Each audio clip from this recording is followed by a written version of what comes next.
Hello, everybody. I hope everyone's as excited as we are to get stuck into some Challenger League tonight. Me and Fluke have been chomping at the bit to get going onto this one, and I think it's going to be a pretty spicy series. I think without, putting too bold a claim out there in the first 30 seconds, I genuinely think this could be some of the most competitive Challenger League we have seen to date, and I'm super pumped to get into it.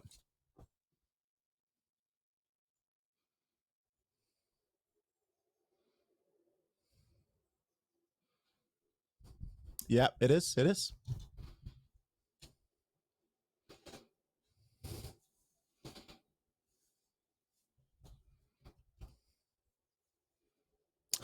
Absolutely. It is very difficult to see who is going to be taking those top two spots. There's a lot of Siege to be played until we get to that point. Let's have a look at the standings really quickly. Oh, sorry, the schedule really quickly, and we'll be able to see what games we are going to be throwing up tonight. Of course, this is following on from the same format that we have had in previous Challenger League seasons. So if you think back to Challenger League season number 10, every evening, two teams played in a best of two. So we split this between our stream here on the Rainbow Six UK and on main channel. So essentially, there's going to be 4 games going on tonight, both played as a best of two. So tonight on this stream, here and now, we are going to be looking at Penta versus Crazy. Of course, Crazy, the UK Massive, the team that has fought their way up through that open qualifier all the way into this spot. It felt very fitting to get them in first and foremost here tonight. Then, after those two are fought it out in in essentially two best of one, so a best of two,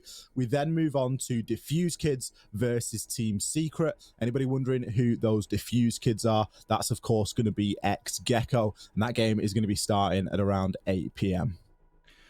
But obviously, we kind of have this breakdown of we have games on this stream and we also have games on our sister stream, Benelux, who are actually on the Rainbow Six stream. So CL has finally found its way onto the big screen for now. And these, obviously, we have the entire roster before on Wikipedia. You can see when all these games and all these matchups are going to happen. If you're new to CL, the way we kind of do it is double play days, as you've obviously seen on that graphic there. So they're going to play both of their games, their home and their away games, against each other today to get all of the game, all of the kind of points settled between the pair of them.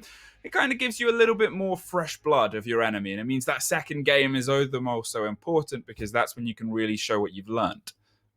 Yeah, I really like the format, to be honest. I think it makes things quite exciting. I think we're going to have a quick look into the standings now. Of course, no games have been played just yet. Don't worry, you haven't missed any action. But just to give you a bit of an overview of all the teams that we are going to be seeing in Challenger League, we're going to have a quick look at the standings. And I think you'll certainly recognize some of the teams. When we get into the games, you'll certainly recognize some of the players, and you will understand why we are billing this as possibly one of the most competitive seasons of Challenger League yet.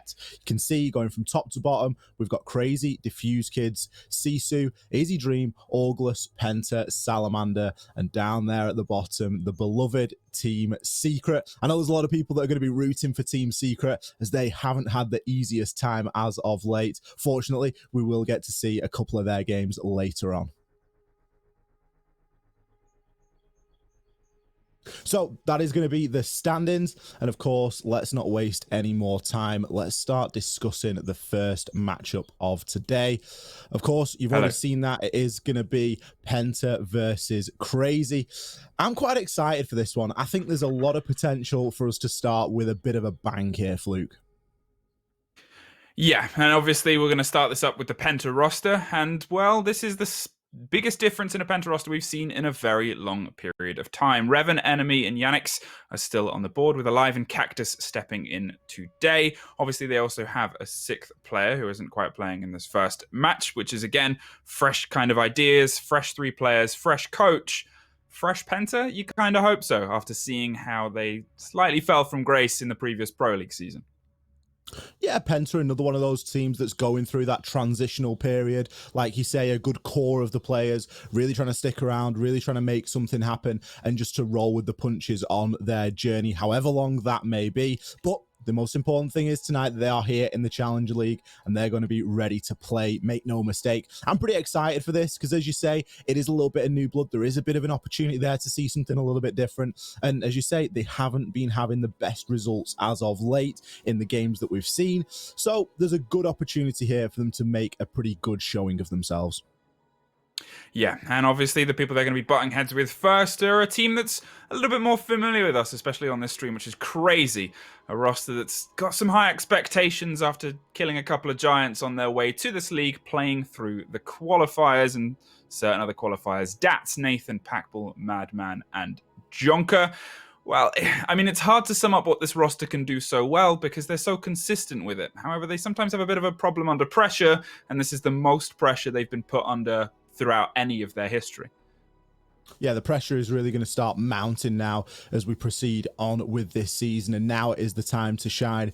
These guys' names, they really do roll off the tongue now. I know me and you, Fluke, we've been fortunate enough to cast them a good deal at the moment. They've played inside the Premiership. They've fought through qualifiers, various qualifiers at that, the CL, obviously the qualifier for this tournament that they then went and won. They fought the way through the 6 Invitational qualifier as well. So a very experienced side here in terms of all the experience that they could have had to date without being in the Challenger League. They've got it. They've been there and they've got the t-shirt. Now's the time to really come and apply what they've learned on a much bigger stage.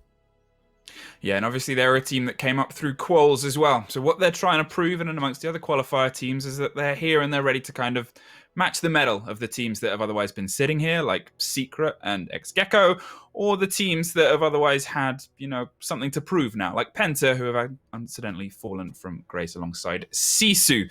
However, this is a team that, if there was a competition or a kind of conversation, it's often cited that Na'Vi are the ones that they're compared to most. Quite often. They're a very similar journey, Fluke. You know, they've fought the way up through the ranks and that good old breeding ground that is the ESL Premiership to really, you know, propel them in that right direction. But of course, let's see where we are going to be facing off tonight. As we said earlier, this is going to be played as essentially 2 best of 1, so best of 2. There is a potential to draw there, but the map bans do become very important. Typically, in a best of 1, you're really going to be fighting to get a map that you're comfortable on. In a best of 3, you're definitely going to get a map that you're going to be comfortable on because you get to pick a map. Of course, in best of 2, it just changes things up a little bit. Fluke, I'm putting you under pressure. The gun is to your head. What map do you think we are going to see coming out here tonight? I don't want you to get map 1 right and map 2 right. We're going really loose and fast with this. Give me 1 or 2 predictions that you'd like to go for. Okay, well, I was doing obviously a lot of stat work before we came into this, and what I can say about Penta is, how are you going to predict Penta? New coach, new place, and they're actually steaming through. It's Border. I promise that's what I was going to say. Border or Clubhouse, because yeah, they haven't had long as a roster. They've been together since around early or to mid-Feb. They've got a new coach from BIOS. They've got kind of a new core of this team. Yes, they're playing as the 3/5 tonight, but how that develops as time goes on with Blaz, not Blas, we're just going to have to wait and see. Crazy, they often live up to their name. They have a very wide map pool. They're happy to dance the dance on most of these places, but obviously they've taken out some of the bigger maps, some of the quicker maps in Coastline, and they've left it as a choice between Club and Border. Both maps they're happy with. I hate to go and dish the bold statements out, and this is possibly going to be the 2nd or 3rd of the stream already, and I feel like we're only 5 minutes in. But for me, I feel like Crazy have maybe won that map veto ever so slightly. Penta have come out of the gate pretty scared there. Banning Away Cafe, great map for Crazy. Banning Away Consulate, incredible map for Crazy. Theme Park, okay.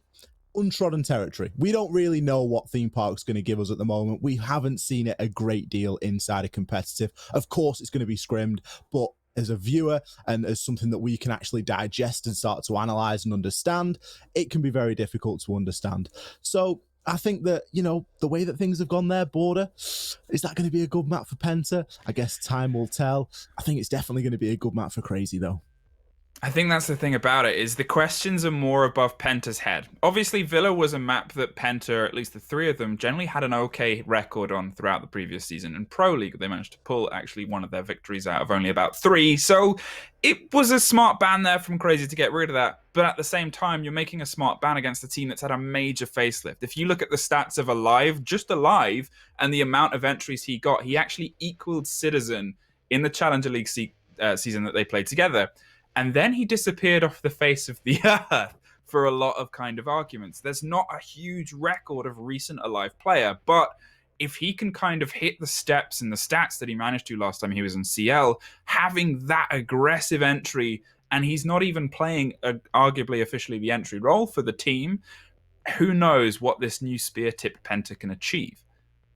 It's a very dangerous place wherever those players go, Fluke. I'd love to know where it is, because they just seem to go and hone the skills, and, you know, they'll come in, have a big Challenger League, and then they just go a little bit quiet, and you're like, he might be working hard here. He might be coming out, really trying to practice, really getting that grind on, and he's going to come out and surprise us tonight. I really hope that that's what we're going to see anyway. As you say, fantastic previous season in Challenger League, a playground that he's used to playing in as well, so he's going to be used to that pressure and used to the sort of all the things that come along with that.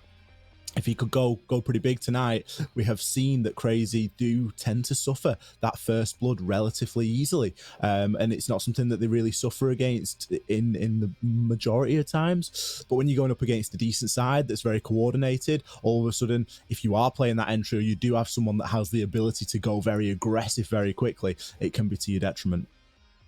Yeah, and this is as we said, it's a player that we haven't seen a huge amount from, and Blaz, who is their other cited entry, obviously isn't on the board today. Instead, Yannick's is playing this first opening set, but that's Alive's role now. He is, for pure and sense, the Ash Jaeger main, and he's going to have to try and do everything he can. But again, not to kind of just throw comparisons of a player as a one to watch. In a season out of another league where he was playing alongside players or against players like Laxing and like Bolo, he actually came up with the highest entry. He beat both of them, which when you're kind of up against some of the titans of putting bodies down, it's a very impressive stat. And then to disappear for a while, well, that's where curiosity kind of peaks. At the same time, obviously, as we've talked a little bit about Crazy, they're a team that sometimes not crumbles under pressure, but when things start to go away from them, it can build into a bigger and bigger problem, because they've never really had that instant fire aggression to respond to those issues until they got Madman. Madman has been a really good pickup for Crazy, and I was a little bit critical of it at the time because it seemed as though they were doing very well. Now, you can never be critical of a roster change because you never have a full understanding of what's going on internally. And I think that the way that Madman's come in and the way that he's been able to provide quite a lot of experience and quite a lot of depth to their roster now as well, it's really adding that sort of killer instinct and that finishing blow. Spectacular planter, not afraid to sit there and hold Effa's Thermite and to get that diffuser down when the bullets are flying. And when you've got players like Packbull and Jonker that are watching you back and that are providing that covering fire, you can afford that ability to be able to just say, look, I know that my teammate's got it under wraps. I can go and I can hold F and I can make sure that this plank goes down because it's going to put us in a better position.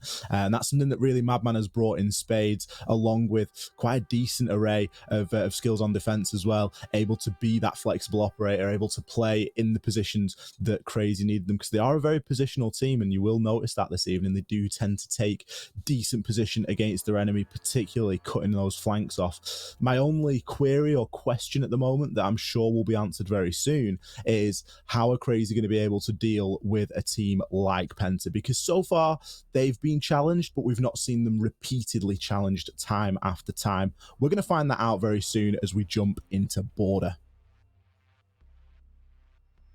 This is probably going to be a good map for Penta, but it could potentially be a great map for Madman, a player who can thrive in those aggressive retake situations, and a player who can just battle and battle and battle back against often pretty insurmountable odds. Let's get, though, into the very first game of Season 11, at least on our stream. Hibana is the first removal here, and, well, that's not that surprising. Not too surprising at all. If history tells us anything, Fluke, this is going to be a Capitao ban. As Crazy historically have opted to ban out that Capitao wherever possible. They are giving it a good think, and of course with the introduction of Wamai, things can change in these operator bans. There's been a lot of discussion this week about the utility inside of Siege and how Wamai can provide so much value. I wouldn't be surprised to see him removed here, although with Capitao being removed, it does lighten the pressure a little bit on that Wamai pick. Historically, again, this should be a mirror pick, as Crazy do often like to ban out the old Capitao mirror combination. Penta wasting no time. on their final defensive ban, insta-locking the Valkyrie. Of course, Nomad available, Valkyrie needs to be removed. Too many potential for outside cameras, too much potential for runouts. Hopefully we are going to see a few of those. One of my favorites, Fluke, is when people double push an air jab and the first guy detonates it and the second guy is just ready there to clean up the pieces to the guy on repel. That often takes a lot of coordination, but it is something that we do see coming out of these teams occasionally. Pretty standard lineups for both sides here. Revan, the only player yet to select. I imagine that, there we go. We get the Cade pick. Oh, he's going to 6-pick. Maybe he's 6-picking into the Cade, baiting out the old potentially. Meat. Yeah, because obviously Cade is... Oh, a Pulse, actually. They're going to play it on the Pulse instead, on Vent. So, I mean, it's a top-heavy hold. You're always generally going to see the castle there to try and hold a bit of space. Bandit's going to be locking himself down on the wall above, most likely around the armory area. That's usually where you generally occasionally drop a Cade Claw, because it becomes a little bit harder to dig that out, a little bit harder to try and find that in and amongst everything else. But otherwise, you know, it's a fairly standard lineup. And I guess that's probably what we're going to see a little bit more familiar in the hands of Penta, because as we said, out of all the rosters, sure, some of them have had some changes and some facelifts recently. I think almost every single team has had a change coming into this league. They've had the biggest, and they've had it quite recently. It's a whole structural change, new coach, new core. They've got the same IGL, sure, and it's an IGL with a long, long history in this scene, but it's the first time that they are finding themselves in CL since Year 1, Season 1. Attackers must locate and defuse the bomb. We move into the round now. Interesting site choice here, as you'd never... Well, you would expect ventilation first, but often we do tend to... air up toward that side of armory and lockers instead. I don't really think it's going to matter where this plays out though, because border is border, and we all know the key places that need to be taken control of. If you're going to be attacking at the ground floor or into ventilation, customs or bathroom towers, you need a very substantial hold upstairs. You need those flank watches.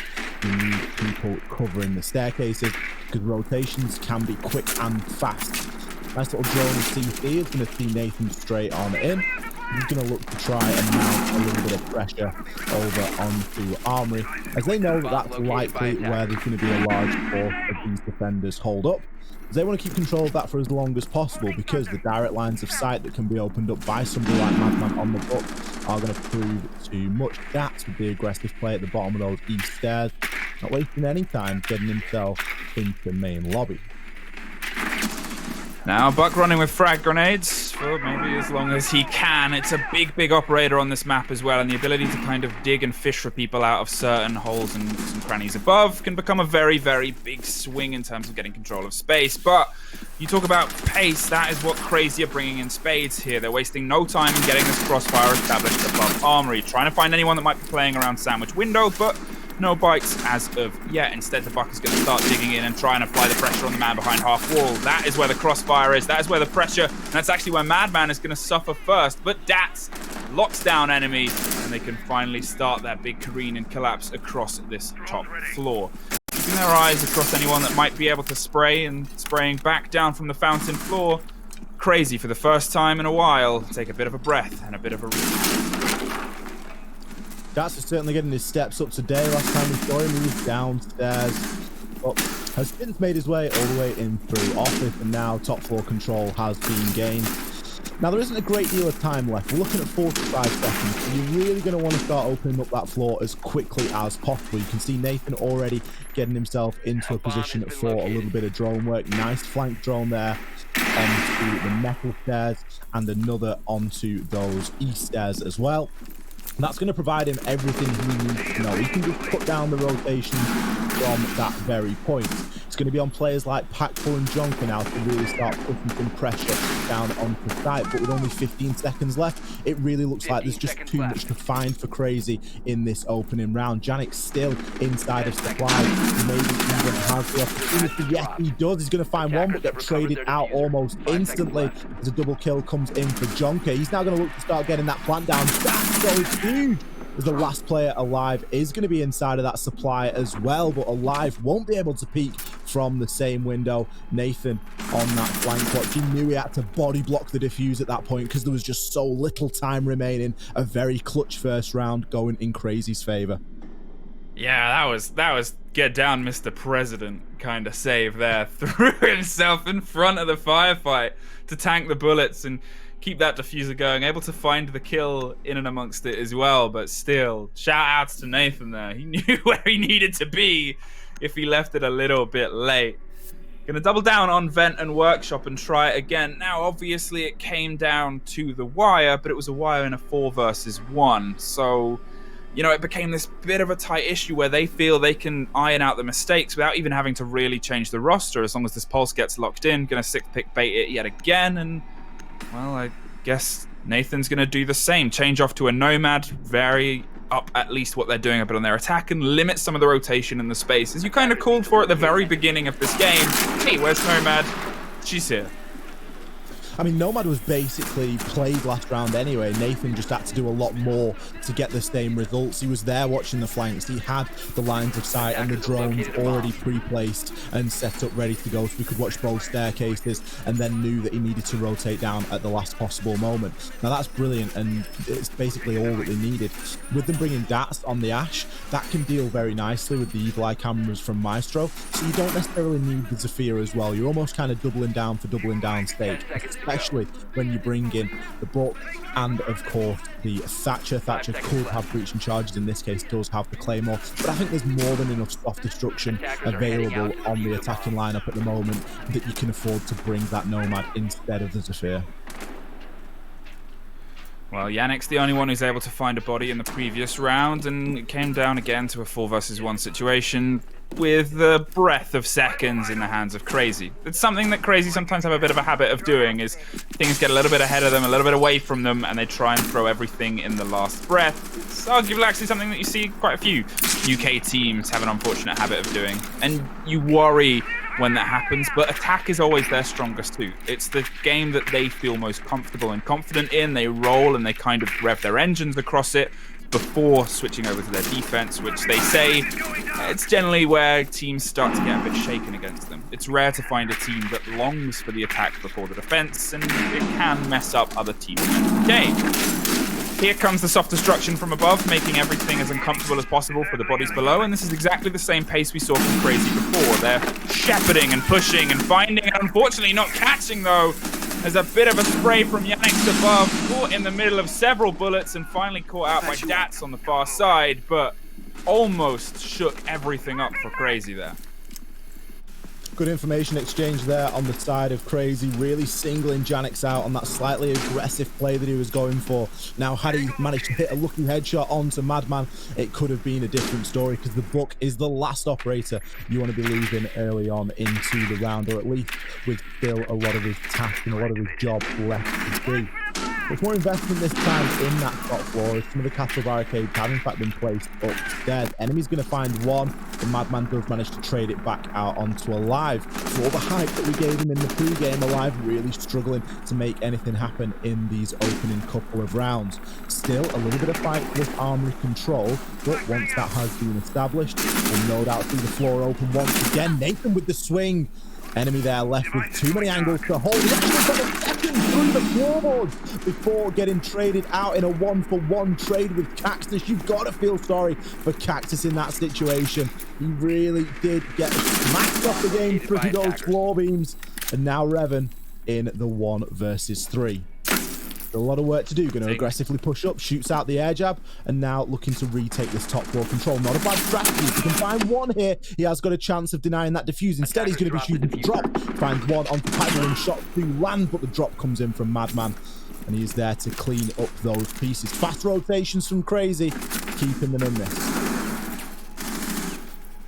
Well, 2-0 and a similar kind of situation for the defenders to suffer after the attackers. They were quite a few bodies down after a very aggressive intro and clear from Crazy. Their teamwork and tactics is always what they've prided themselves on, and it's kind of being shown in strong force right now. Obviously against a team like Penta, who we've already kind of said, you know, this is early days and early doors for them. It's an opening match against a very strong teamwork-based team. This is generally where you will get stressed the most as a roster that's fresh to the board and fresh to the game. you're doing it on border. It's familiar territory, sure, but there's only so far that can get you when we see the trades and the collapses being set up so expertly from the hands of Crazy. Not going to try and take vents again. Going to instead swing up to Armory, the old familiar start site, and I guess we'll see if they can kind of push on and apply pressure from here instead. They were able to find a couple more bodies in their hands that time, and it's good to see Penta starting to wake up a little bit. And hopefully a fresh site is something that gives them a bit more of a kick, because if they don't find one soon, this could definitely start swinging further and further into Crazy's hands. Yeah, absolutely. You've got to question the need or the want to go down to Ventilation and Workshop for a second time. There are a good number of viable sites here on border, and you don't necessarily need to be banging your head against that brick wall. It's really good they've freshened things up here in round number 3, but is it going to be enough? Time will tell. Setup looking pretty standard. A lot invested over inside of office. They've gone for the full reinforce on that triple wall. Of course, the downside to doing that is you do leave yourself a little bit lighter inside of CCTV. Now, with Hibana not being available, that's an operator that typically we would see Crazy wanting to bring here, as many teams like to do, is you just get that option to open up multiple hard walls. Instead, Packball's going to have some decisions to make as to where he deploys those exothermic charges. Do they try to take control of the office, or instead do they try and get the main armory wall open, seeing as CCTV is a little bit lighter in terms of how hard it's being defended? Well, CCTV is their entrance, and Mosley's already suffered a little bit playing around. Yannick, who has consistently been a little bit out of there, a little bit off the board, and unfortunately the first one to often suffer bullets as a trade. In the meantime, Dats is able to start and steadily push towards the main wall. The armory hold, as you can see Madman is ready to get underneath that buck and do pretty much what he's been doing the previous rounds. Open verticality. That builds border. Get the man out from behind the half wall and you can actually start to do more important parts. In the meantime, it looks like they're going to try and hold sandwich window and catch anyone that might move a little bit too wide. But again, angles, holding, setting up, and ready for an execute. That is the game Crazy wants to play. Can Penta find a way to beat them? Time will tell. Revan playing the armory wall. One comment I would make about the Penta guys at the moment is that they seem to be playing very passively. They're giving a lot of control over to Crazy, and when Crazy get a bit of control, we've seen what they can do with it. Very proficient at that information exchange that we often talk about being so important in Siege, gathering that info on the drones as well. You can see a nade there. Just going to remove another one, Revan's battery. That's maybe going to open up a bit of an opportunity for Packball here as the drone work comes in, just to find out where the Bandit is playing. That's probably going to get called as pretty much clear. The Bandit is going to be deep behind that half wall along with the Maestro. He's trying to gain some sort of cover. Packball now will get that wall open and the assault begins. Nathan finds one onto Revan. The Bandit now out of action. I think we did just hear a nomad go off in the distance as well, as they're going for a very tight post plant here. Air jab placed just behind the bomb chassis as the plant is attempted. Cactus is going to find Packball though, as he was super low health. That Mindful Evil Eye will now be dealt with. We do hear the Ash Charge rain on in. Nathan now still providing that cover from the office side. Enemy does trade out onto Dats. The diffuser still cold on the ground. It will need to be recovered and planted as there is only 15 seconds left. Madman going through a rotation onto that ventilation, but it's stacking up there from the guys, both eager to get the plant down. Nathan instead is going to say, I'll get the kills, you can get the diffuser. He cleans up with another quick 2. Nathan kind of giving a demonstration on how to keep the planter a little bit safe, and the demonstration is just shoot everybody in the face, and so far it's working quite well. He seems to consistently be finding his way around the map, finding his way in the way of the enemy, and just finding his way to make sure the diffuser is, well, maybe not down because he's already killed people by that point twice, but safe. And obviously we've seen Maestro kill the diffuser planter once after suffering and stuttering some damage on the way into the room, so you've got to give credit to how he can consistently just get a bit of control of the space, a bit of control of the pressure, and, well, keep the pressure in the hands of Crazy, who so far seem to be living up to their name. Everything is electric. Their movement seems pretty consistent. Sure, they'll hit these moments where they're setting up for the angles and kind of go on a 3-2-1 go, but it's really, really stumping Penta because they can't quite seem to find their way battling back against it. When what your opponents are doing seems so fluid and so aggressive, yet is so well metered, how do you find a response for that when you're blinkered in game? It's excruciatingly tough. And definitely one to kind of look back on, at least at the half-time, if not as a way to go forward for the rest of the season. Crazy currently unbeaten here on border, taking Penta 3-0. And I think Penta at this point, they've got to start looking for some answers. They're going back upstairs into Armory. Now, it wasn't really close, although the time was ticking down. I just think that the positional advantage that we had from Crazy was too great. Madman was already getting himself up onto that ventilation area, and if he'd have got there, he would have been able to grab those last couple of kills just as easily as Nathan made it look as well. Now, bit of a mozzie combination coming out here as Janix is going to be looking to try and waste a bit of time downstairs, recognizing that that's often a good point of ingress, and with a C4 down there as well, he does have the option to make those rotations. CCTV is being held a little bit firmer this time as well. Penta are really reading into that being a point that Crazy like to push into. I'd argue that they liked to push into it last time because of how open and free it was. And this time, once the drone work goes ahead, they maybe are going to choose to go into offices because you can only spread yourself so thin. Buck again, Madman. What he's doing so well here is just controlling and shepherding the space. I've mentioned it before and a couple of times about the verticality, but that's why that operator is so important. And the round we almost lost him first could have been a make or break moment for Penta to be able to claim their first blood.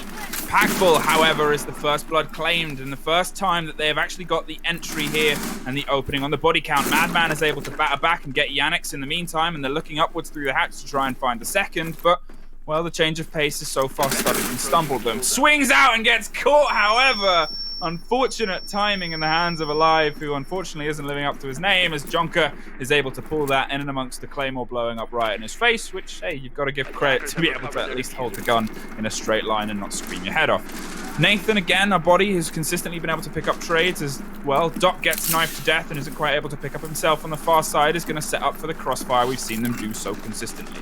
They've got a minute on the board, if that, and they're able to kind of use their body advantage. This is Crazy at their strongest, and, well, it's hard to stop. Enemy and Cactus in tough positions now. They do have the ability of time on their side. It is, of course, ticking down, and if those Toxic Babe canisters get deployed correctly, they could burn a little bit more of it. Cactus, not sure if he's got any yokai drones left in play at the moment. I think he's got two up on above the A bomb site, so he's ready and waiting. But can he get himself in a position to use those drones? Can he find that time and space to get himself into position to deny that plan? That is going to be looking to try and get rid of those now. As you can see him just getting shots off of the ceiling. So Cactus maybe just left a bit high and dry. Now he's in the 1v1 as Madman hits the triple kill. Cactus left with nothing else but to hold on to an angle. Jonker does start to get that plant down with 15 seconds left. Cactus knows that the cameras are gone now. The yokai drones are no longer in play. The crossfire has been established. That's going to be the player to pick up that final kill, but it could have been any one of the Crazy guys. 4 rounds in a row, and, well, all of them have generally seen as easy as the others for Crazy. Sure, it's come down to the wire once or twice, but that fits them well. It fits how they want to take control of border. It fits how they want to try and lock this off, and, you know, it's just a tough kind of balance back for Penta at this point. As we said, you know, it's hard when you're inside the game, when everything's kind of blinkered and everything's kind of tough, to be able to work out quite where, you know, you can pick up these trades and pick up these movements and these motions against a team that's so consistently able to be in a, you know, the angles that they need held. Packbull on 0 kills, but he's your diffuser carrier. They're able to play the objective. Nathan and Madman, they're doing Nathan and Madman things. Attackers need to locate and defuse as many bombs as they can. And that's the day that you need them to do those Nathan and Madman things. They're going off, you know. Madman yet to die. Nathan 7-1. really getting themselves out there in and amongst those kills. Poor Packbull sitting there at 0 and 4, but he's going to be hard to support. He's got the diffuser in hand. Not going to be looking for too much off him, and there isn't always that much to get when the other members of your team are hitting quad kills and, well, triple kills at least, should I say, in each round. Penta, on the other hand, quite a stark contrast. All of them really struggling to get into this game, as we've seen them get killed here and there, but they just haven't been enough. And so far, just getting overwhelmed, out-positioned by Crazy. Going back downstairs to ventilation and workshop, which is of course round number 5. It didn't see any success down here in the first couple of rounds, and I don't know, what do you do if you can't win a ventilation workshop or armory archives? Do you have to start going upstairs and look toward maybe a backroom tellers, or maybe even into customs, for example? It just seems so difficult if you can't win either of those two sites. It really should be bread and butter here on Border. Well, here comes that instant pace that we've seen them run so consistently. And it's starting to try and find its way against Penta, which, as you said, is having to dabble in new arts. Because when you're losing your sights, when you're losing your main hold so consistently, what do you change up here? Alibi's on the board, they're bringing Mozzie, they're trying to widen what they're doing and widen the play. Maybe if they can be a little bit unexpected against Crazy, well, they might be able to find some bodies in amongst that. To be fair, in the previous round was the first time they got the opener, so if they can try and double down on whatever they were doing then, in their heads, maybe that is the right move to make. Waste time, bait time, and play against the late diffuse play that seems to be the final remedy in the hands of Crazy. Because, to be fair, when all cards are on the table, the whole idea of just stick it down and we'll cover you, that can be punished by a team that is looking solely to punish that, and maybe pushing the extra 30 seconds with all this roam play and all this aggressive roam play is what is going to be the counter. Keeping their drones in their eyes here and keeping themselves set up to be able to try and find anyone that might get a little bit too wide as Madman starts the frag grenade over the top, but no dice and no fish. Nothing as of yet, but again, a slower round. We have been seeing these rounds really coming down to those last couple of seconds, and I think it's in part due to Crazy really wanting to make most use of the round. They don't waste much time in terms of their information gathering, and it's not that they're sat on their laurels. It just come down to that last second execute when they feel like they have as much information as they can gather, and they know exactly where they need to execute onto. Floor now getting opened. And that's going to provide little comfort for the defenders remaining on site as Dats finds one onto alive through those floor beams. He's searching for another, and we can see with the silhouettes that he's very close to finding yet more of those defenders down on in the site. There's only so much of this that you can do, though, as the clock is ticking. Only 30 seconds left. Crazy are going to need to do something about this next 30 seconds because they want to try and get that plant down. They really want to try and force these defenders into making those rotations so these vertical angles can be useful. Madman can't thread the eye of a needle. Yes, he can. He does find one onto Revan as Packbull is going to be getting that diffuser down once again. But with only 8 seconds left, if he'd have been killed there, it could have been a different story. As it stands, kills trade in either direction. Enemy comes out huge with a double as he's looking to try and retake practice downstairs. He's got quite a lot of free space on his hands. As enemy, he's going to assist him in grabbing out that kill onto Packbull proned inside of that ventilation. Nathan is, however, going to find that out as a late trade, and the final kill comes vertically. Nathan getting the last 2 there. Just had a little bit of a leg stretch for a bit of a run out. Oh, and then some pre-fire shots onto the guy running back in the window. A bit of a scrappy round, I think you should say, Fluke. Yeah, and I think that was one of the times where, again, I talked about it at the beginning of the round, it looks like Penta wanted to stress the final 30. They wanted to make that as kind of difficult for Crazy as possible because they've at least realized that that's what Crazy is doing. That final 30 is their plant window. Regardless of the situation that they're in at the 30 seconds, they go, well, we've got to play objective now. We've got to get the diffuser down. Nathan, try and keep us covered and has been doing an excellent job so far. But if they can find a way to exploit that, if they can find a way to exploit that whole idea of let's throw everything in at this 30, let's get the diffuser down and let's pick off the diffuser planter and leave the diffuser cold and then just space away because there's no one else from Crazy. If there's a problem, it's that there's no one else there to pick up that trade, the trade of who's getting the diffuser down and getting the plant down. They almost pulled it off as well, as you pointed out. Packbull was very low health and taking it from a Legion at the same time, but you know, again, they're able to still just keep a bit of control. Penta can't quite thread the needle the same way we've seen Madman able to do through the floorboards. And obviously, well, when Nathan's on a 9-1, Jonker's on a 5-0 and still hasn't died. But now he will because I pointed it out. It's crazy all on the board right now. I didn't really think that we were going to come out here and see a 5-0 straight off the rip, Fluke. I know we said that these games were going to be competitive, and we said that we were expecting some really close fought competition. Now, sure, the round difference doesn't necessarily show just how close some of these rounds were. Some of them have been winnable from the Penta side of things. Certainly not all of them, as Crazy have dominated here in this performance. And when I say winnable, it did come down to maybe a 2 versus 1 or something that on a day you maybe see somebody clutch that. But so far moving into this, it really has just been the Crazy show. And I'm just going to throw you back to what I said when we saw the map bans. I really think that Crazy did a good number getting Border through. They left it to Border and Club, and we know that they're proficient at both. A very, very powerful attacking side. One of the few teams that I've seen that actually has a better win ratio on attack than defense, which really does just paint the entire picture, because you would expect teams to have better win percentages on that defense, but Crazy are a team that are known for these attacks. Penta finally going to be changing things up. They've gone to customs, but is it too little too late as we are now in round number 6? Yeah, and I think that's the thing, is if they wanted to roll this dice, they could have done it a round earlier and shaken it up a little bit earlier and given themselves a bit more of a comfort traditionally. However, has anything really ever in the hands of Penta? They've obviously opted for the same site over and over again because, well, where else can you really go? If the most structured site and defensively kind of swung site historically is the one where you can't even begin to find a bit of control of the space, let alone the diffuser, well, how do you start to play against these historically trickier and dicier positions? Madman is looking to see if anybody is playing above, but no catch. Enemy is swung out far on the close to bathroom on the Teller's side. Alive is above, and they have the hatch for rotate as well, not far from Revan. But in the meantime, you know, it's actually Cactus, to be fair, has swung his way round. And, well, Crazy, for the first time, seem a bit slowed. They do seem a little bit slow indeed, and that's going to slow them down a bit further. Alive finding that opening kill onto Packbull. As the Mozzie, he's managed to capture a drone, and he's got himself a little bit of information to work from.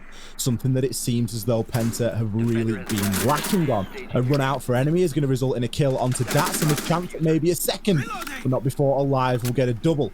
Nathan does trade out onto an already downed Cactus. But this round is going back and forward, and much more akin to what we were expecting. Now we are left into a 3 versus 2. As Nathan does just find out Revan on that rotation. Madman getting aggressive here inside of vents. He's going to push his way all the way on through. Nathan is going to be downed. Is he able to get himself up, or are the players of Penta even aware he is? He manages to go for that withstand, and he's going up against some pretty low hit point defenders. Only enemy is going to be above 50% health. So this is still very doable for Nathan, although with only 18 seconds and pretty much one angle to watch. Alive is going to close the round out the same way that he started it. Well, Penta finally finds some blood on the board. A little bit late, but at the same time, if there's one round you want to take, if you're only taking one, that's the one. Get it on the swing of the half. Get it as you can kind of manipulate a bit of momentum heading over. You can bring this into your attack. And, well, you've got to try and make something more of it now. You at least also get that buff around as well. From what was looking like it was heading dead long into a 6-0 and a life or death split every single round, you have a bit of safety. You have a little bit of control and a bit of breath of fresh air. Wamai is on the board for the first time today, obviously now in play, as we've seen him played across a couple of other different places. Twinned with that Jaeger, my word, that is a nightmare for utility to get through and a nightmare for players to get through. Let's see if Penta have a solution to a problem that is being scratched on the head of almost every single comp player in Siege right now. Always good to get that round at the turn and a half, Luke, as you say, just to swing the momentum ever so slightly in your favor. It isn't beyond the realms of possibility to pick up 5 rounds in a row. Hell, we've just seen Crazy do it. So, very doable here for Penta, and maybe this is going to be the start of a little bit of fight back for those guys. Maybe they just just struggled getting warmed up. Maybe they missed on that warm-up scrim or whatever it was that they do to get themselves ready for a big fixture. That being said, Crazy, not in a bad position. 5 rounds to 1. All they need is a couple, and they're going to be taking this map number 1 here. I'm curious to see how the attack breaks down. Obviously, Alive was an operator and a player I picked up quite a lot. Yannick's is the one that's going to be playing the Ash role, but the enemy and Alive have so far been the ones doing at least some of the body counting. To be fair, though, Alive got 3 of those in the previous round. So, as he said, maybe it was just a bit of a warm-up issue, and now we're going to see him, well, live up to the kind of gassing up I did earlier in the day. Crazy still setting up a little bit there late as they make sure that they've got eyes on the floor, but look at the difference in approach here. Obviously, they're droning Yannick's ahead. They're getting the drones ahead of them. At this point, Crazy had generally thrown themselves into the building and then started to go... They went by pre-placed originally. Then they droned forward and then they closed down. Here it seems Penta are droning ahead actively for 2 of the fraggers. Alive and Yannick's are going to lead the Sphere, find their way through certain rooms, and then go from there with the physical drone support and hot droning being played by the hands of the support players. And the hot droning always very important as well. You need to make sure that you've got that accurate information, and that's something that we do see Crazy doing quite well. Is it something that we're going to see Penta do well? Certainly plenty of them in the drones, but it's what they are gathering and how that is being relayed onto their team. Yannick's is inside a supply room, just waiting for anybody to rotate out through that main door. It's a nice angle to hold because he doesn't really need to come under any pressure there. Some bullet holes onto the top of East Stairs. Are they going to be enough for Alive to peek from us? I do believe there could be a player at the top of those East Stairs just looking to make a bit of a rotation. A lot of control has been gained on Armory as well.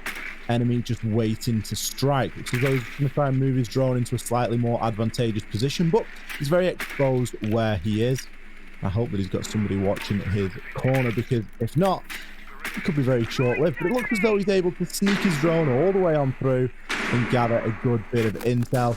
Just getting caught there in one of the mute jammers, causing him to slow up. Getting off for a nade. Is that going to be enough? Toxic Babe canisters do come through. Well, Mai will grab the first nade, but not the second. Cactus has successfully managed to get the diffuser down despite all 10 players remaining alive. Janix, now, he's been waiting there all round, and finally he gets rewarded for his patience. Getting a nice kill there onto Jonker, as Jonker just tries to rotate on through and react to that diffuser going down. It's the Penta show in the kill feed as Enemy and Revan grab 1 apiece. Dat's now left to try and fight his way back out of sight. Madman doing bits as well, finds 1 onto Enemy, but with only 18 seconds left, there isn't a lot of time. Revan finds 1. Madman now left in the clutch situation.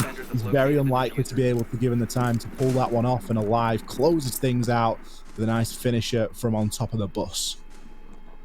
Well, if we want to talk about historic Crazy on attack, we've kind of got to talk about historic Crazy on defense. Those are common problems. They sometimes have a bit of a lapse when things are going in terms of Penta will see an opening, or an opponent will see an opening, and they're able to just get the diffuser in with everybody still on the board. It's something that isn't consistent throughout a game, sure, but it's happened in almost every single Crazy game generally. It's when people see holes and places they can take advantage of Crazy, they take advantage, and they're able to get in, get the diffuser down, and put it in a post plant with a huge kind of differ in amount of time. And it's just that problem there. It's something where if they don't find a solution to that, which we've seen them suffer on board, or we've seen them suffer that on many different maps, they can kind of start to collapse. And that lead of a 5-1 will go 5-2 and 5-3 until they find themselves having to try and find the fire and the pressure they're so good at doing on attack and somehow translating it to their defense. In terms of Penta, though, that was exceptionally well played. As talked about at the very beginning of the round, they were droning ahead for each other. They were hot droning for themselves, we saw, in the post plan, and keeping themselves alive and keeping the space theirs in their own way, obviously, compared to Crazy, who kind of lent in pre-drone, took space, droned again, set up and collapsed. Penta was step by step. We'll drone out this, you move with it, we'll find 1 or 2 bits of room, bits of space, then we'll set up, and then we'll go for this plant, and then we'll pull ourselves back. But keep the drones going. It was very active. It tied in with every single room that they wanted to take control, and well, it looks like they're going to try and replicate the same thing. Curious to see if Crazy are a little bit more head screwed on when it comes to the pressure and the shutdown here, as Cactus is going to start trying to get control of Nathan inside admin. Nathan playing on the 1 inside of Pulse Spot. Good ability to survive there, really, and interesting placements for the 1 as well. You're going to be able to throw those little frisbees out as you do gather them over time, and it is going to drag the grenade up to where you throw it. So if you throw it against the door and the nade comes through the door, there's a bit of a chance that you could deal a bit of damage back down onto your opponent, depending on how careless everybody is. But is that a bit of a rush on into sight? We're going to see somebody hopping over the wall. Enemy finds an opener, but it's not onto who he wants. He finds a kill onto Yannick's. Unlucky for Yannick's, just in the wrong place at the wrong time as that pre-fire came on through. Yeah, that's never the way that you want to start a round like this, and well, it's going to be something that weighs on their mind. And Crazy are able to try and apply some pressure back against it as more and more of Penta are here to try and, well, find him out of this Canadian spot and Pulse spot. In the meantime, it's Wamai. He'll keep getting stronger the longer he's there, so they've got to try and answer quickly if they want to make the use of their utility worthwhile. Alive is going to try and slowly creep around, but with that on the shoulder of Fountain, if he goes a bit too wide and isn't paying enough attention, that could be an absolute nightmare for things to play against it. Nathan is on just a cusp of health at this moment in time as he waits for just, well, more pressure. His job and his role right now is to waste as much time as possible, and he's doing it very, very well. 3 Penta players all stacked up on a wall. They've got it open, but none of them can find a way through. Revan's also taking a good deal of damage in the process as well, so although it isn't the finishing blow, there's only a little bit left to do to finish off that job.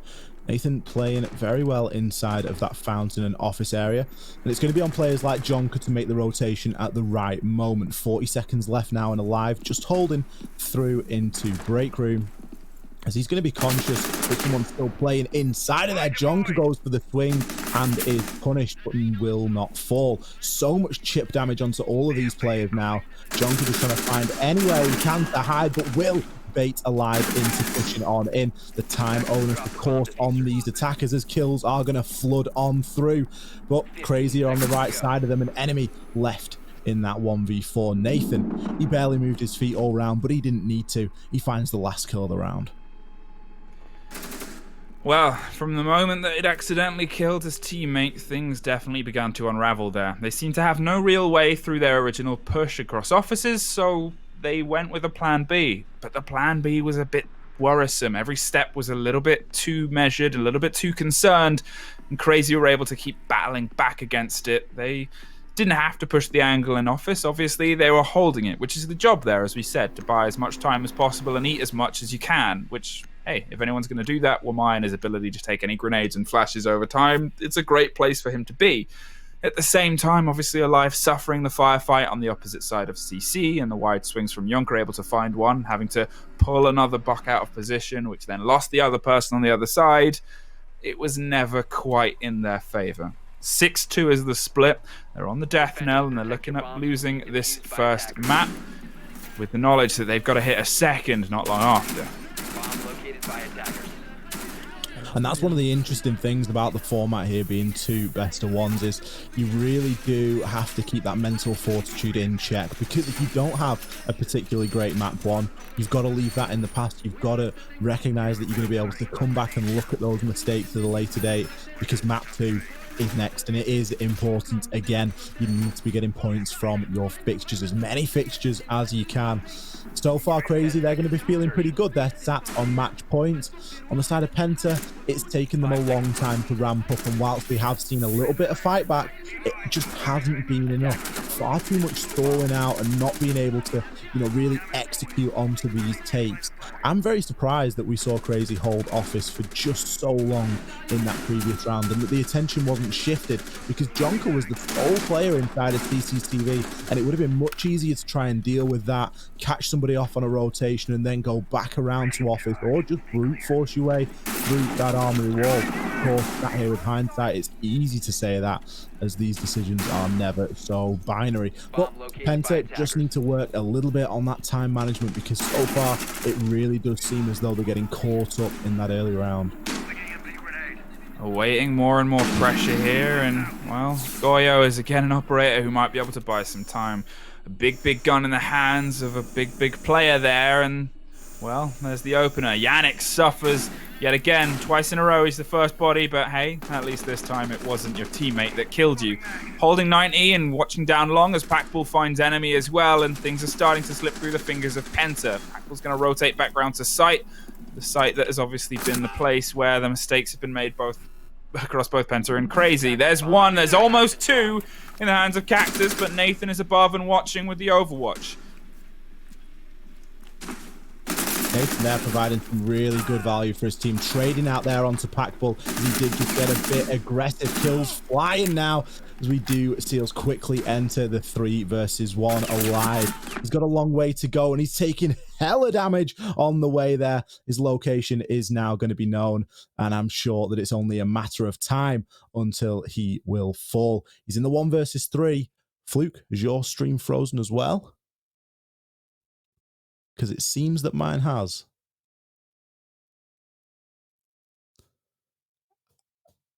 I'm not sure if this has turned into a radio show or not, but we've got a live in the 1v3. It's match point to Crazy, and I'm pretty sure that it is going to be a Crazy round win there.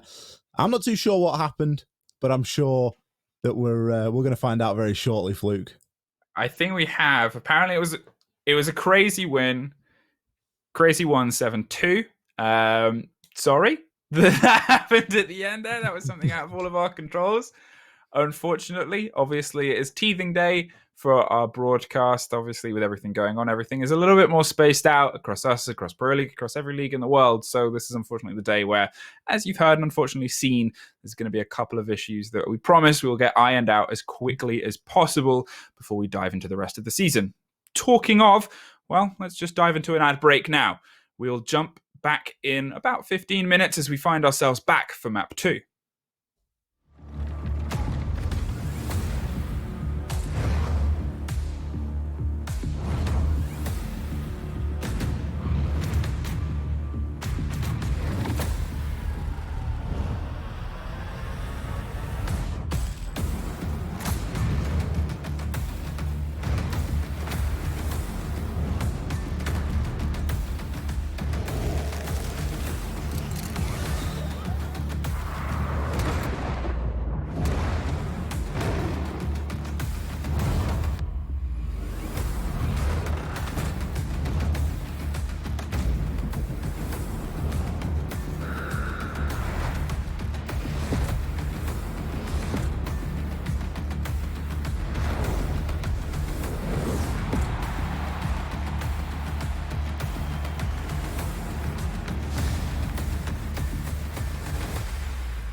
A new force of destruction is coming to Rainbow Six Siege in Operation Void Edge, and his name is Oryx. He's a defender, and in addition to crashing through soft walls and sturdy Frenchmen, he can also perform other feats of athletic prowess. Then there's the new attacker, Yana. Don't be alarmed if you shoot her and she disappears. That's just her hologram that looks, moves, and sounds exactly like her. Okay, maybe that's a little alarming. Here's the rundown on the new operators and their gadgets, and a look at what they can do on the newly renovated Oregon map. Let's start with the new Jordanian defender, Oryx, because of the smashing. This is powered by his Rima Dash ability, a quick sprint that lets him move faster than any other operator. With it, he can knock attackers to the ground, including Montaigne and other shield bearers. He can also smash through barricades and unreinforced walls. Keep in mind that while barricades are a breeze, he does take some damage when crashing through a wall, so don't get too smash happy without a friendly dock nearby unless you want to end up losing a 1v1 to wood paneling. Oryx's dash runs on charges. He can use them rapidly to dash a few times in a row, but they take time to replenish, and they reset to 0 when you bust through a wall.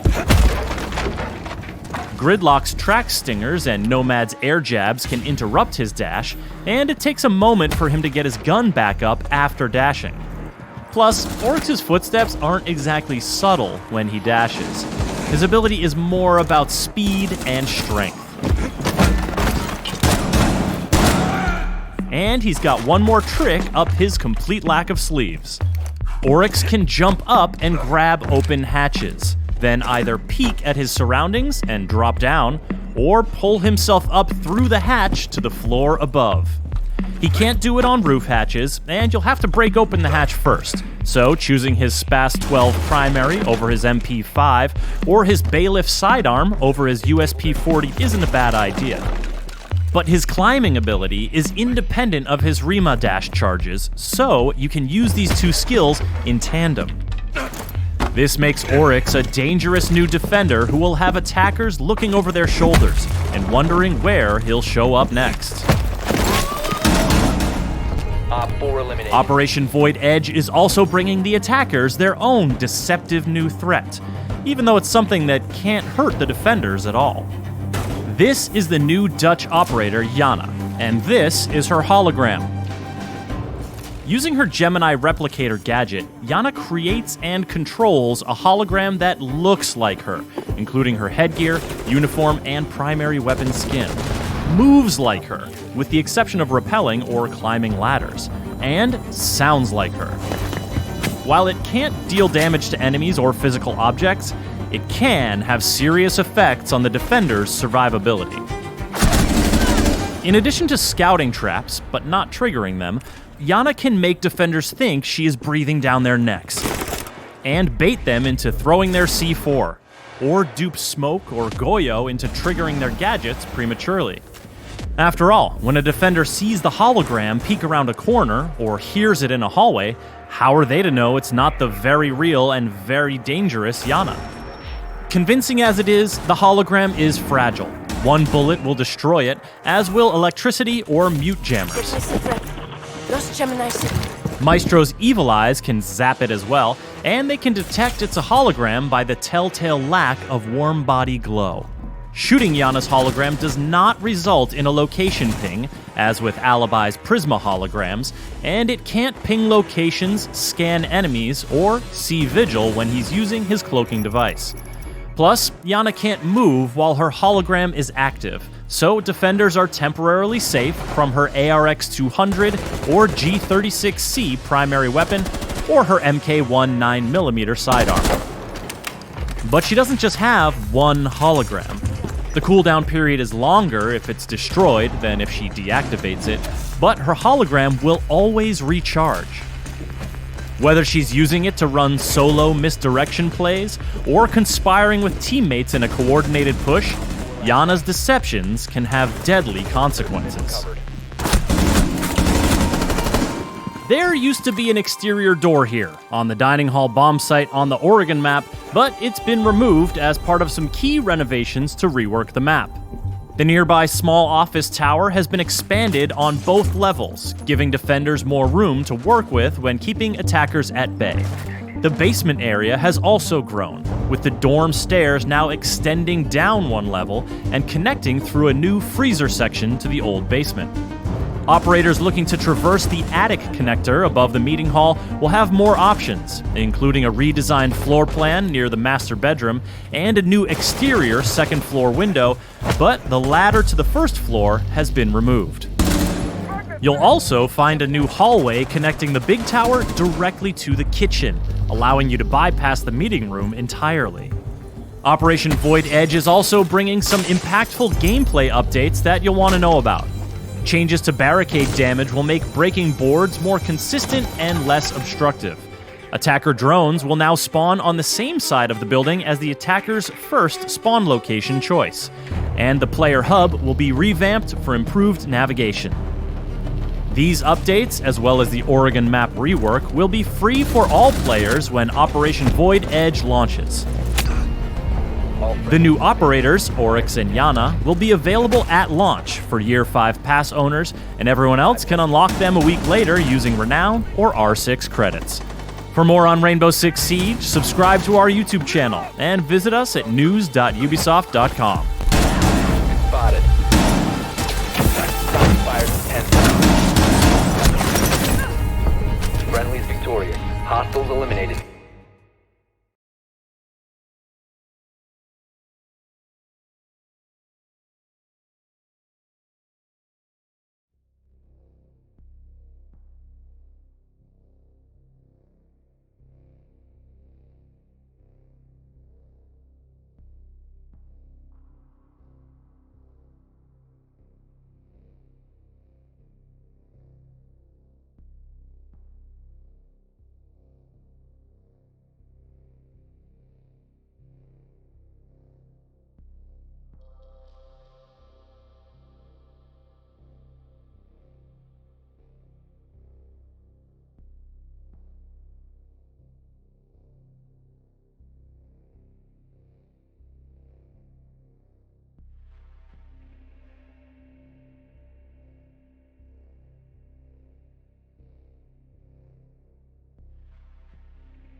everyone, and welcome back to what has been a pretty explosive first game. Unfortunately, I think we're still just smoothing things out here. Thank you for bearing with us as we got everything set up. I am Fluke, and I'm once again joined by Ollie. I had the best intro then. I can see. Yeah. There was passion. Over at the little mixer controller thing. Yeah. Welcome back. Thank you for bearing with us. Apologies for the slightly scuffed technical issues that we've been experiencing. We can now confirm that Crazy did win that last round. No did, of course, win the border 7-2. And we're now going to jump into our second game of the evening, Fluke. It's still going to be the same two teams. It's going to be Penta against Crazy, but we're now going to be getting a new map.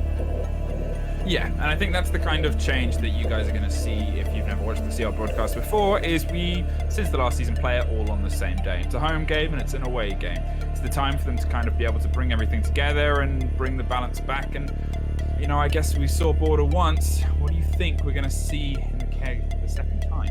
There is always the possibility to see the same map twice. That being said, I don't think we're going to see Border again. I think that Penta are going to be looking to ban that away fairly early on. Based off the bans that we saw previously, that could mean that we see something like a Clubhouse being played as map number 2. It would be a stark contrast to Border in that whereas Border's very frag heavy, you can see Clubhouse playing a little bit more technical. You see it as being a bit more of a war of the utility. So we could see that sort of storyline start to develop. I don't think that there's any other map that Penta are really going to want to take Crazy to per se. If you take it to a Coastline, it's likely to be a similar result to Border just because their maps are very similar in the way they play out. I'd be airing toward a more technical map, and I think I'd be looking to try and deploy some real firm strategy to undo what we've seen so far this evening, which, let's be honest, has been a pretty dominating Crazy. Yeah, and I think that's the thing that everyone can kind of take away from this is if you're new to Crazy, there's Crazy. They're so good on the attack, which is a rarer thing to see in this game in general, and often it means a lot of teams, if unprepared, well, it's very obvious when they're unprepared because you can work on your defenses as much as you can and try and have that tested, but when you're having an attack that is the question, well, I guess that's the big kind of confusion there. Obviously, in terms of Crazy, the maps that we saw them take out were kind of bigger maps. They got rid of Villa very early on. They also, to be fair, got rid of Coastline in the previous bans, so they weren't quite wanting to dance on one of those attacker-defender sided ones. And Coastline is one of those maps that becomes a bit of a question of aggression as well, and well, for their playstyle of liking to lock off the spaces before going for their executes, who knows whether that's something that they prefer to swing into. Obviously, as we said, Border could be a possibility twice in a row. Clubhouse made it all the way to the end previously, but that's a very, very good map in the hands of Crazy. And, well, Penta might be thinking, okay, well, it's a default similar to Border, but we can test the space a little bit more, which is where Crazy suffered. Do they really know what they must be getting into? Could be very difficult. I think there's probably a lot to go on in terms of Crazy playing on Clubhouse in terms of watching and comparing.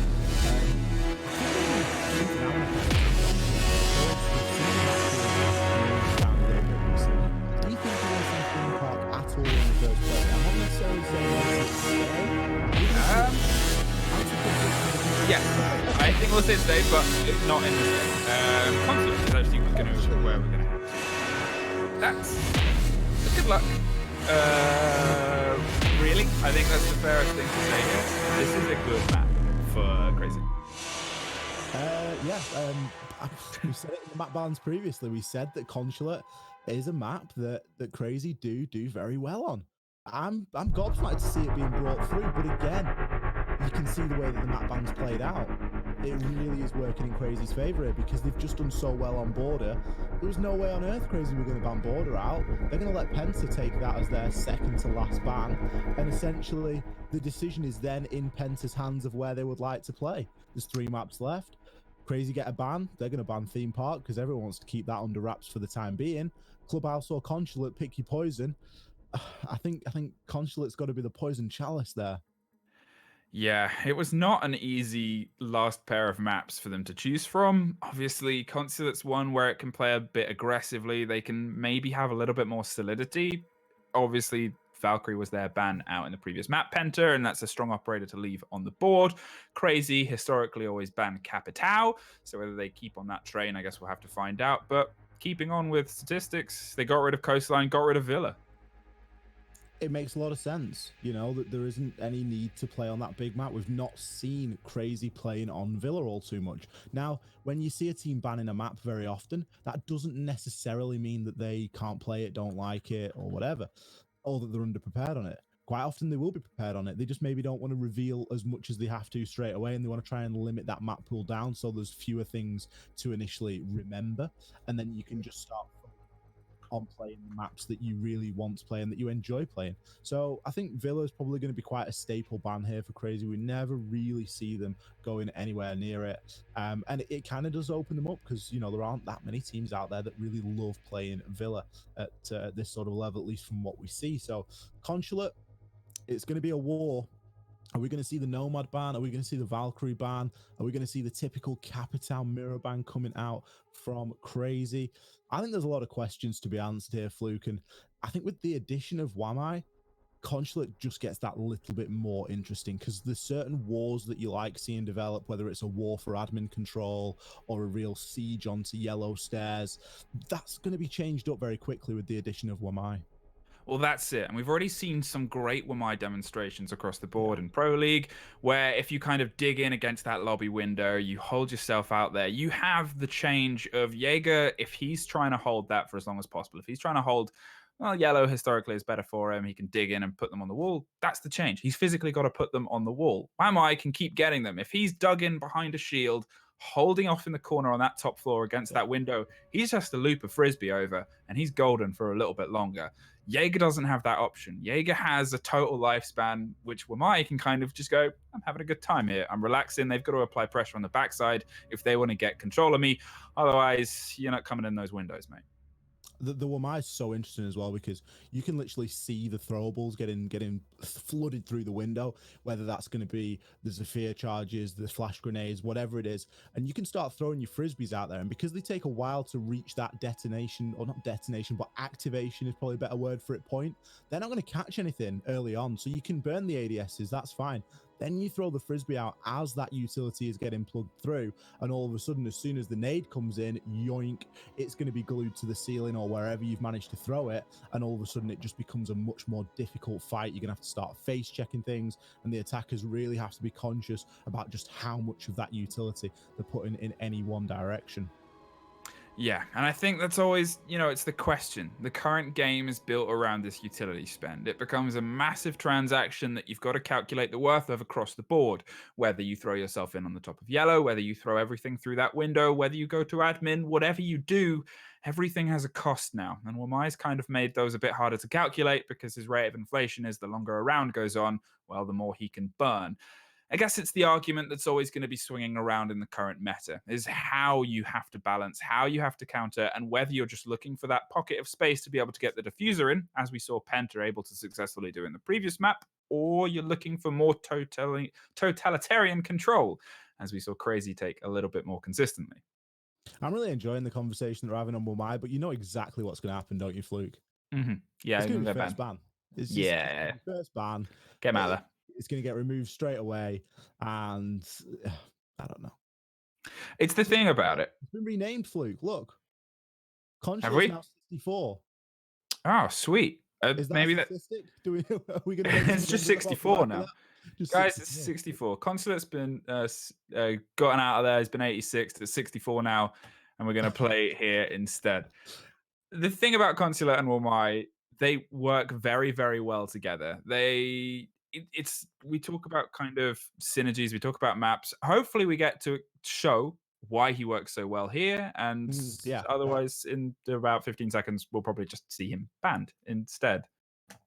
Yeah, I mean, it would be really nice to see a bit of a masterclass on Wamai and what these teams have really been practicing for, because I think now is the time to start bringing that out and to really demonstrate just how useful it can be in that kind of a scenario. We spoke a lot about how he's useful on the yellow stairs. There's of course going to be other uses for him as well, whether that's going to be, sort of catching air jabs or inside of admin, really trying to keep controls. We have seen recently a bit more of a shift into that admin side push for that control of top floor, because you just get that little bit more of a buffer to work with before you have to start committing on into site.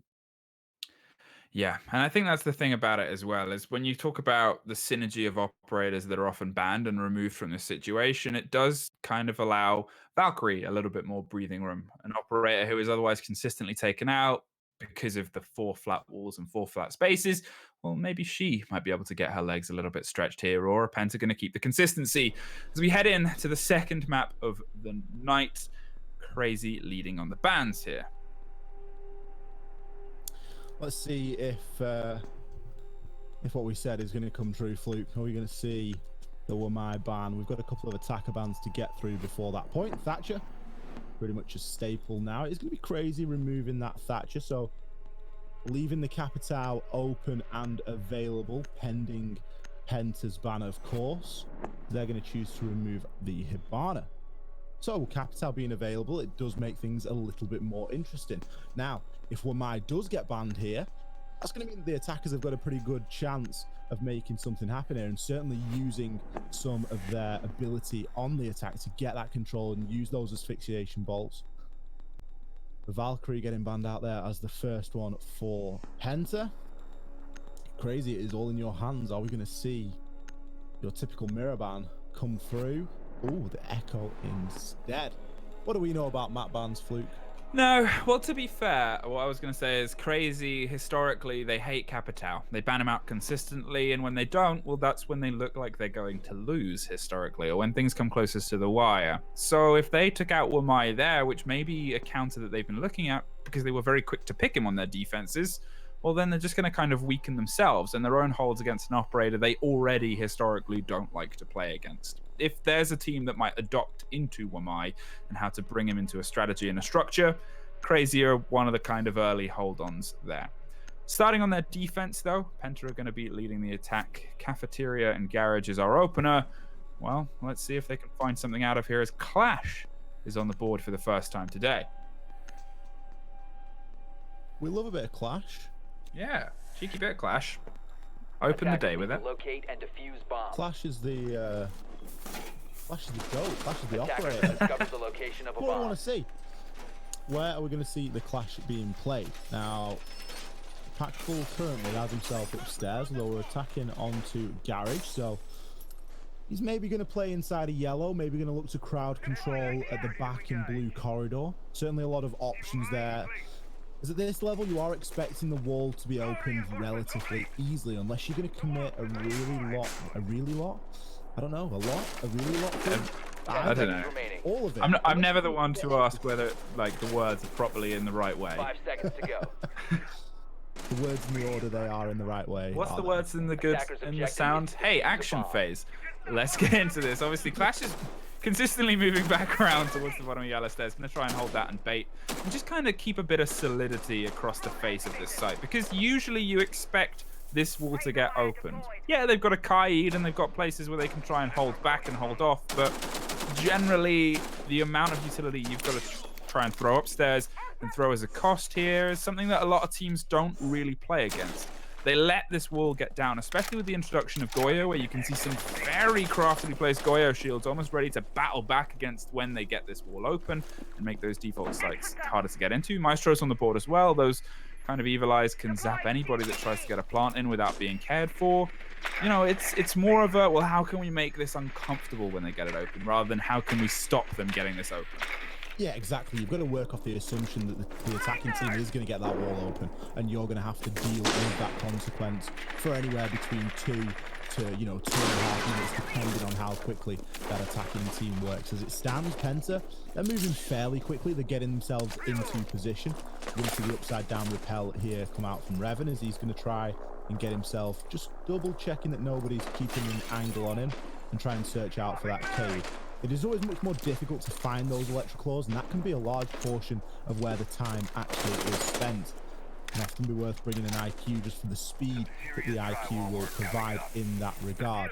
Packball playing aggressively on those yellow stairs, causing a bit of a nuisance for Yannick. Yannick is really forced to change his line of attack. He needs some sort of pressure coming from another angle, because Packball can sit there for the entire time.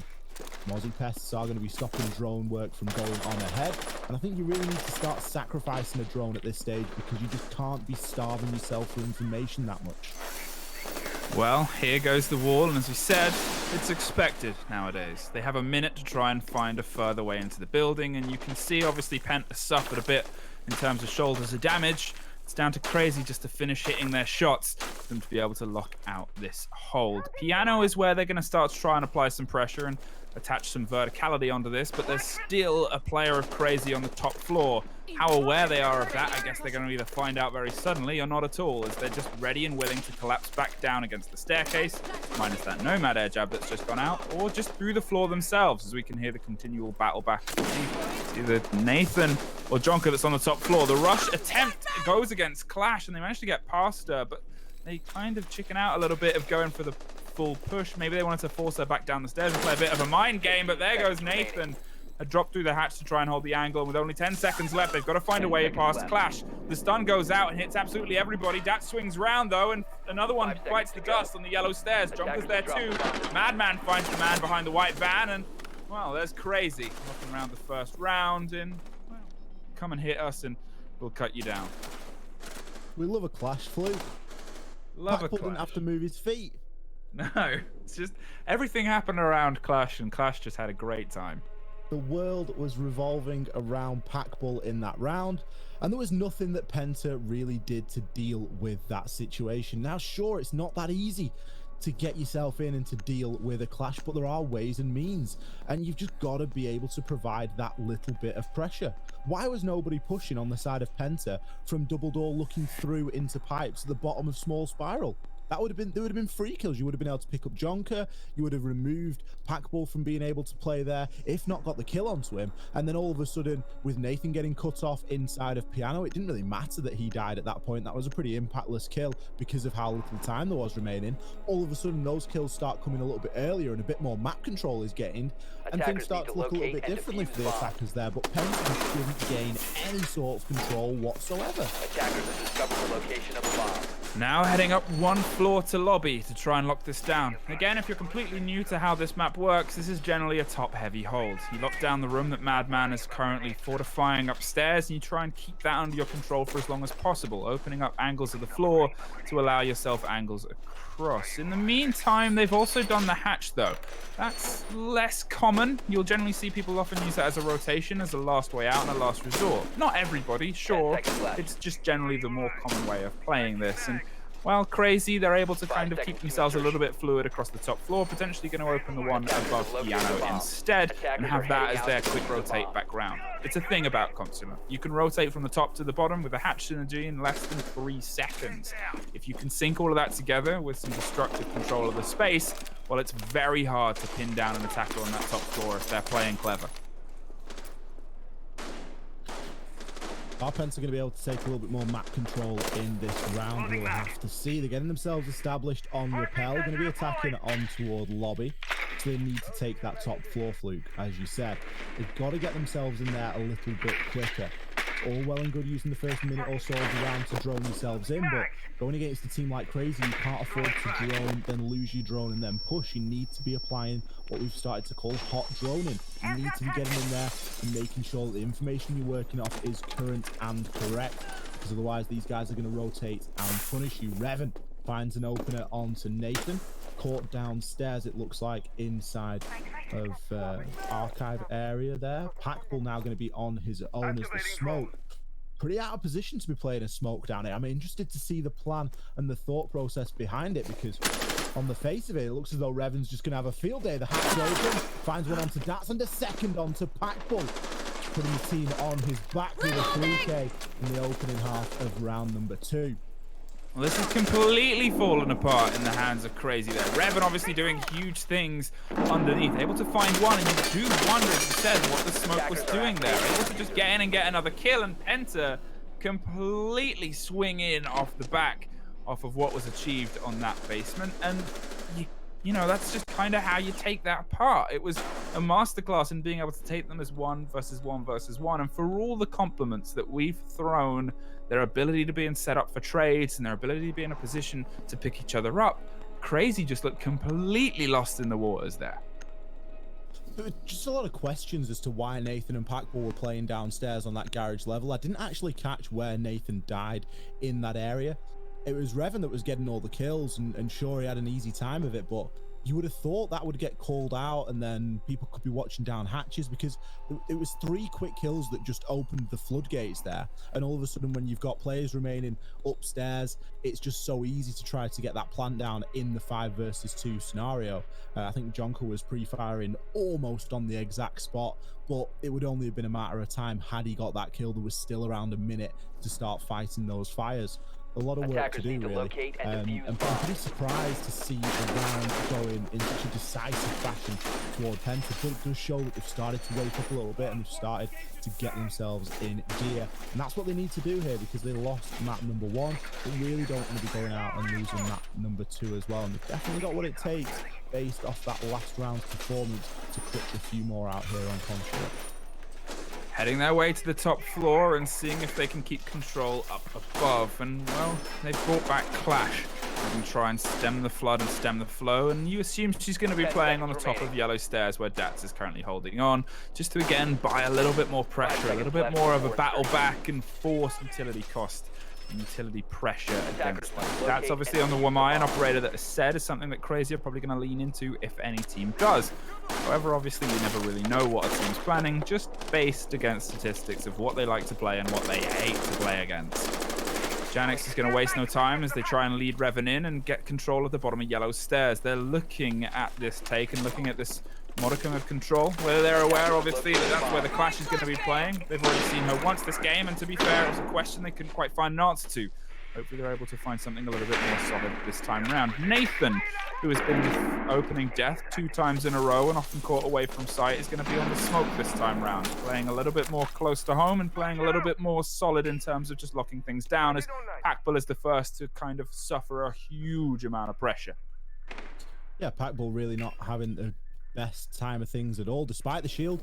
He has seen a good portion of damage, but he's doing an important job. He's keeping control of yellow stairs. This is what we spoke about so much in the pre-game, Fluke, is this meta that will develop based around Wamai. Now, Crazy choosing to go with flashes. It's often a really good point of, point to start at when you're trying to develop something a little bit new and you don't really know exactly what is going to be thrown in your direction. You can bring the Clash for that level of surety. Wamai going to be throwing those frisbees out periodically. We've just got a nice glimpse there as somebody hopped into a drone, just trying to keep the top of yellow stairs alive. Packbull going to be seeing some pressure as well, but that's very quick in being able to throw him out. He's in a fantastic position there behind the shield, but it all just depends on how much control can be kept on long desk. And, well, it doesn't look like much because Penta are going to swing their way on through. Alive gets 2 in the bathroom. Wamai has been Capital firebolted out of position. Will find 1, but then be downed in process. Packbull on super low health. Essentially, this is looking like a 1 versus 3 as we do have Dats down. Packbull gets finished off at the top of those yellow stairs. Madman caught out on a rotation, and Penta were everywhere they had to be that round. Wow, Penta, so good at reading, and they've kind of shown up with an aggression that was completely missing from them in the first game. They're able to lean in to what Crazy are doing, and they're taking advantage of the gaps that they saw and picked apart in the first game, and it's really good to see. Maybe, as we said before, it's a bit of a warm-up for them, and they're able to find some of their feet and find some of the bodies of Crazy that they couldn't quite manage to pull off, as they, for the first time today, get an advantage in the round count. Cafe Garage, we're going to head back down to. They're going to keep rotating and keep trying new sites, even though obviously this is the one that they had their success on, so it makes a lot of sense to come back to here, and it seems like Penta have read that too. Bringing the hard destruction, which, to be fair, is only needed on certain sites on this map, and this is the main one.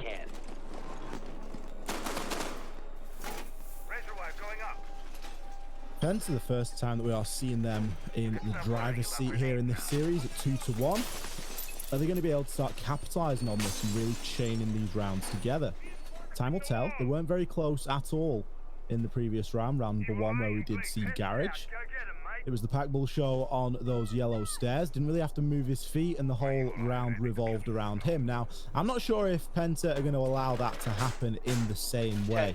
You can really see that push come through from spiral staircases, and that's a glaring hole and a glaring weakness in this plan. For as good as it is, I think you do Attackers leave are yourself moving out to very locate a bomb and exposed defuse if it. you're going to really focus on Garage in that sort of a manner, because these roamers upstairs, they're expected to be dealt with. You know, sure, they're going to waste a little bit of time. Sure, they might take somebody with them. But ultimately, you're expecting to lose those roamers, and the thing that they're going to give you in return is a minute off the clock, a minute and a half off the clock. As it stands, there's going to be no roamers. Nobody playing on that top floor. Nathan prepped upstairs, so that would lead you to believe that he was at least going to play in there, but maybe just trying to bait out some extended drone work here from Penta. Well, it looks like it's the match pace here. His enemy's going to try and careen his way across the top floor and pick apart anyone that might be playing off the board. So far, generally, that's been Nathan.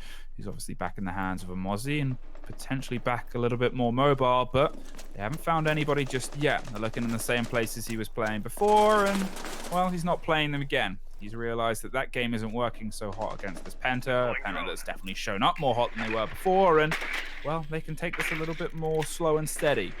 Whether that plays into their favor or not, I guess we'll have to see, because that was some of the bits that sort of cost them. We didn't get the biggest run out, to be fair, if they're attacking rounds, but when Crazy had more time to live up to their name, they were able to find more and more bodies. So far, Penta have been really, really good on the rounds where they've been able to apply this consistent pressure and apply bodies and just keep pushing them back and pushing Crazy into uncomfortable positions. This site, however, is the hardest to do that on, and yet again, they've started to slow. Which is really interesting, because we did see them open the garage wall in quick time in the previous round when we saw this site, but it does seem to be taking them a lot longer to clear off that cave back through. Enemy only now going to be getting that floor open, into piano floor, opening up and looking down onto that garage wall. But a utility dump there from Yannick as he now chooses to drone himself on through. There's going to be no pest this time, which is going to be a bit of a problem for Crazy. They are allowing just that little bit more freedom this time. We do believe that the Cade Electroclaw has since been moved and the wall will now be open, but with only around 45 seconds left, there isn't a great deal of time to start forcing these rotations and this pressure. Enemy going to get down to a C4 there, and that's going to do enough to slow the roll of the floor being opened. Now it is on to Yannick to try and riskily revive him, but all this is eating that precious time, and there is still a clash to get through. Well, the Clash is doing what she did last time, able to find a bit more safety around the brick and mortar building of the corner of this staircase, and more utility is forced their way as things start to slip against Crazy. They've lost Madman and Nathan. They have, well, at least one back in their favor. They're trying to dig the diffuser in around the side of White Van, and Alive is going to have to swing back round. Doesn't quite catch the Clash at first, but is able to pick it together there. There's Penta find the gap widening and find themselves 3-1 up. It was scary business for Yannick on those yellow stairs. He turned the corner and Packball had his back to him, and it was like, are you going to shoot at any point? Are you going to pull the trigger? In the end, he did, and the kills flooded in Penta's direction, but it did come down to the wire. That's not always a bad thing. Setting up for a nice execute isn't the worst thing in the world. As long as everything goes in your favor, you will be okay with it. However, things start to get a little bit sticky when you use all that time and then can't end up with that execute and can't try and make something happen. And for all that we hyped up Consulate being a good map for Crazy, Penta have really come out here and shown that they are willing to play. Crazy now going back down to Garage and Cafe. Now, the 50-50 here on this site, but it looks as though things are starting to change. Nathan, instead of playing onto the Mozzie, is going to play that mirror instead. But really doubling down on that with the Clash pick as well. I mean, it becomes this argument of how often are you going to keep trying to run this? Yeah, Clash was your last stand, and it was very good in the first round, but it seems like Penta's almost using that against you. They know that you want to play the bit slow and steady on the staircase, so instead they're applying their pressure a bit spread out in other facets of the map.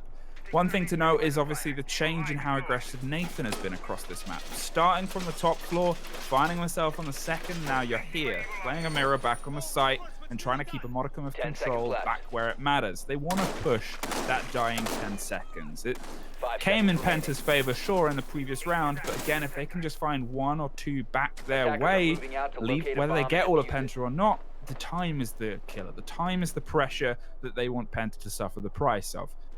guess it's just seeing if they can make something happen without doing a huge change on their roster, which, to be fair, that's crazy. They'll often stick a strategy, stick a plan. They compare themselves in similar ways to Empire, where they like to run the machine and trust that the process comes through for them. Sometimes when it doesn't, you've got to start asking more variant questions than let's just bring Nathan back. Yeah, I think that there's definitely a question to be asked there, because whilst I think it's okay to have either the Clash or the Mirror, I start to have questions when you've got both, especially with how valuable we saw the Mozzie test being in the first round. It just gave so much in terms of information to now. You could see that none of the guys on Penta really wanted to try and deny that drone or to sacrifice one of their own drones to really get that information and to start progressing on forward. And that's what gave Packball so much power in his position. In contrast, we didn't see the Mozzie test being in position for as long in the previous round, and now we don't even have the Mozzie at all. Revan finding an opening pick onto Nathan, almost Caster's curse we've been speaking about in that much. But as the Mirror, you've got to ask yourself, why are you at the top of those spiral stairs? It just seems really aggressive, especially when you've got somebody like Jonker on the Jaeger who could be performing a bit of a similar role and maybe get himself out of a tighter spot, just being that little bit quicker. Packball aggressing on up those yellow stairs. Crazy have recognized here they need to do something to get a kill back. They need that little win here at this point in the round, because they know that the pressure is going to be coming. Well, and here it comes. They have the drones. They know where Kaida's playing, and he's playing with not a huge amount of health. Trying to C4 the pressure from above, but no catch. The man is much further away than that, unfortunately, and you can't quite find the body in and amongst it. Digs under and hops back up as he's playing the floor is lava, and unfortunately filled with bullets as well. On the backside, Dats is waiting for someone to careen down these stairs, but it's a Nomad that has no reason to apply pressure. Nathan, the first off the board yet again, however, playing a much more centralized role to the site. At least Dats finds Alive, who does, in response, actually try to apply some hammer and anvil as all the utility is being popped and burnt on the far side. Flashes are coming careening into the site. They have all of the wall open as much as they can, and they're trying to use the 30 seconds to at least get one more body before they go for the collapse on the hands of Cactus. With a little bit of health and a misthrown splash there from Revan, well, they're going to go for a plan B and try and apply the pressure. No, they're not. No, they are. Well, they're not quite sure what they want to do. This is where Penta really starts to look lost. They've wasted around 20 crucial seconds there, and they've now only given themselves one attempt at getting that plant down. Kills flying in for Crazy as the diffuser is halted in progress. Dats is going to pick up the final kill. I think he had 3 in that little exchange at the end, starting with Alive. And well, what a round close for Crazy. Holding on for dear life, and Penta just falling short there, stumbling at the final hurdle. And it was a little bit of pressure. You can see, obviously, just in the motions of the Sophia, they weren't quite sure how they wanted to collapse in that dying throw. They forced everything through, and, well, the buying and biding for time actually came out in the favor of Crazy. You can kind of say only just, though. 2 of them were on slivers of health, whether they were on a fort 3 at the end or not. Doesn't matter. When you're that low and that close to death, that's nobody's tactic. Nobody wants to rely on just a sliver and a dream. Console office we're going to head to as the final of the split here, and obviously this was a very, very good site, the middle of their 3-round run for Penta, and well, let's see if Crazy can have a little bit more momentum going into this before they hit the turn of the half and head to their preferred attack. Protect your bombs from being defused by attackers. There's still a good chance that Crazy are going to come out of this at 3 apiece, but that fight for control of yellow stairs is going to be so important. Packball has played Clash every single round here so far, and he's managed to even get himself a kill. He couldn't do that on Thermite on Border, so it can't be too bad of a pick for him. Is he going to be able to keep control of the top of yellow, though? Because that is the really crucial point that we've seen these fights getting dug down in. I think it was Alive that repelled him through bathroom last time and just started to cut down those members that were very well positioned to assist in that yellow stairs hold. I'd maybe like to see a little bit of a Attackers must switch up locate here and defuse the because bomb. I think that Crazy are going to try the same thing. As you said, they really do like the rinse and repeat tactic, but it can become a little bit predictable. And if you've had some success in a previous round as an attacker, you may know the route to that success a little bit quicker this time. If a bit of drone work goes out and it gets called that the setup is the same, well, I can see Cactus getting that fire arrow in onto Amai's position very quickly, and all of a sudden the world starts to become a very small place for Packful at the top of yellow. Here comes the pressure, here comes the utility burn, and here comes Revan. Obviously a man who managed to pretty much swing an entire round into his favor after finding 3 kills on the ground floor, looks to repeat the process. However, Penta have hit a bit of a slow again. So far they've been much better at leaning into that though. When we saw it on Border, it became a bit more of a big problem. Here on Consulate, they've been able to keep a fire going. Always generally credit that to an IGL or someone who's able to get vocal, get loud and say, look, keep it going. Keep the pressure on. This is when we found Crazy is weak, so let's keep pushing them onto that back foot and making them uncomfortable with the play space. Packbull is where they want to apply pressure, and Alive is the one that's trying to get the crossfire here. Catch anybody who moves round, and well, if we throw our minds back, he was very good at catching them before, and there it is. Packbull, forced all the way out of position, is torn apart by the back cover, and this leaves Dats in a very, very isolated island of a position. Has to wait for this fire to go before he can hop over and try and find a bit of solidity, but Yannick's is there to make things even worse. Caught through and true from the rotation there as almost puts bullets against Smoke. Smoke very lucky that Yannick's was concerned about a rotation and is able to push back against Yellow. Here comes the smoke canisters, here comes Zafia, and well, there goes Nathan. Enemy finding that kill out, and with Nathan removed, that's a lot of the diffuser denial gone as well. If I can get my words out, that would be wonderful. But Penta did a fine job there, and they found that success, and they found it a little bit earlier. They knew what they needed to do to remove those key players in Dats and Packbull. They did it expertly, and it ends exactly the same way as we saw it end 3 rounds ago, with Madman dying inside of that connector. Penta on a bit of a rinse and repeat there, but much more effective at clearing out that defense. And I think you've got to look at that, Crazy, because it really didn't work all too well at all.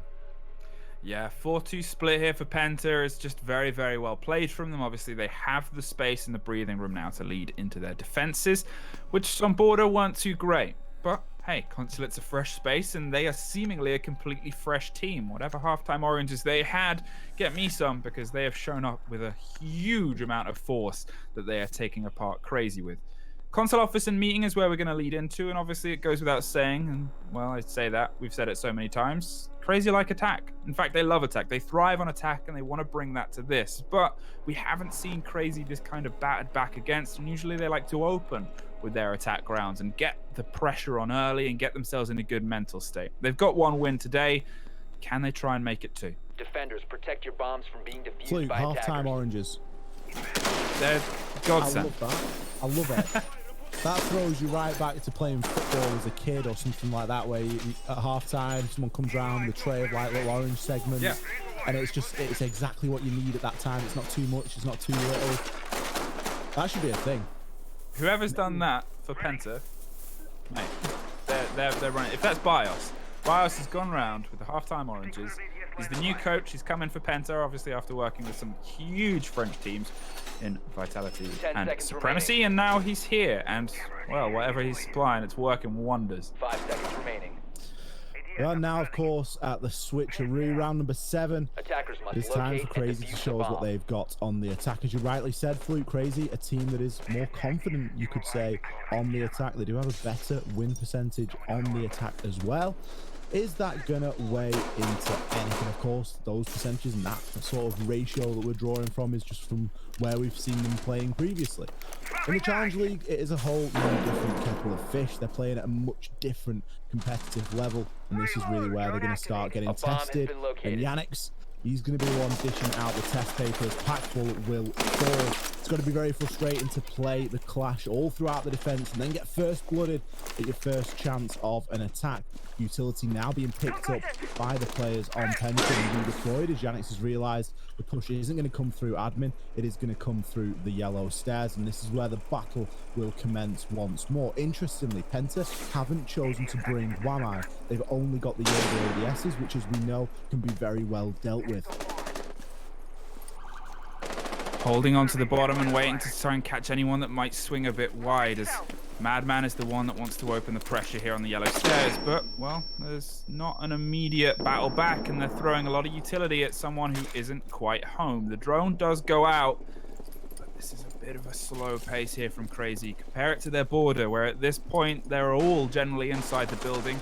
Yes, it's a different map and a different play face and space, but at least one of them, two of them looking for bodies and kind of moving ahead with those pre-placed drones was a big step and a big introduction from Crazy to not only this league, but into Penta's world entirely. Now they're well slowed, steady, cautious, looking to hold the angle, the crossfire, and the bubble of space to be able to get the diffuser in. With Packbull off, they've obviously lost a bit of that space control, and they know, well, they knew someone wanted to try that. Alive suffers. Nathan, there is those calls and those pre-plays, and there's that information coming in to save a man's life. Nathan doing a really good number there on the flank watch. You can see himself getting in that sort of crow's nest position on the skylight and then placing the drones out there, being able to call for Jonker, who, let's face it, probably wouldn't have got that kill through those bars had Nathan not been there to assist. Madman now going to fearlessly get himself on into sight and maybe look to try and get the plant down. That he will. He's been watching multiple angles here, and I don't think that Penta have got any information that the plant is going down. A kill will come through from Cactus, but he would have been better spent on his evil eyes at that moment in time as the plant is being confirmed. Madman not only getting the diffuser down, but will find one for his troubles. Jonker falls off the rappel, leaving us quickly in a 2 versus 2. Cactus and Yanix looking to pressure on through now. They're inside of Console, and they have access to that diffuser, but how well is it being watched? Madman with a third now leaves his teammate in the 1v1. Nathan outside on that rappel as Cactus looking to try and get the diffuse off, but no, Nathan doesn't have the intel. He can't pre-fire the correct spot. The diffuse will go down. What's happened to the post plant?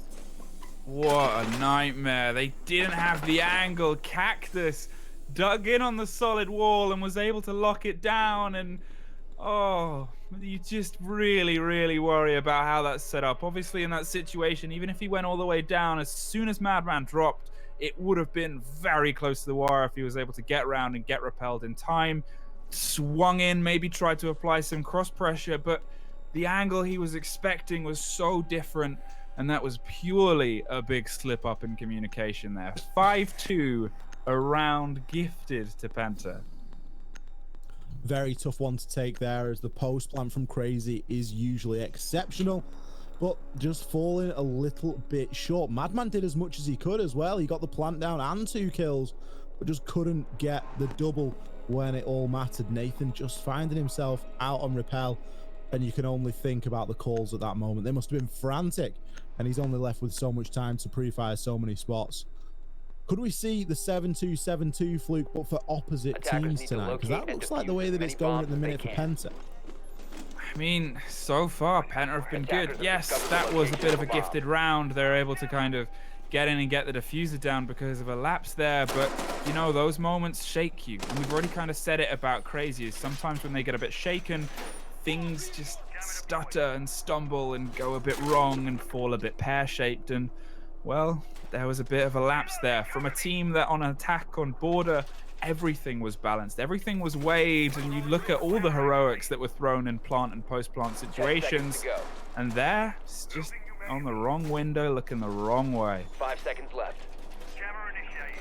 Those are the rounds that really do come back to haunt you later on as well when the game is all said and done, because, well, 4-3 starts to look a lot better than 5-2, as that is the scoreline currently. Penta only 1 round away from locking in that match point and guaranteeing a draw at the very least. Now it's time for Crazy to really step up to the plate. We've seen glimmers, we've seen little flashes so far in Consulate, but we really need to see a little bit more from them here, because if they continue to play in this fashion, it's very quickly going to be a Penta victory. Packball getting himself into admin, just going for that top floor roam clear, getting the drone work done nice and early, and trying to establish if there is anybody that is going to cause problem late on into the round, and where to deploy those air jabs, because quite often the closer to site that you can deploy them, the better.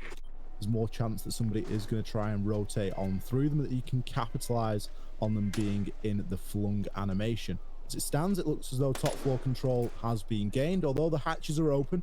That can often be a little bit of a bait strategy, saying, look, you're going to have to drone me all, because we are going to open the hatches and make you think that somebody is playing up here. Wow, minute 43. Crazy shaken. Are they stirred? We'll try and tell as they try and hold on to the bottom of the staircase where enemy is just playing around the corner. They want to catch the players of Penta out and lock them down in similar ways that they were able to do on border. But Penta are finding more solidity here. There's a lot more little corners, little nooks and crannies to hide in. And so far, it's leading very well into Penta's play style. They're able to have one or two bodies slightly further away from the site, with less punishment raining down than they did inside the previous map. Dats is opening up as much as the verticality as possible as they try and catch anyone who might rotate and swing around aggressively, but so far that hasn't really been how Penta want to play. They set people up not too far and touching fingertip distance, and then kind of lock down in the site itself, and a C4 from Alive underneath blows Jonker out of the water, and it's Yurash that's gone, and the wall's open. At least they managed to do a job, but big credit for Alive for being able to read that in time. Yeah, and the Ash just losing out on that operator that can quickly rotate and make a difference if and push is needed. That's now trying to find out anybody that he can, baiting out some of that C4 utility and just retreating to some previously made holes, seeing if any vertical angles can be gained. Revan, between a rock and a hard place, goes for the rotation through the door, but Packbull, patience will be rewarded as he finds that kill. Nathan, another onto Alive. So quite a considerable man advantage here for Crazy, but very limited time. This Evil Eye is going to be huge as well. It is going to chew through Madman's remaining health. Yannick finds one onto Packbull, enemy another, and all of a sudden the tides have shifted. Nathan now left in the 1v3. Upstairs, not a lot of option and nowhere really to go. Penta winning the round out, very close in the end, but they'd set up extremely well for it, and there were still layers to that defense that hadn't yet been dealt with. And I think that's it. Penta have completely shown up as a different force here. And this is one of those questions that often gets asked about rosters, and ones that, you know, for the first time ever, both these rosters are generally playing in CL. One's come from the top, one's come from the bottom. That still plays into this factors of longevity, of kind of the map spaces and map stresses and how well you can dig in. And so far, Penta, they've been able to shake off what was an abysmal first map, an abysmal first showing with a fresh roster granted, and they're bringing it back. They're turning the tide against a team that otherwise had it entirely locked out. Crazy, they're suffering crazy problems. They haven't really been able to answer any of those problems so far throughout the game of, well, things are slipping away from us. How do we respond to this? We could try the same thing. We could change one operator, but it's not quite working. It's not quite landing, and they find themselves on, well, the precipice of a response to what they managed to hand out on border. Split site now for the first time today, and it's one of those rare treats. It is a rare treat, Flute. We don't often get to see the old split bomb site. I kind of like it. I think it really puts the pressure on the attack because you've just got that much more to do. When you've got defenders that are going to be split between multiple floors and not necessarily roaming, still able to heavily impact on how the objective is being played, it does create some problems. We often see this being played with a castle. Enemy is going to be the player to choose onto that castle. You're going to be looking at small little rotations and maybe some holes in the floor as well to give those lines of sight and carefully placed castle barricades to sort of stem that attacker push. Now, the way that you push it, it's kind of heavily contested in the minute. You can either get yourself on through garage and look to take control from the west side, or you can really look to try and hammer home and get that top floor control inside of admin and work your way down into visas that way. Either way produces its own set of problems and risks, and it really is about nailing those defenders down and catching them out on rotation. Well, with 2 minutes on the board and every player, this is again much slower from Crazy as it was previously. Junker's trying to lead in on the Ash and find some opening blood, and Nathan's going to get some droning and get some pre-plays to try and dig out anyone that might be playing. Split site becomes a big question for everybody because, as you said, it's rarer to be seen on this region. It's a bigger site, at least in the hands of NA. So there's lessons to be learned from watching the top tier for anybody. And sure, everybody plays every site in their scrims and learns them to the best of their ability, apart from Bar and Open in Clubhouse. No one touches that willingly. But here we are testing it in the European waters. And Crazy, they're a team where they haven't had that big opportunity to really stretch their legs against teams on this site. So this comes down to adaptation for them. And that is not always their strongest suit. A lot of drone work going on ahead now, and Crazy haven't really committed in any significant way. They've looked to get the hatch open, throwing an exothermic charge onto that. He got himself inside of Visas. Madman opens up with a nice kill through that hatch over onto Alive. Manages to take out the C4 and deal a little bit of chip damage there onto Revan as he looks to retreat his way on through into Cafeteria. Minute on the board and the angles are still being held and time is slipping steadily through the fingers of Crazy. They've got to try and find a way to capitalize on the body count that they've been able to swing in their favor, and unfortunately it's quickly swung back as Packbull takes care of Packbull is taken care of even by the man below. Cactus finds a second for his trouble, but yet again Madman is able to find the diffuser down in and amongst a very dangerous position. Last time they did this, it didn't go their favor, so they still have work to do, and well, Revan's going to try and feed as much information back to as possible. A bit of a slip up there from the hands of a Pulse, who wasn't able to quite read where the diffuser was going down, but it happens sometimes. Madman doing what he did last time and digging on the side to find two. Swings with the pistol for the third, but can't quite get it, as Cactus is able to get a triple and put himself in the 1 versus 1 yet again. It's the repeat of what happened before. Hopefully Eminem are a bit more aware about what's going on. He's going for the wide run and the wide rotation, has to hot drop in, doesn't hold on to it, and that's able to lock it out against what was a very close situation. Oh, Cactus, I think you've got to hold your nerve there because it looked to be so close to confirming that diffuse. The Buck, the 2-speed operator, you've got a little bit more time than that. Had that been an Ash, I would have totally backed going on for the kill, but even then, there wouldn't have been enough time. A very, very tight round there. I mean, if anything is down to the wire, there it is. Almost the repeat of what happened before, almost the repeat of the tragedy that befell them, and almost ending it on a 7-2. They've at least been able to find one round on the split site. They've still got to get through Consulate, which was a very rough opener in a similar fashion. They've still got to get through potentially the basement hold and the garage hold and the cafeteria hold as well. There's loads of different situations here, but they have something on their board. The first round they've got in at least 3, and the only attack round they've got at all for a team that is so historically good at it. Defuse as many bombs as they can. Crazy are really starting to be tested tonight, and this is where we were expecting to see them tested. We're in the Challenger League. It is going to be a tough level of competition, and teams like Penta aren't there to be rolled over in the slightest. They might not have had the best showing over on Border, but they've come out swinging here on Consulate, and they really are showing us that they're here to play and that they mean business. They've secured the draw at this stage. Crazy, if Crazy do win the next 3 rounds, it would in fact be a draw, so it's kind of the best that they can hope for at the moment. But Penta still 1 round away. On the precipice, on that match point, tantalizingly close to securing some points in the first week, which is of course what you want to be doing. You want to start the Challenger League off nice and strong, and well, if they get a win, then both these teams will be doing just that. Now, how is this top floor going to be dealt with once again? We aren't seeing the Wamai being brought for Penta, instead just relying on the ADS devices on Jaeger. Don't forget, last time we played this site, Crazy did manage to get the diffuser down. However, they couldn't hold it in the post plant. It came down to a 1v1, and it was a very tough thing to watch as Nathan just couldn't quite find the angle onto the player diffusing.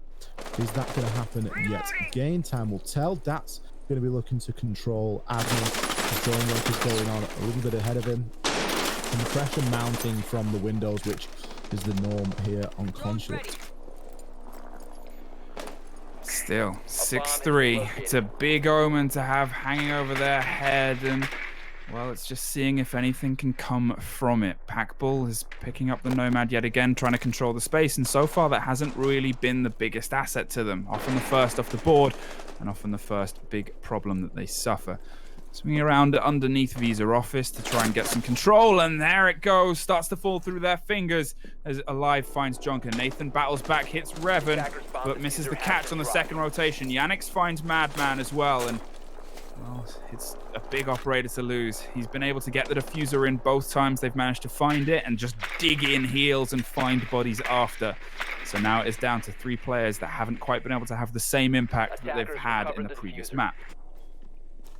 A really tough opening death there for Jonker as Alive, just snaking his way past the drones and getting himself back into the fight. Whiffed shots on either side there, but Janix is going to come out the victor as he does take down Dats. In turn, he will be traded out pretty much straight away. The kill is going to be confirmed by Packball. Janix still down, so essentially working in a decent advantage here as they do have the man advantage. Packball, you've got a glimpse. That's the last little bit of information that Janix is able to provide, and now it all rests on the hands of Cactus. He's dug in inside of the bathroom, going to try and push on through. He probably knows the location of these last 2 players, as that will have been called by Janix as his dying wish. The push comes through, but he misses his shots. Nathan going to start to confirm that diffuser, and Cactus left with no choice but to push on through. But Packball providing really good cover and a nice crossfire from those spiral stairs. Nathan hasn't been able to get himself out of meeting yet, but doesn't really need to. Can just hug that bomb chassis and stay very tight. Pre-fire shots are going out in all sorts of directions as Cactus is desperately trying to leech onto anything that he can. He's got the Alder, he's got the potential to do just that, but in the end it will prove too much. He couldn't hear the air jab, and Nathan cleans it up as a nice easy kill to close out that round. 6-4, and it gets slightly better, at least in the eyes of Crazy here, as they're able to find one against what was a very solid site before, even though they're on the back foot from the beginning of the round. They got their responses in, got their trades, and were able to pick apart what Penta were trying to play. It's not over yet, though. They've got to at least dance through Cafeteria and Garage, which is being swung to, and then if they get that, well, they've still got the choice of where they want to go next. It's down to Penta now at this point to not let this slip through their fingers. Crazy have woken up a little bit, sure, but Penta were electric in the opening split of this game. They were electric. They managed to find a few rounds on their attack as well on the entrance of that split. Here, it's starting to fade to static a little bit. They're starting to lose some of the power that they were able to lean into. And, well, if things dip a little bit more, it could be an unfortunate situation here for them. Is there such thing as like a 4th quarter orange fluke? I mean, it's this when you kind of it's last minute subs, you know. You bring Fresh on legs. we need fresh legs. We don't obviously have that equivalent in this. If a player looks like they've suddenly swung up, they've on fresh legs. You Magic Sponge, maybe that was bought out for a couple of players. Brought them back in. Did you have the spray? The magic spray? Magic spray, magic sponge with a few. You know, they're a There's powerful all- object. There's all sorts of little edges that you can get. Welcome to R6 UK, guys. If you are outside of the UK and didn't play Sunday League or Kid Football, you know, here's where we're at now. I'm sure there's going to be a lot of people that can relate to that. But on a serious note, Penta again on that match point. They've hung around here for a couple of rounds. They're going to look to try and convert it here and now on the Garage. It's somewhere that we've seen hotly contested throughout the course of this game here on Consulate. But as you quite rightly said, Crazy, they've started to find a little bit of bite. They've started to find that fire burning deep within them. And they've been able to not only get the plant down a couple of rounds, but also keep control of it and keep a hold. What we've seen previously when they've attacked here onto Garage is just a real bloodbath in the final couple of seconds, with multiple kills swinging in Penta's direction. Now, both these teams so far, whilst on the attack tonight, have shown quite a sort of ease to use the clock to the fullest and really sort of burn that clock down. But I think that both teams really need to start allowing for a couple more errors, allowing for a little bit of something to go wrong in those final few moments, because you can't always execute perfectly as you would wish. And with the kills that we've seen coming out, they've been thick and fast. So very difficult to tell if either team is, or which team should I say, is going to actually come out the victor in any given situation. A lot of control of the second floor, of the first floor now, I guess, as Jonker pushes his way on through. Just checking out onto a bathroom. I think everybody needs to be quite aware and concerned of Yannick's playing on the blue spiral, because he's in position to rotate on up there, and if that hasn't been air grabbed, he could have a bit of a field day given the chance. Holding on and waiting, as you said, and Nathan is, well, he's not in a great state. He's obviously a player that's been consistently able to find bodies with an even kill-death ratio at this site, which, to be fair, is what Crazy needs, the ability to find bodies, because that was something that has really escaped them previously. The first breaching charge caught by a Kaid claw there, thrown from deep, is able to stop any of that go off. I don't believe it was the bandit, because it seems to be a bit further away from the wall, and with what Buck is doing, that makes sense. The second is able to get through. Kaid couldn't quite catch that, and they're able to at least get some of the wall open. If they hadn't, well, it would have been a nightmare. Alive is the one that's going to try and hold down, playing the mute role in the back of White Van, but look at Crazy just sprinting around looking for an opening frag. Yannick's is still off on that spiral staircase, still waiting in a situation where if he collapses unchecked here, that can be an absolute nightmare for the hopes and throws of Crazy. And well, so far he's not seeming pressured at all. He's just waiting for a call here, and with only 15 seconds, Packbull finds one, an enemy finds Packbull, and Cactus finds Jonker. There is a body down, and Madman, yet again for the third time, lives up to his name and gets the diffuser down.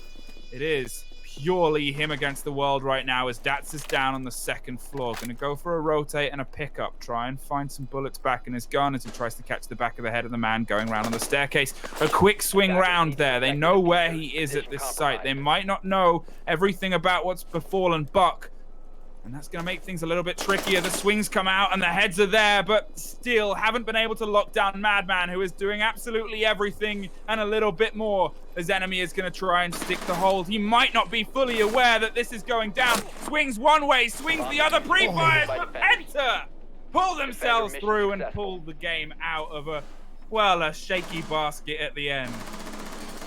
That was a really good play there by Penta, an enemy in particular. It's never easy to be the one to commit to getting that plant diffused, but he did just that. Sort of inside, I was almost screaming at that point, saying, someone just stick it. You're 3v1. You can afford to dedicate somebody just to stick that plant.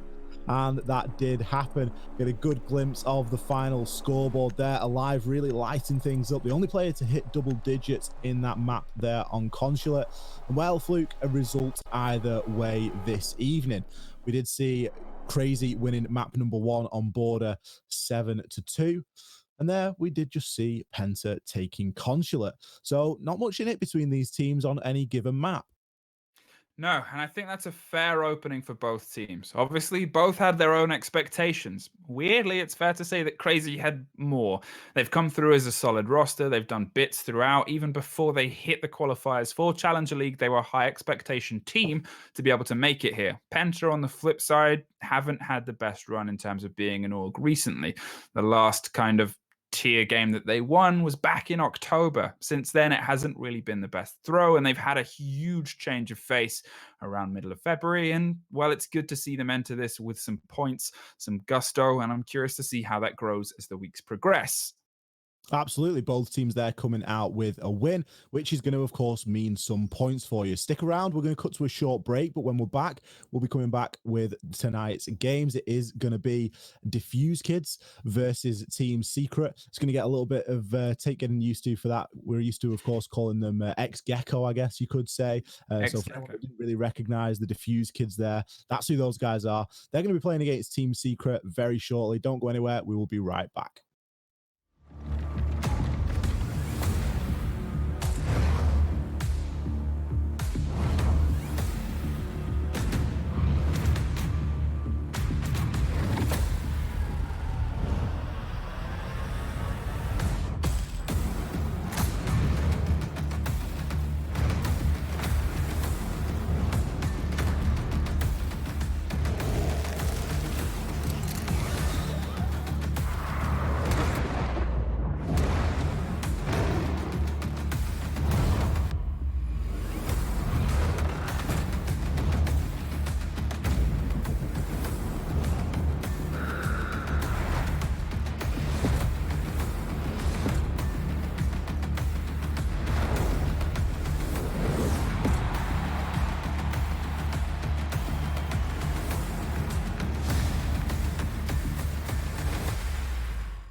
Hello, everybody, and welcome back. Thank you so much for bearing with us during that short break. We were just getting the next game all lined up.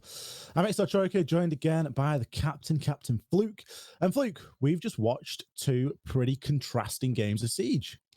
Yeah, I think it's fair to say as soon as you say, hey, these two games went pretty much 7-2 and 7-4, you think, oh, were they to the same teams? And you say no. It completely swung around there. It was, the first map was a masterclass of crazy, and the second map was, hey, where's crazy gone? Oh, it's the Penta show now. And, it's a good opening day, I think, for both these teams. In one hand, Penta, they've come together with a lot of fresh roster, fresh changes, fresh coach. On the other hand, Crazy, it's the first time they've been stepping on a stage this kind of monumental for a consistent swing. Sure, they've done qualifiers and killed a couple of giants, but now you got to do that at least twice a week. Yeah, week in, week out, and that's when the pressure really will start to mount. Looking forward to the games that we have got coming up tonight. We've still got Diffused Kids versus Team Secret. We're going to be jumping into that one very shortly indeed. I do believe we've got the Diffused Kids roster ready and waiting, so let's throw it up and have a look at these guys that we're going to be looking at tonight. Well, these are a few names in a second, as we see a few names that you guys should be familiar with. Gecko. I'm not going to say the full name because I don't know how to pronounce it properly, if I'm completely honest, but names that you'd be familiar with. They're old school Benelux names. They've run a lot of leagues. The only one that is fresh to the scene in terms of CL is Next One, his first ever, his debut in Challenger League. And, well, there's a lot of pressure here. Tie into that with, obviously, players that I think it's fair to say they've got a bit to prove, because out of all the expectations, this team, unfortunately, is often quite low on people's tables. Yeah, I mean, Next One's probably in pretty good company there, as, of course, Cryan has had a stint, should I say, on G2. Vaish, Deepak, Leonsky, all players that have played inside of the Challenger League before, so probably in pretty good company there. And I think that they're, he's going to get carried through by his teammates in terms of an experience point of view and what to expect. But you're right, it's all about what we're going to see on the night, and all these guys got a lot to prove. Yeah, and obviously the people that they'll be bumping heads with, again, a roster of familiar names, familiar faces, and, well, a couple of changes not too long ago. It's a bit of a slightly different Team Secret they'll be hitting heads with on these two maps tonight. Team Secret, the original UK Massive. Yeah. Still honorary members, I think it's fair to say, even though we're only looking at sort of 2 out of 5 now that are I believe that are based in the UK. But we're gonna have Fonkus, Leon, Blaz, Meepy, and Eunice. So Blaz is going to be the sort of the introduction there, as opposed to Feral, as we did, of course, see Feral get swapped out for Blaz. So quite big shoes to fill, because we all saw the impact that Feral had when he came into this roster. It really brought a lot of fresh ideas, a new voice, I think, speaking to some of the players as well, and a little bit of direction, certainly in that mid round. Now, is that something that Blaz is equally going to be able to bring, or have other players sort of stepped up to the plate in terms of honing that ability? I guess only time will tell. Well, that was obviously, it was a bit of a shock to a lot of us as well, including the players, it seemed, via the tweets, was that Feral just left regardless of what was going on. So the change that they had, it was a quick one, and Blaz has only had a bit of time to get involved, which is why they had to drop out of certain other leagues like the UK Prem to find themselves with a bit more of a solid head and to attack this CL with everything that we know the high expectations of this roster can live up to. Maps, however, are going to be our first question of the day, and unlike with the previous game, I think what we see from these teams is a bit more historic in terms of what they like to play. Yeah, quite possibly. It's always an interesting one when there's a new map in the pool as well, as to which team is going to be the team to ban that one out, or are you going to be quite happy to play onto it? I'm pretty desperate to see some theme park. We've of course seen it a little bit in the Pro League, but it's always good when you get the new maps and get them in straight away and teams get playing on them. Ooh, we were close. Secret are going, you know what? You want to take us to theme park? We'll go to theme park. Uncharacteristic, really, of a Team Secret to ban out Villa, as that historically is a map that we've seen them pretty comfortable on.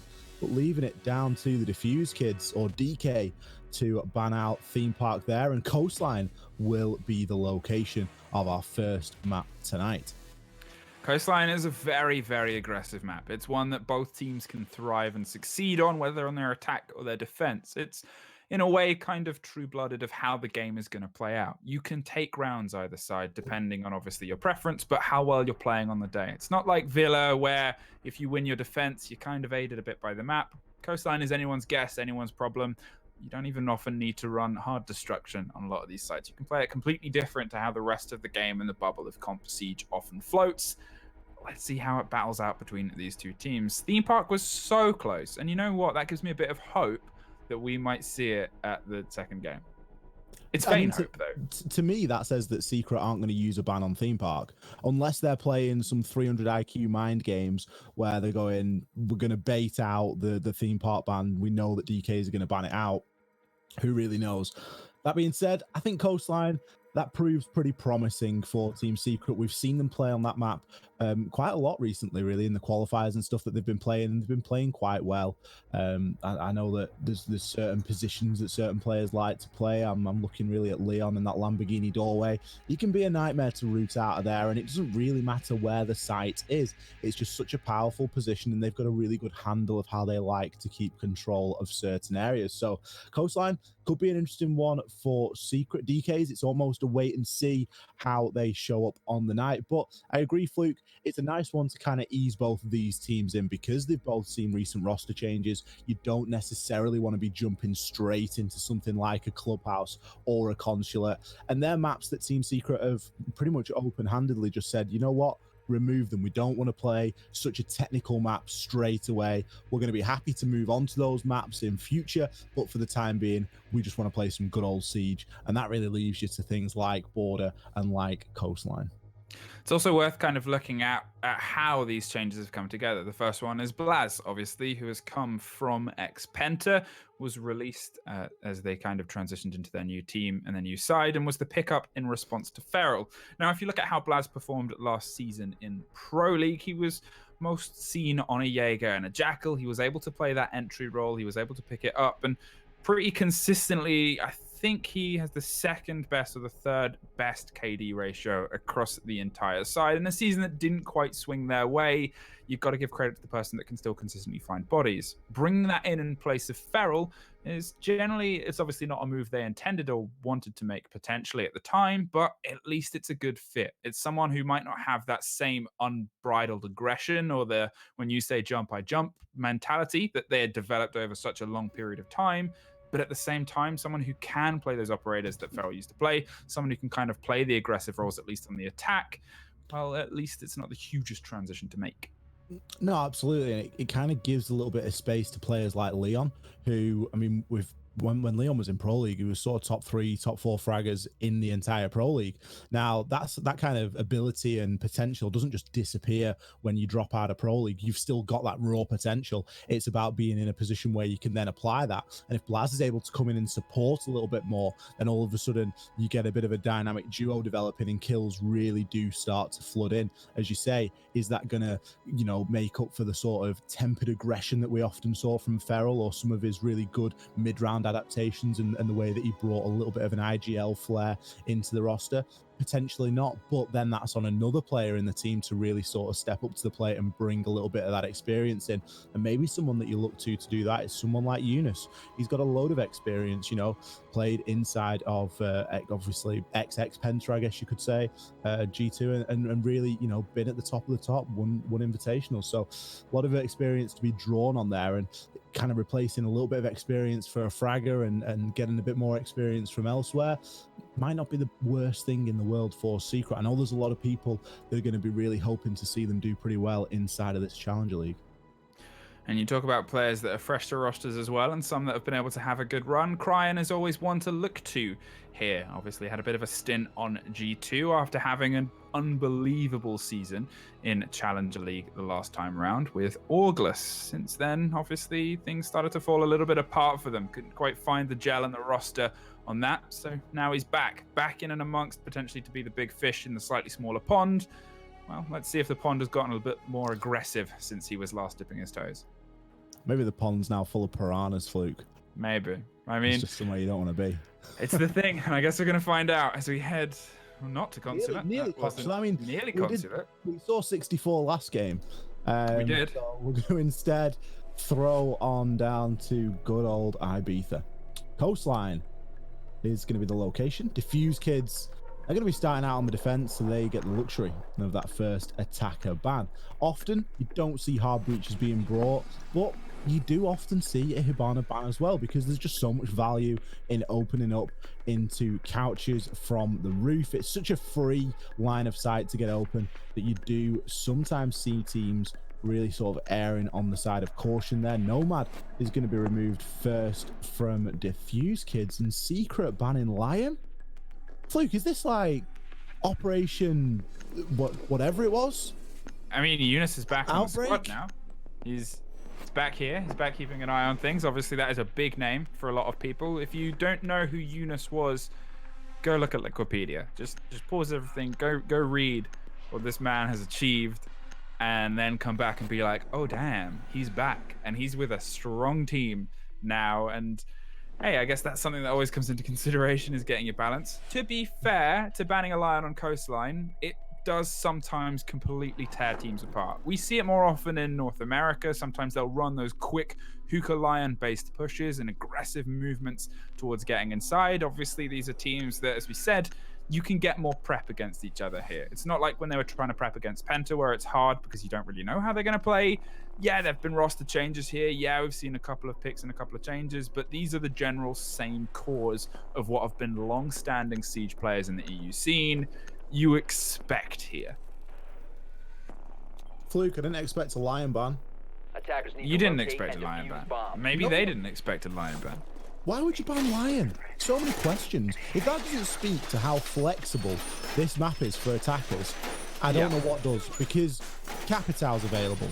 All right, we banned out Nomad, but you've got both hard breaches if you want. Leon's obviously going to choose to play the Hibana because you do get that ability to open up things from a little bit further away. You've just got so many options here. It seems crazy to see. I know that Lion has a bit of value, and of all the maps that you see played, Lion is more often, I guess, played on Coastline. But still, is it really that much to deal with in this day and age? 5 seconds left before. I think that's the thing about it is as well. He's always got. There's like when you say the word, it's a bit of a chill afterwards from history. There's that worry of what he once was, and he's not quite that anymore. But tight corners, tight pushes, and tight teamwork can still make use against what can be wild roaming from some defenders. And to be fair, Secret are good at that lone man aggressive roam. Maybe that's what they're looking for. Maybe they're just looking for so much flexibility out there on the roam. But then of course, they're still going to have to deal with things like the Dockerby, like the Jackal, and we do often see Dockerby brought here as well. That being said, we're well and truly into the round as bullets do start to fly. Blaz getting himself up onto that hook of deck. His next one is getting pressured a lot inside of Sunrise. He's going to find a down onto Eunice and convert that kill very quickly. And a second headshot with the pistol. Fonker's good night. That early push from Team Secret came to nothing as next one gets away with over half of his life intact. Leon does start to bite back, however, as he looks to enter on in through Aquarium, finishing off that kill onto Avish. But 3-3 in the opening minute is a heck of a blow for Secret. What a way to introduce yourself into a league. Open up with a 2K against two of the most famous synonymous players in the entire game. Now it's just a matter of Secret trying to find a way back into the building. And again, this is what this map is. It's aggressive. It's always lit. Every inch of this floor becomes a bit of a question that needs to be answered. And it's often one that's riddled with bullets. Pre-firing a lot of windows to open up some angles. Blaz is going to try and hold the side against the big double window and make sure they can put pressure against anyone that might be hanging around behind the bar. The grenade doesn't quite get through there from Meepy. A bit of a miss throw, and he's a bit concerned about some attention that he might garner. In fact, Blaz hasn't gone to the big double window and instead going to double up on the shoulder of Leon as they try and push via Aqua. There goes next one, his third for the round. Cryan stops him getting the ace, but imagine that as an opening now as the C4 picks off Leon. It is all down to the fresh feet of Blaz to try and do some impressive footwork here. What an opening round for next one here. I'm a little bit upset that Cryan went for the C4 then. I think give him the chance at the ace and see if he is able to clutch it out. As it stands, it looks like he's going to get the 4K anyway, as the C4 was already primed and prepped had next one missed. But missing isn't something that we've seen him do all too much at the moment. Well, 4 kills in your opening round of Challenger League, you've got to be pretty pleased with that one. Hey, if... yeah, that's the ultimate debut, is it? You kind of come in, you get 4 kills, and yeah, you want to keep that going. That's just 1 round, but at least you've kind of got that as a kind of instant swing there in your favor. Blue Bar Sunrise, they're going to opt for instead. Bring the Goyo, bring the Mozzie and the Wamai to keep all of that locked down. This is a very control-orientated defense, I say, as they swap out to the Valk, which changes it to a very aggressive potential information game there. Instead of it being a lockdown of space with the combination of the Goyo shields and essentially the mute, potentially the jammers, potentially the spiders in the hands of Mozzie, it's now something where if Cryan is a bit mobile with this information, combine that with the Mozzie, they can completely lock down the space here. Yeah, they really can. I think one of the questions you've got to ask is, did Secret do that much drone work in the previous round? Sure, they droned themselves into Sunrise, but after they did that droning, they were pretty much just happy to face check the way on through, and they got cut down for the privilege. I'm not too sure how the Mute Mozzie combo is going to run. I guess at least it is going to remove any ability that Secret have to get some, you know, really succinct drone work getting out there and gather a fuller picture of what exactly is going on. Avish looking to hold over on into kitchen as well, as quite the extended hold, but very key locations nonetheless. Leonski is going to be the man playing inside of there, and that's going to be where you're expecting to see some early pressure. You're going to be getting yourself into a firefight sooner rather than later inside a kitchen, whether that's someone on the window or somebody pushing it through the service entrance. Fonkers is going to be teamed up with Eunice here.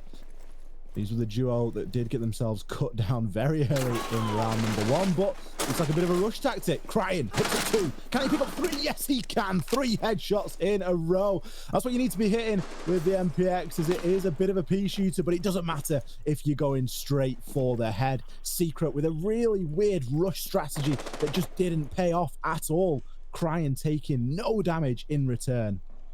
None of that came together. You can see entirely what they wanted to work out, but it just did not translate in any sense of the word. Able to obviously quick react, and this is the Cryan that, well, when G2I'd him, they went, we'll have that. And he's back. Well, he's dead now, but he's back in general. Blaz is able to find 2, and unfortunately can't find the next, as well, next one is the next one, and he's unfortunately not the one that they take. There's another pickup there from Leon.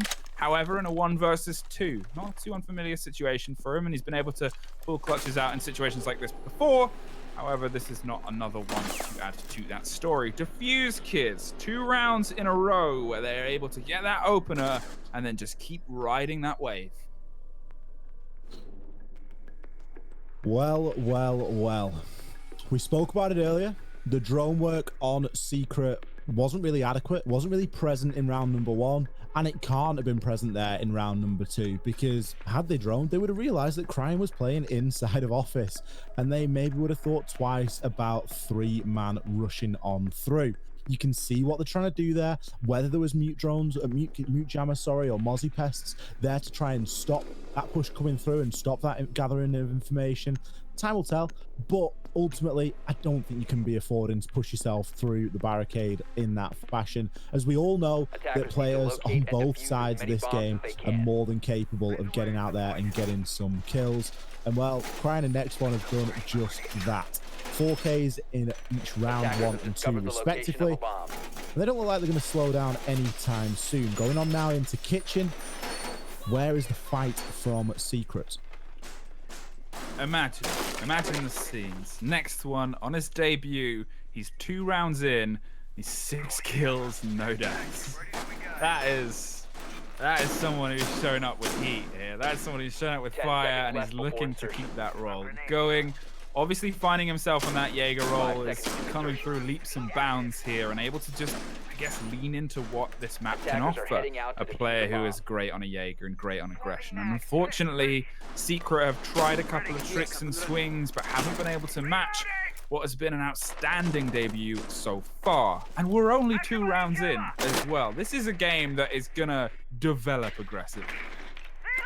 I guarantee he's got the highest KD in the league at this current moment in time, and we're 2 rounds in. Now, you can say that about a lot of people, but it's a pretty big opening statement for your first game in the league.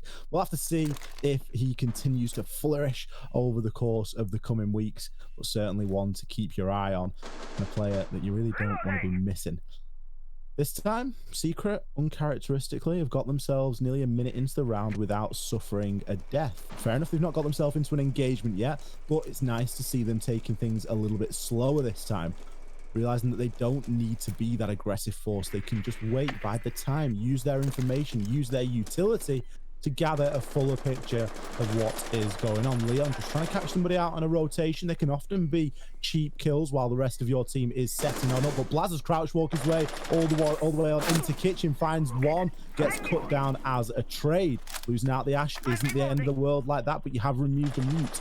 And of course, a shotgun and a C4 that goes with it. Cryan finding one in return, but the flood into sight is in full force as Leon walks his way on through and takes out Leonski. Looking now to get that diffuser down, and he has been covered by multiple angles. Next one looking to try and pre-fire on through, but can't shoot from behind the desk. Can find Leon's head though, as he does stop the diffuser in its tracks. He will finally be cut down as Meepy and Eunice pick up one apiece. Now it's all down to Cryan in the 1 versus 2. Could do worse than go for the risky play here. A frag grenade is going to deal him a decent portion of damage, and now he is only 1 shot. Eunice getting that diffuser down under the cover of Meepy, but no, instead chooses to come off. These last 2 players for Secret are very separated, but the final kill will come from Meepy. Mr. Consistent there, finally delivering some goods. Getting the kill on a nice long angle through from service into main lobby.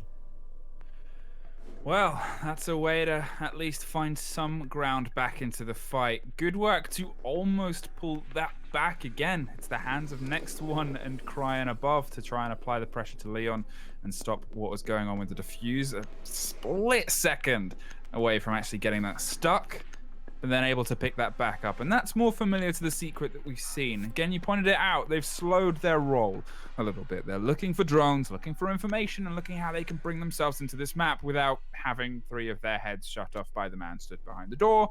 Hey, it's worked quite well. Let's develop that for some other sites, and let's see if they can keep this balance of pressure, which seems to be paying much better dividends than their previous game. Blaz really being that beachhead in the previous round as well to get himself on into Kitchen. A crouch walking Ash is a terrifying prospect to go up against. And he only found one, but that was the one that Secret needed. It allowed the rest of the team to flood their way on through. And they didn't really deal with the roam game at all, but often if you find yourself in that 10 position and seconds someone remaining. makes the call that you're going to push onto site and you're going to deal with the roamers as they 5 rotate seconds back remaining. through, then so be it. That can often be the right thing to do, and it really did pay Attackers good objective dividends is to for locate a bomb and Secret defuse it. there in round number 3.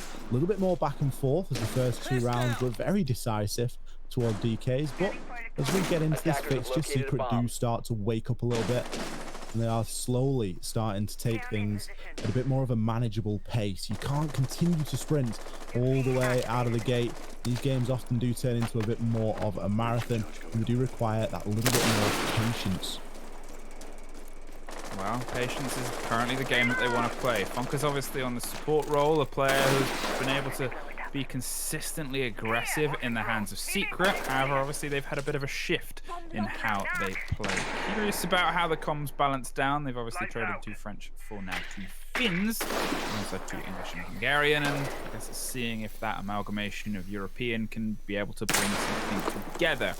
So far, next one is still alive, and he's not under the immediate pressure that they decided to throw at him previously. This is metered, this is balanced, this is weighted, this is let's not storm the gate, because that didn't work for us both times. Let them hold the space, and we'll force them into more uncomfortable situations by patience. And next one is, well, droned, suffering, retreating. Keep going As for they it. keep going, keep holding and looking for a potential angle there, it's waiting. It's really deep dive patience. Pre-firing across towards the courtyard will give some information towards the Valkyrie. And, well, this is a gun that I'm worrying if that was the end there. Valkyrie shoots the drone first, doesn't hear it and doesn't see it, but if they'd reacted to that, that would have been a very pickup against Eunice. They doubled down on this window to try and get the Valkyrie, concerned about the run out coming from the side door. And, well, this is huge amounts of time to throw here.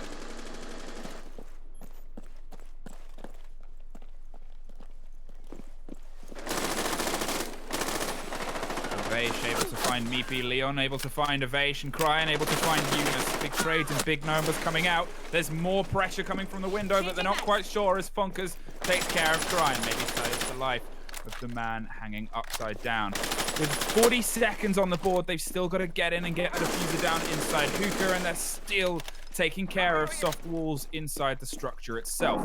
Leon has it on the window of Hookah. They have Blaz leading the charges of Fear, trying to knock out anyone that might be paying attention, and tears the head of Deepak off as he tries to lob a C4 over the top of the barrier. 20 seconds is the big concern and the big worry as Leon is able to do big movements. The man is hidden in the corner though, and even Blaz was taken by surprise as he takes care of Leonsky. Wow.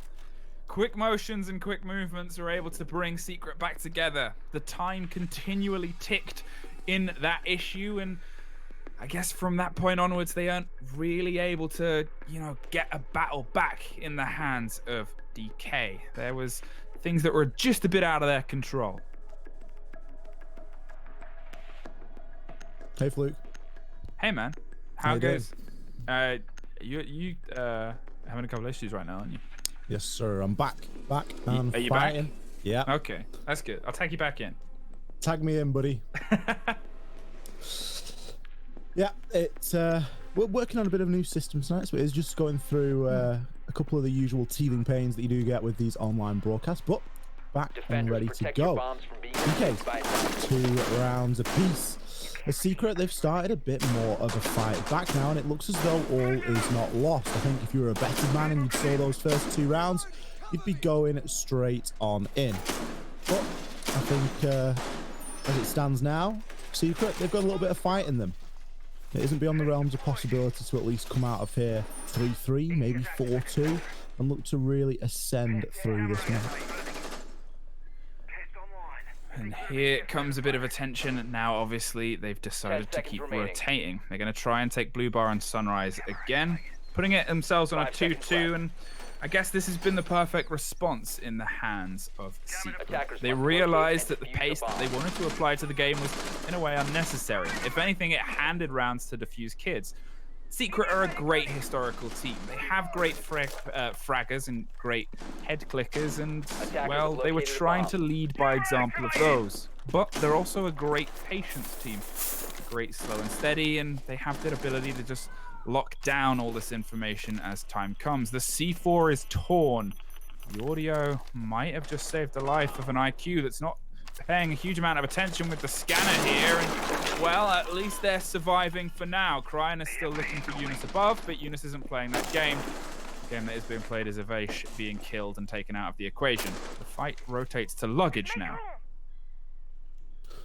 Eunice just carefully watching behind the luggage stack. He knows that somebody's there. He's likely heard him on that rotation. Now it is just a matter of time before the kill comes through. Pre-fire shots do go out, but will eventually find the head of next one. He just couldn't quite make it work from that angle. Nice amount of patience there, really showing off on Eunice's side, not to get too aggressive onto that. Leonski going to find one in the meantime onto Blaz. The scoreboard does just attempt for a moment to level out, but Secret still in that driving seat. 4 men to 3 as we do enter the final half of this round. Still fairly slow progress, but this is where you're going to start to see things accelerate. Meepy upstairs inside a hookah. He's going to want to get that floor open and try to get some sort of security for Leon to get himself in and get that plan down. Deepak needs to be taken care of. He's in that corner, ready to swing on a moment's notice. Leon going to go aggressively for the kill, but will not land the shots. Deepak pre-fires through the barricade and will instead trade out onto Leon. So that's going to be Diffuser cold on the ground in a very sticky situation. Leonski finds one onto Eunice. Things are all falling apart here for Secret. They had such good positional advantage, but that one kill onto Deepak is all that they needed, and it wasn't able to be found. Now Meepy is left in the 1v2. He's got loads of time to drone. He has managed to recover that diffuser with a pest on those cool vibe stairs. It's going to be difficult for him to gather any significant information, and he's going to be left trying to swing onto these doors. Wow, with 40 seconds and a 2 versus 2, they've pretty spread out, and they've got to just try and collapse together at this site. It's not the easiest people to go up against. Cryan, and he's back on form, is dug in and holding behind the solid wall of Sunrise. The blue bar angle is covered on the cross from Leonski, who hasn't been able to quite find his way entirely into this game, but has still been able to find a few bodies throughout the rounds. There goes Valkyrie, caught unaware by Fonkers. Meepy has to get a big rotate here now, and the diffuser just needs to get stuck.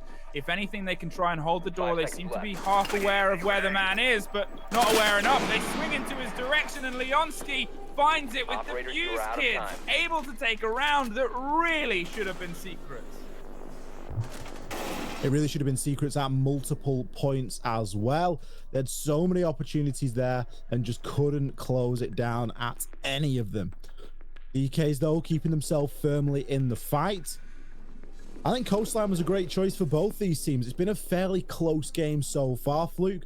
A lot of explosive gunfights, a lot of exciting engagements, but neither team really getting a handle of that coordination down to a T, the same that we see other teams getting it down. For example, in our first game tonight, we did see Penta executing really nicely with very little time remaining, and it just seems to be a little bit more chaotic here on the second game. But I think that's what we were expecting with two slightly fresher rosters facing us tonight. That being said, still very even and not a great deal separating these two. The Secret could still come away with a 3-3 half. I think, to be honest, the 3-3 half, with how things have come together, arguably they should already be on 3. A 2 versus 1, they'd managed to get the diffuser. They might not have entirely known the angle that was being held there, but Fonkers didn't really have to swing that aggressively as he did. I guess the concern was that he was going to cut through the center and catch him on the rotate, but even then you can hold that angle from a slightly different location and at least buy a bit more time for Meepy to find some solidity. Otherwise, Meepy never really stopped sprinting.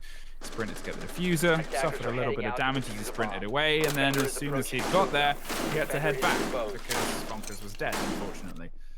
Deepak going for something a bit aggressive there and trying to catch anyone that spawns a bit too aggressively, but Eunice, well, he wasn't born yesterday. He was able to slow that roll, and they've already suffered the quick game. So if they still get caught out from that, I guess that's entirely Secret's fault. ADS up and running. Nice to see that these rounds are going a little bit slower as well, as Secret have recognized the rushes really aren't working out too well for them. Instead, choosing to just slow things up and really take a good deal of time. A lot of drone work going on ahead as well, as VIP will now likely be called clear, as the push is going to have to come through soon. Map control needs to start being gained These defenders are being let to just run a little bit riot right now. Fonka's almost drones far enough, but not quite. Not sure if he's aware of Crying inside of security. A dangerous position, as you can swing on many an angle from that spot, whether it's going to be onto main door or even onto bathroom, or maybe even just rotate yourself up those main stairs and start challenging onto luggage.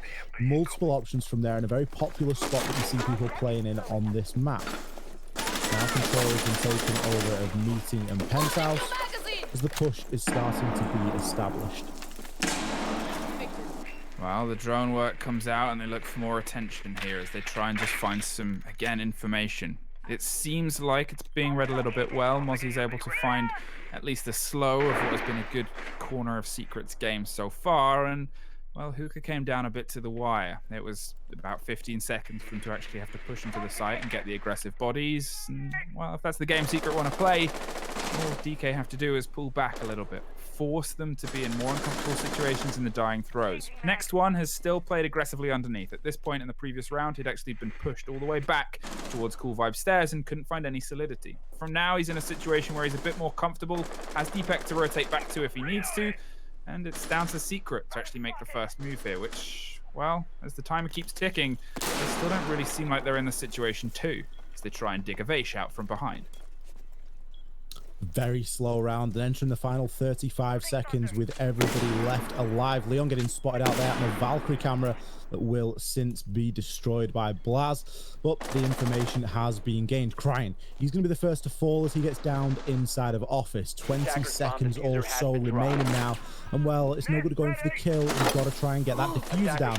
Leon finds a double, but will get cut down in the process. I do believe he has the diffuser as well, so with 10 seconds left, he needs to get himself moving quickly. No, Meeky is going to be having diffuser in hand as the push comes on through. Kills traded every which way, but Secret end up picking up those pieces. A very scrappy end to that round, and one that certainly could have gone either way, with shotguns firing and ARs spitting bullets out. Well, we expected it to be scrappy, and I guess that round was kind of the definition of scrappy. The way that ended, I believe Eunice downed Leon there, and, you know, a little bit of slips and lapses in communication, and those are the problems where, well, if he did have the diffuser, that would have been the mistake that ended the round. It became a bit of a split push there on two stories. They came from above, Meepy and Fonka's applying that upstairs pressure, or Blaz, and then Eunice and Leon able to swing in underneath amongst, as you said, a mess of bullets and shotguns firing off. 3-3, a split on Coastline that is very common. I guess it's anyone's game, as both teams continue to be able to find a little bit more in the gas canister to stay 1 or 2 steps ahead. Let's see how this Lion ban really impacts now, Fluke. If we cast our mind back to the operator bans, we did see Secret banning out that Lion. Now I'm expecting a really heavy roam presence here, and it looks as though that's what we could be going for. There's multiple operators there who are going to be trying to stretch their legs. Meepy obviously isn't going to be one of them. He's going to try and get himself squirreled away somewhere, maybe hide his yokai drones in sight and look to rotate back into sight, or play inside of sight and try and stay alive whilst his teammates do the hard work around him.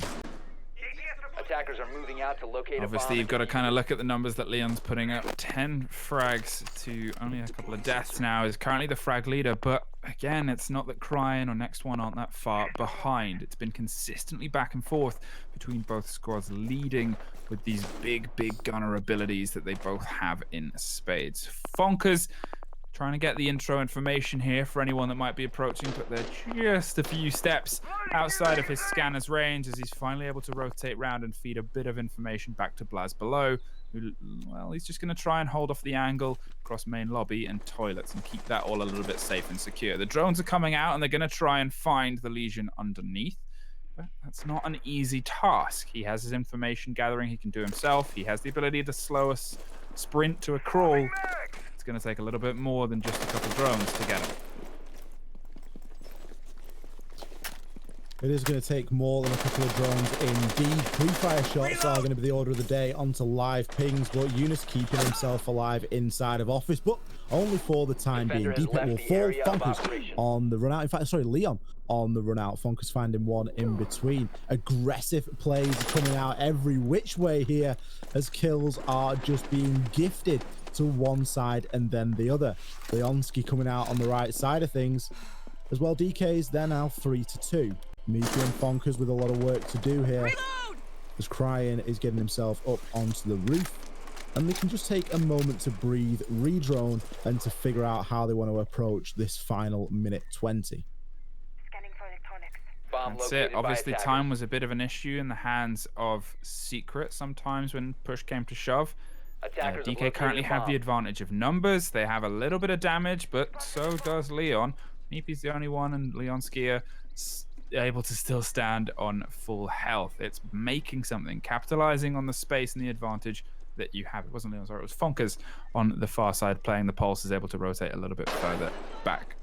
Here comes some aggression, and here comes a door opening as Cryan is looking to find anyone that's dug in behind the bomb chassis. They also have the drone coming up, cool vibes, and if that goes unchecked, that can become an absolutely deadly pincer. As soon as they've realized where the two bodies are, well, at least obviously that entire aqua side is clean. However, not enough time to go for the rotate or the push. They're throwing everything they can through the entrance here. If they can just catch out the echo, well then it's a big moment and a big push. Upside down rappel on the main hookah window here is going to be the controlling factor as Fonkers has to swing around and get a little bit more aggressive, still with a C4 in pocket too. A lot of ability here for Secret to try and win out on this round. Cryan is going to be crucial. He needs to try and push his way on in quickly, but I think Luke's just got a nice little drop shot on him. Leonski is going to be finished off by Fonkers now in the 1v1. A Vice left with no option but to push on through. Fonkers coming up trumps in that final engagement, able to pick up the down player along with the guy repelling on through. Great game sense to finish off the Zafir there as well. Typically you would look to leave a down player, but even with the time so low, always worth getting rid of those pesky Zafirs that can withstand. I think that's the thing about it as well. What we're seeing from both these teams is they've both shown up with such a level of aggression to be able to try and take this. Almost every single round has been a very bitter battle throughout its entirety. It's hitting heads and butting horns at the very early stages, breaks, measuring each other up, and then continuing the fight. Even if they lose the first three operators either side, they're still able to find their way back into a round, and it kind of says a lot about these teams, especially from some of the other scorelines that we've seen across both streams of CL this evening. Blue Sunrise is where we drop to next for our second defensive hold from Secret, as for the first time, they are one round ahead. Attackers have discovered the location of the bomb. Well, let's see what this game can develop. 4-3 now. It's still pretty neck and neck. Neither team really running away with it, and as we said, through kills just being traded back and forth and back and forth. A really difficult one to call, and this really wasn't what I was expecting, I don't think. I knew that, you know, going into Coastline, we were going to be looking at having something a little bit more explosive and quite gunfight heavy. But some of the ways that these kills have been trading out have just been exciting. People jumping out of windows, for example, just really putting everything on the line to get in position to take that finishing shot, really at any cost. Nice to see the Goyo being brought out this time on Blaz, because that's going to do it a little bit to try and deny a bit of this entry that we see coming out from DKs. Previously, we saw quite a roam-heavy presence on the side of Secret, and this time it looks as though they're opting for, you know, slightly different operators that just give them a bit more flexibility. I do like the addition of the Goyo, and, well, you're not going to be given much time or space to make full use of an operator like Echo, for example, in an engagement that's this heated. Well, here comes a bit of collapse here as Eunice is able to open up the frags against Cryan. Is down in the process, but the cover has come and the cover has saved his life. Fonkers saves his countryman and then sprints away. Maybe they don't know quite that Eunice is down, and, well, they're not able to react to it at least, as they just let the man slowly bleed out. It would be a bit of a bait here for them to try and get the revive, and almost finished by a Grismot fired over the top. No catch quite yet, or an impact even. So they look to just find a way in, but with Cryan off the board and Deepak as well, two players who have been able to put a lot of bodies down, it's going to fall to Avesh and next one to be able to control the space here. Is Leonski going to be able to capitalize? Next one finds that kill onto Eunice, as now Leonski is freed up to try and push his way on in. Drone work going on ahead. He's going to call Kitchen, or the remainder of Kitchen, should I say, as clear. As the pressure really is starting to mount now into Blue Bar. Nobody playing inside a Blue Bar either, apart from a player that has just since rotated himself on in. And again, a good portion of map control here for DKs to try and work with. But what are they going to be able to do with it? Left of pushing through doorways, it does become very difficult to try and attack onto this site. You need that pressure from outside, and that looks like something that Avish is trying to provide just now. Got a good insight there at somebody just peeking quite aggressively out of the double door inside of office. Navish, he's seen an opportunity and he's going to go and try and take it. Well, here comes a slow bit of movement in the hands of Diffused Kids as they're trying to just get a bit of control of the space underneath. The quick swing comes in and a great reaction from Avish to be able to find one in a second as he swings round onto Bonkers. That has completely changed the face of this. And next one, I don't know if he was quite able to get the impact off as the rotation into the bar, but they have careened in. With 15 seconds, they have to get the plant down. People might not be entirely aware that the swing came through. A C4 went off, but so does Goyo as next one finds a double. It's a 1 versus 3. Swinging back round just to try and catch the planter, but they get caught instead. The Diffused Kids is able to at least pull themselves back to a 4-4 split.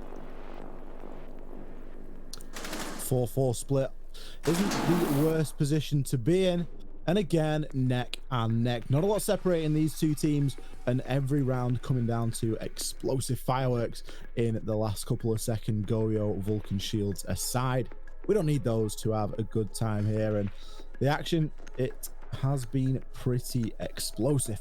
Kitchen, is that going to fare any better for the side of DKs? So far since getting onto the attack, it's been a little bit up and down for them, as they've not really managed to assert much dominance. Neither team really going on big streaks on attack or defense, and overall we're seeing quite a balanced engagement here between these two sides. I'd like to see a bit more aggression, I think, on the side of Secret, and I think that's what they're framing up for here. There's no typical anchor in that lineup of operators. You're not looking toward any one of those people to be gluing themselves to the bomb site. Now, sure, all of those operators can play on the bomb site and can do great work, but if you do play yourself a little bit looser, a little bit faster, you may get away with a bit more. That lion ban, I keep coming back to it, I know, but I'm yet to see the true benefit of it. Is it something that you were convinced DKs were going to run every single round? If so, be that aggressive force, but give yourself the option to rotate back in onto site. Is Fonkers reinforcing that hatch upstairs? No, thank goodness he stops that. I was getting very worried for a second that nobody was going to have... Oh, it is reinforced. Brilliant. So no one got back down. So are they going to play Romy? Are they going to play loose and fast? Who really knows? We know one thing, they're going to go for a spawn peek. Leon with the nice little half barricade there. Threatens some shots, but knows better than to peek the same spawn twice. Wow. It's down to Team Secret to try and pull themselves back into the driver's seat of this. In the same time, Diffused Kids, well, they're off to a good start. Taking care of Meepy. Next one, a player who lit up the beginning of the game and then unfortunately fell asleep a little bit as time continued, is able to at least start to find bodies again. Leonski obviously finds a second there against Blast. The C4 swings out, doesn't catch anybody too close as Eunice is trying to hold the line and hold the pressure as much as he can. Popping up and swinging the Mozzie is round as quickly and aggressive as he can, is able to get Avish down, but the crossfire is there. Deepak comes and pinches the man out and Brian finds another. It's suddenly all over. The Diffused Kids, for the first time today, find a flawless round across the game. Very shocking to see a flawless round come out in this engagement, because the kills, they've been coming. Secret just not on the right end of anything there and really getting picked apart from afar. But a good push from DKs, and that's what they need to continue to do as we do sort of get to the sharper end of this match. Sitting now at 5-4, this is a chance for them to at least guarantee the draw in map 1, or game 1 should I say, of tonight's fixture. We are of course going to be revisiting both these teams for their second game tonight after this one has concluded. But DKs, they've got an option now to secure the draw and at least secure a point. Are they going to take it, or are we going to see a bit more fight back from Secret? So far, it's been very back and forth. Well, that's it. It seems like everyone's got a response from everybody. Been doing their research and the homework, and, well, I guess that's what happens when you're up against storied teams. You can be a bit more aware of how things might start to turn together and turn against each other.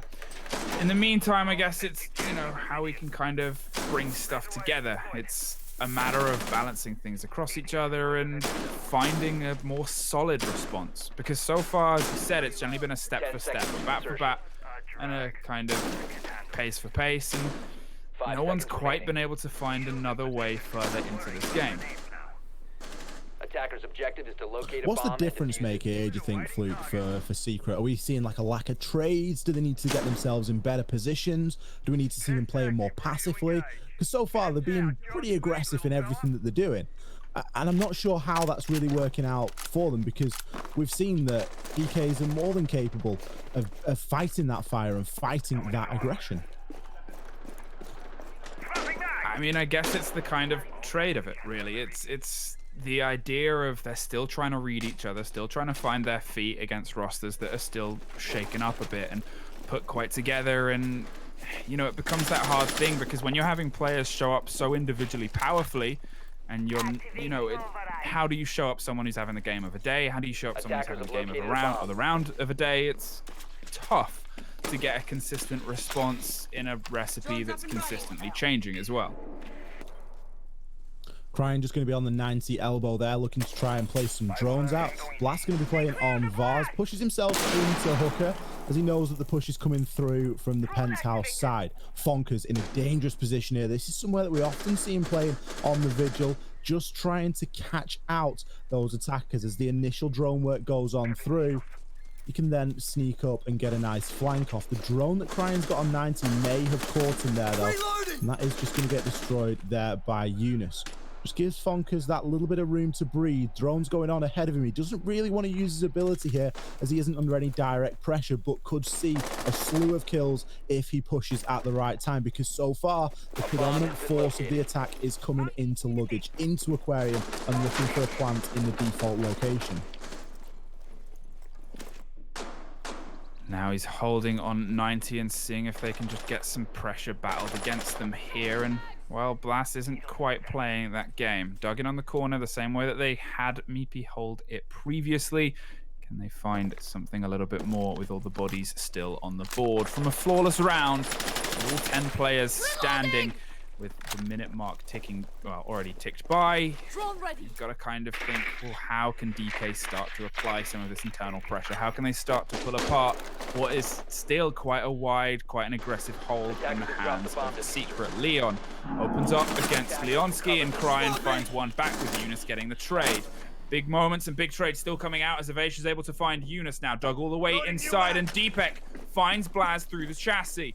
Now it's a 2 versus 3. Fonkers, who was on the roams, having to collapse back around via luggage. Avash is concerned about the rotation round, and now it's a 2 versus 2. With eyes all focused on one direction, Avash with the diffuser has to find a way into sight and to double down. Doesn't know, well, does know the man's on the board now as it's a 2 versus 1. Meepy pulls away. The right move at the right time. Knows they have to stick it, but Meepy sticks more.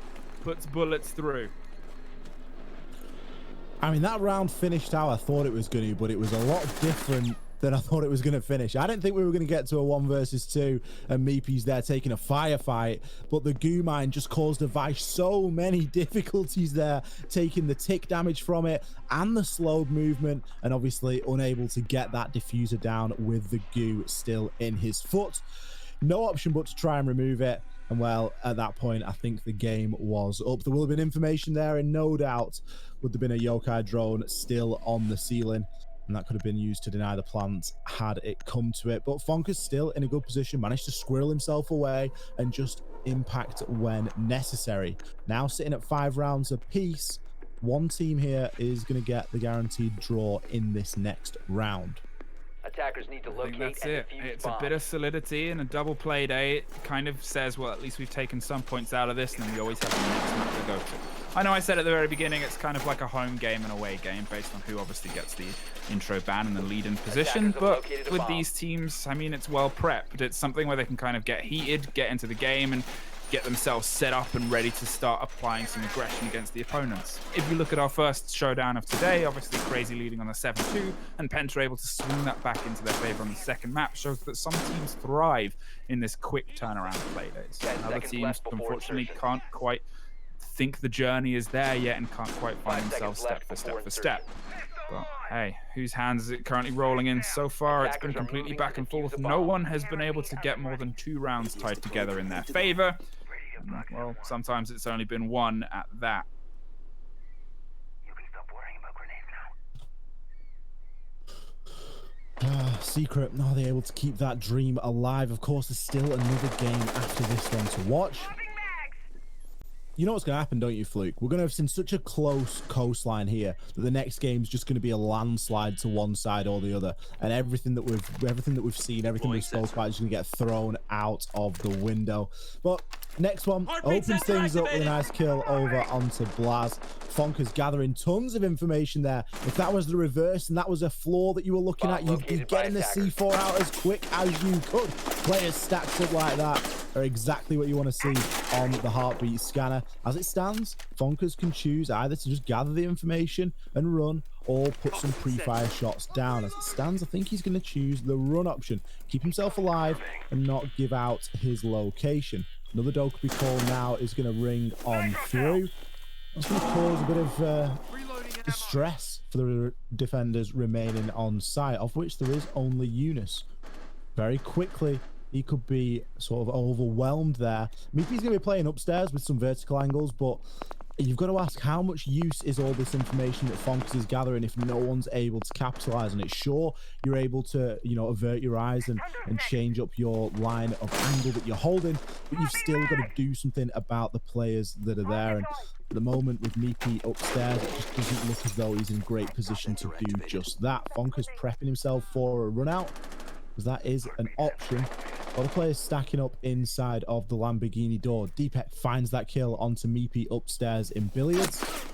Eunice gets cut down as well as next one hits the double kill.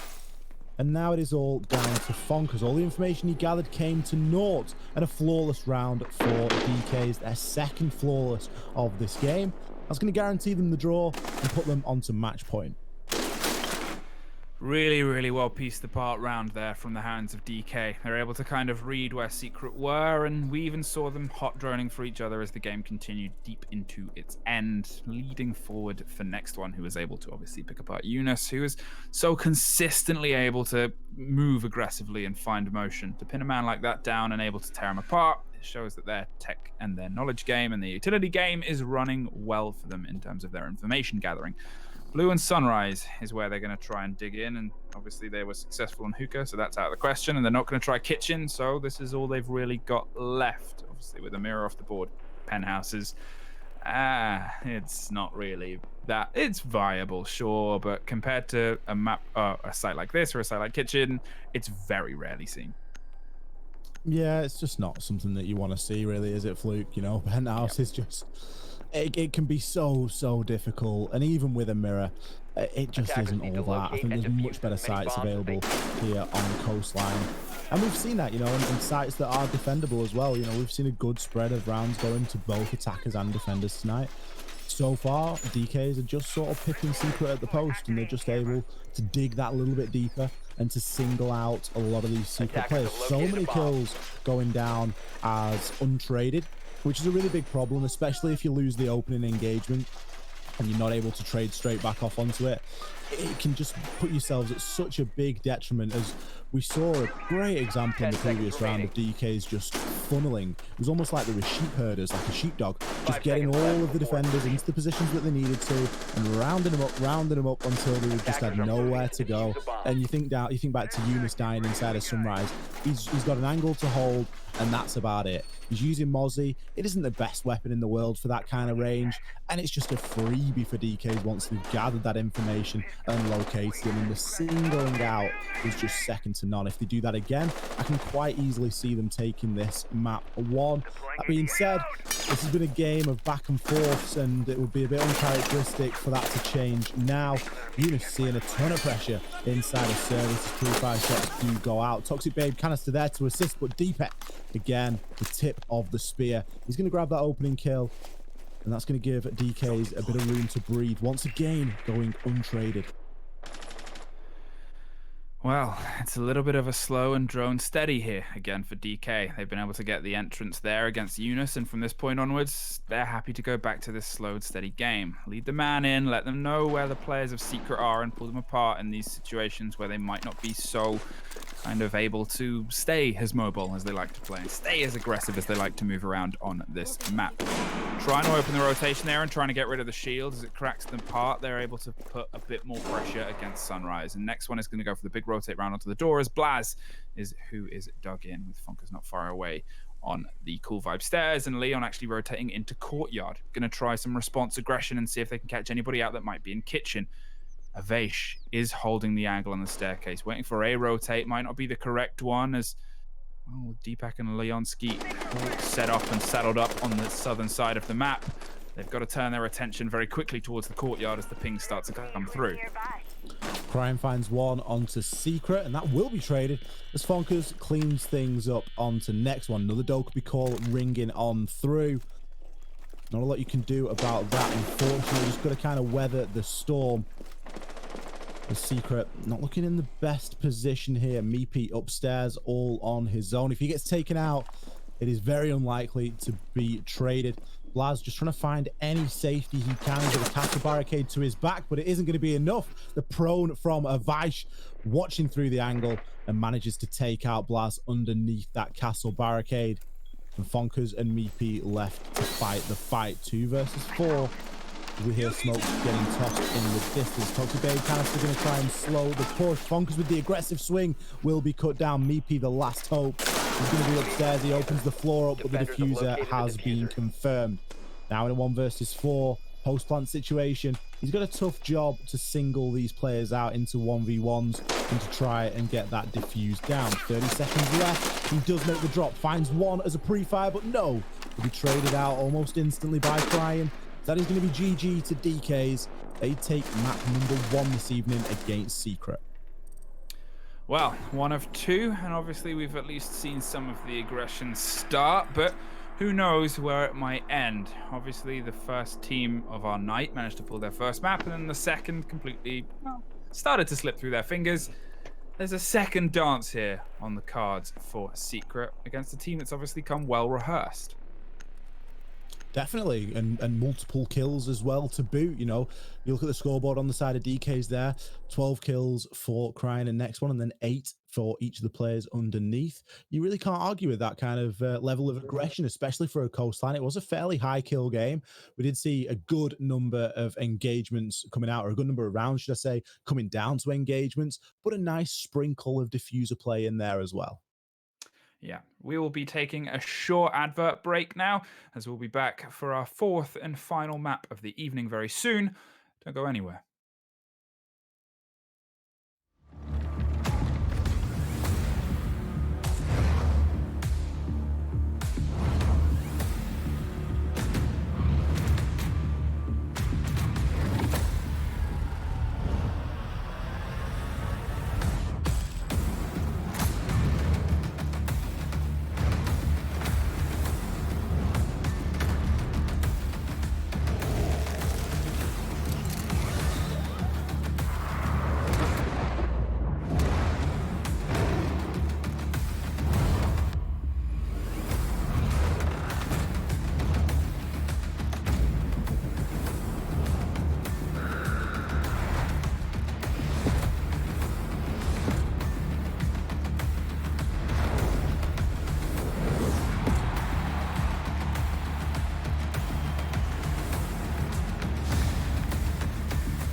Hello, everybody, and welcome back to game two.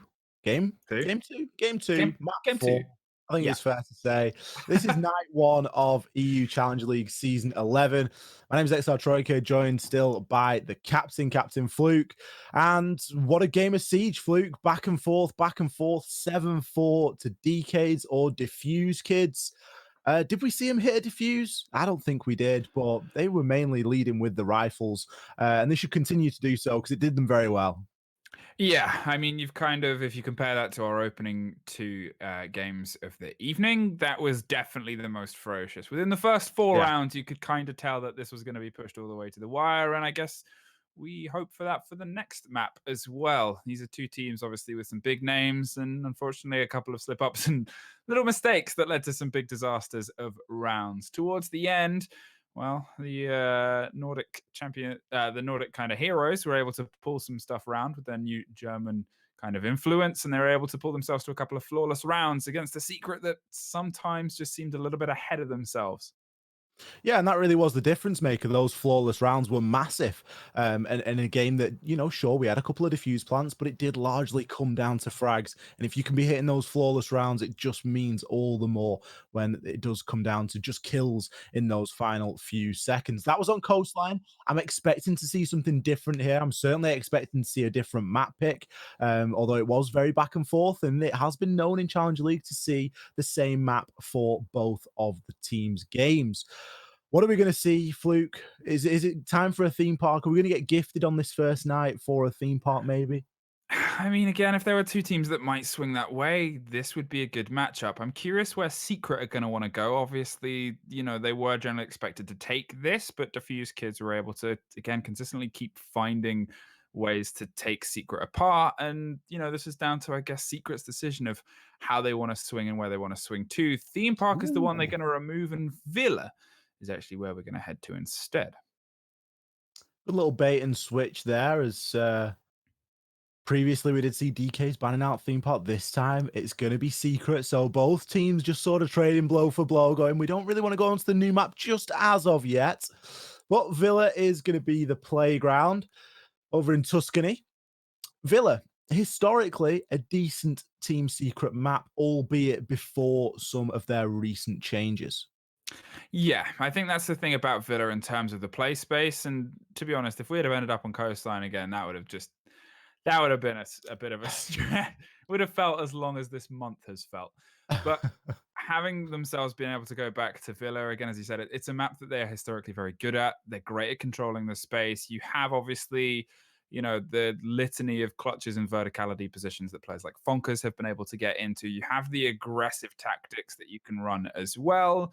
I guess it's down to see if DK have done their prep on this map against the current Secret too. Well, that's it. It's always difficult to sort of historically say that a team was good on a map or one map or another, but things change, and it only takes one player to be introduced or taken away from a roster and everything can be flipped onto its head and roles all of a sudden start to be swapped and maps do play out very differently. Villa, it gets bundled into that map pool that is slightly more technical. It's bundled in with the likes of Clubhouse. There are very firm things that you need to do in terms of getting walls open. There's harsh utility exchanges, and it really can boil down to that more utility based meta. Sure, there's option for explosive gunfights, but you really need to focus on getting key walls open and to establish map control and lines of sight. Now, previously in Coastline, that's something that we did see, but we didn't see it in droves. Yeah, and I think that's the thing about it is they hit Coastline with all the aggression that Coastline can offer.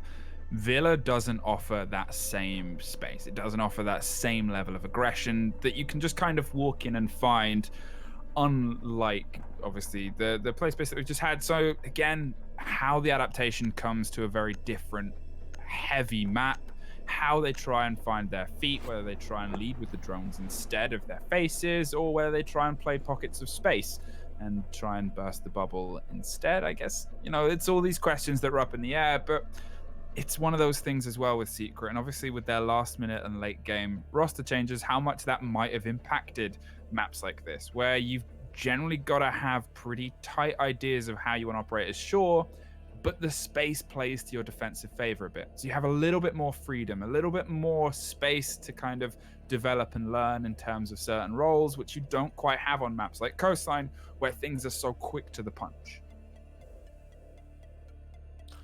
Looks like we have just got a very short technical issue there, as we are going to head back over to Fluke and I, as we were just getting ourselves into the map, or the operator ban, should I say. The map ban has already, of course, been concluded, but we will be back very shortly.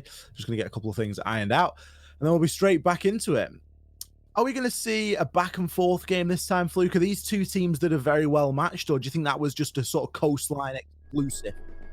I mean, it's a harder thing to gauge. When you kind of have, obviously, we had a 3-3 split at the halfway point there on Coastline before. Villa, as we kind of said as an example at the time, is it plays, you're expected to win more of your defenses. Whether you do or not is obviously down to how you play on the day, but if you're losing a larger chunk of your defenses on this, it's more telling that you're going to struggle on your attacks, as opposed to Coastline, where, you know, if you're down a little bit on your defense, down a little bit on your attack, you know, it's harder to kind of gauge, really. It's anybody's game and anybody's round and anybody's swing.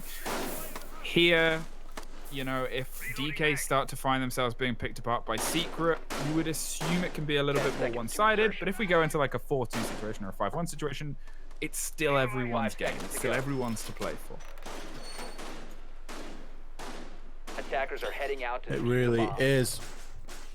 As you say, you're expected to win on the defense here, but we have seen in recent weeks, particularly at the Six Invitational, you know, Villa just not trending toward the attackers, but it not being too unusual to be able to pick up a good number of rounds on the attack. It is something that is possible, but it isn't something that's necessarily easy.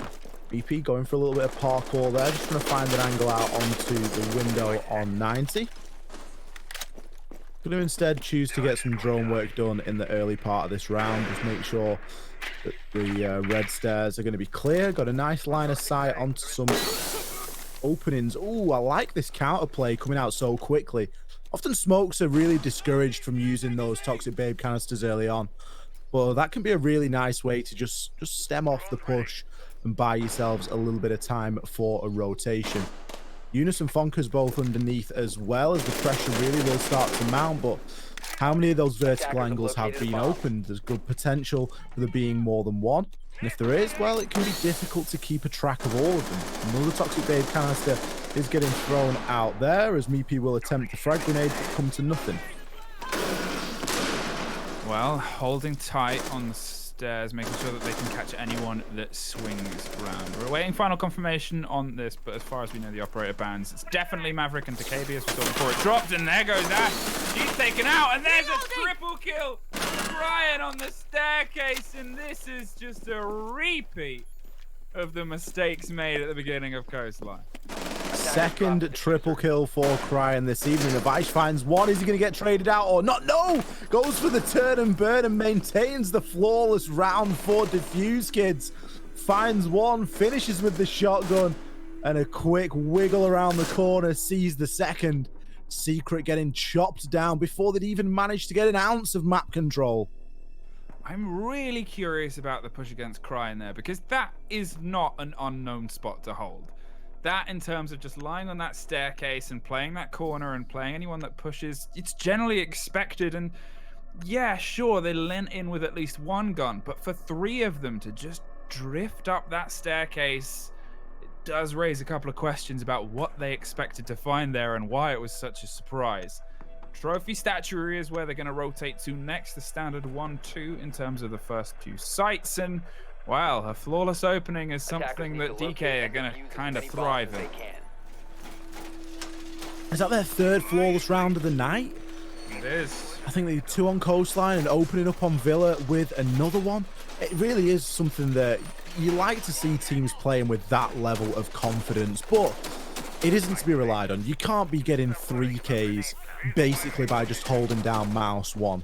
You know, and that's kind of the position that Cryin found himself in on the stairs. Okay, the 3K on Coastline was a little bit of a different story. There was a bit more movement involved in that, and they kind of were all pushing from the same direction, but they didn't get chopped down one after another. There were small delays.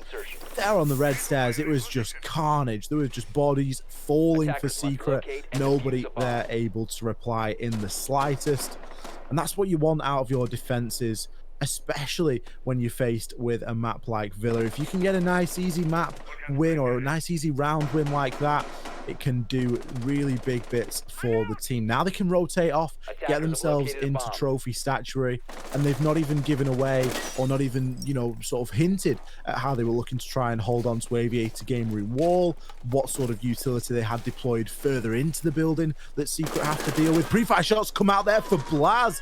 I do believe you saw the feet underneath the barricade, and Cryin will be punished for some early aggression there. Next one was going to trade off straight away onto Eunice, for the IQ being out of action. It's not going to be the biggest loss, but we do see Eunice really gravitating toward the IQ and that LMG.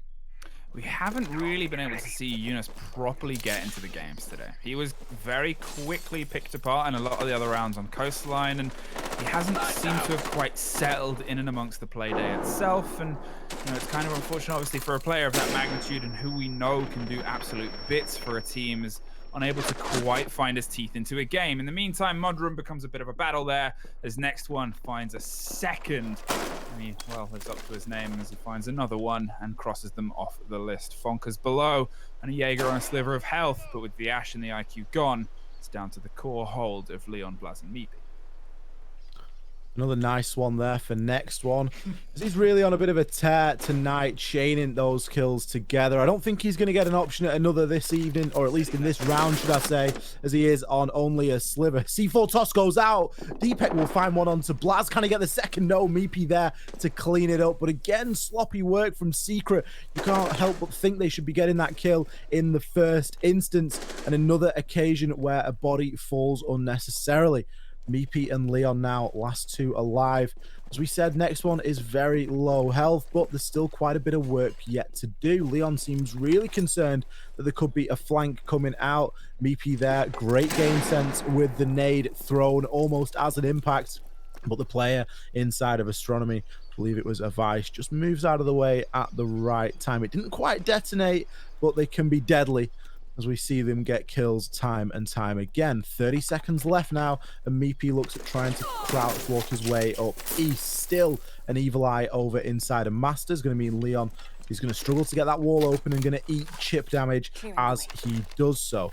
Maybe going to try and bait it out now, as he knows that he can push on through, but information is in the hands of the defenders. Meepy finds one onto the next one. Leonski cuts down Leon. Now in the 2 versus 1, Leonski and Deepek have it all to do, and, well, they find it as Avish finds that final kill. Sorry, Leonski and Avish are the last 2 alive, and, well, through the holes that Ibana made, those ones feel very bittersweet in the last few seconds. I know, it's those kind of moments and those kind of, not mistakes, but kills that just, when things don't quite come together, to suffer the fruits of your own labor is a bitter pill to swallow. Dining room and kitchen, they're going to rotate down to now. Obviously, the first 2 sites are successful, and this is, you know, it's the more common pick out of those ground floor holes. You don't see library too often, especially in this region. So, you know, it's expected play space. However, this is the one where we talked about expectations and the split.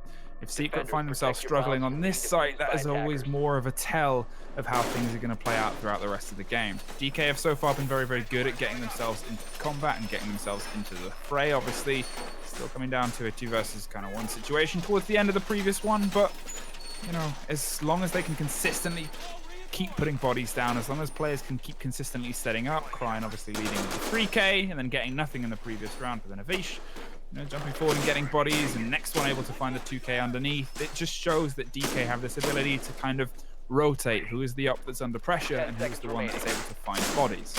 And they're the dangerous teams, Fluke. When there's any number of the players that can pop off, whether it is going to be Cryin or next one or Avish or Deepek, whichever one of those players is going to be getting out there and really getting the kills, it becomes so difficult then, because the pressure isn't on any of them to perform on any given night, because they know that one of them is going to pop off out of the blue somewhere and just net themselves a load of kills. Now, that's very similar to the lineup that we see in Secret. You know, we look at capable fraggers on this side.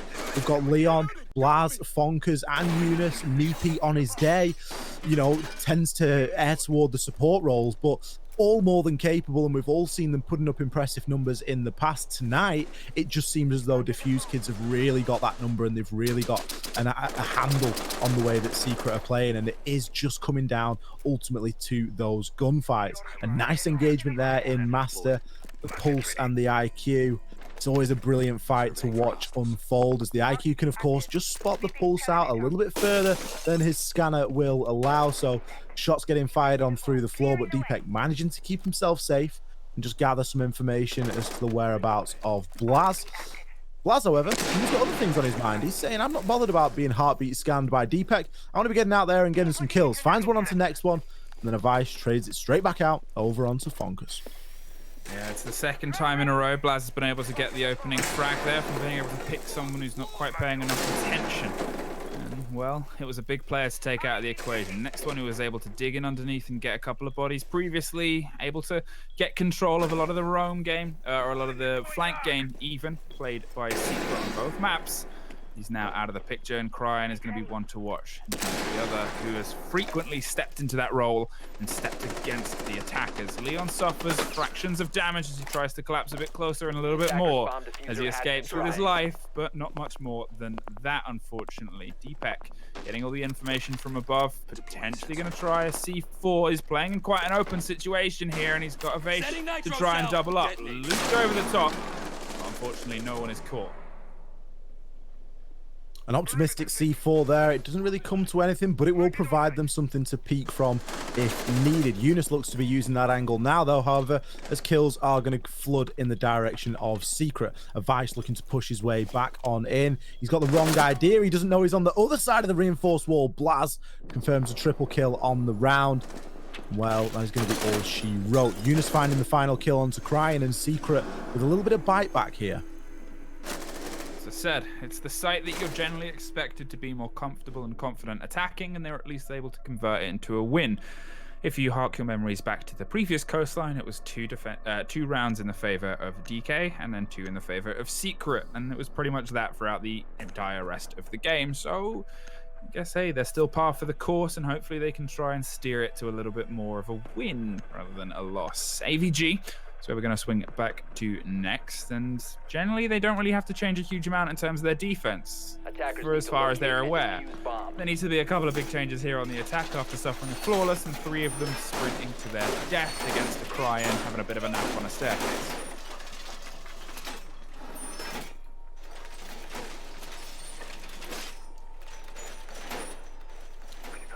If I was DKs, I'd be saying to Cryan, you know, go and have the nap on the staircase again, because it worked quite well. You woke up with 3 kills in your lap. And if that's going to happen again, then feel free to play in exactly the same fashion. We can see those vertical angles getting opened once again. Deepak putting the old TCSG to a bit of use, opening up behind the bar. It's going to provide an angle onto the bottom of those red stairs. And then the angle onto the main door is going to be around about where Avice is shooting now. Maybe a little bit further north than that, you can get a nice angle over onto main door. And you could see immediately that was something that Meepy was pretty concerned with. He was really focused on not getting taken out from those vertical angles. Often something that's, you know, underexplored inside of Villa, but it is a very, very destructible map.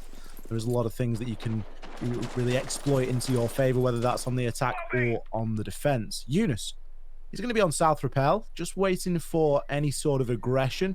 It wouldn't be the most unusual thing in the world to see either of these teams running out mindlessly on the defense. We've seen it a good number of times over on Coastline. I think next one has been picked up a couple of times on this map alone in those sort of risky endeavors of getting yourself outside to challenge onto an unsuspecting attacker. But instead, no push coming as of yet. Eunice just left watching the angle in through study. Heading back round to the top again. Similar plays to what we kind of saw from Secret on the previous map. They started with some aggression, And then they went, well, hang on, let's use some utility instead. And it's, you know, it's a slower game. Sure, it's a steadier game, but it paid better results for them previously. And they're opting to play that game again. Slow checks on what is aware on Villa, and a gun that, I don't know if he took shots there or just flicked it. Either way, it wasn't making a huge amount of sense. No, it just flicks.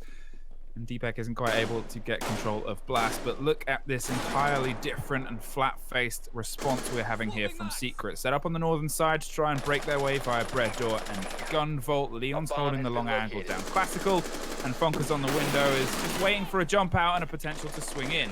Eunice is the first to suffer shoulder damage here, as again, he's still not quite found his way into the game, and well, with next one underneath, he's looking for someone to just make a bit of a wide-armed mistake here around the hatch. And that mistake will be the one potentially made by Bonkers. Also still has obviously the option of a jump out, and it's going to be a decision he's going to have to make sooner. Instead, going for the rotate round towards the northern side of the map and towards Astro. Eunice really not making much headway at all here, as he's still battling with the player at the top of those red stairs. That player is going to be crying, still waiting for that 3K to land in his lap. Is this going to be the time as the push comes on through? No, distracted.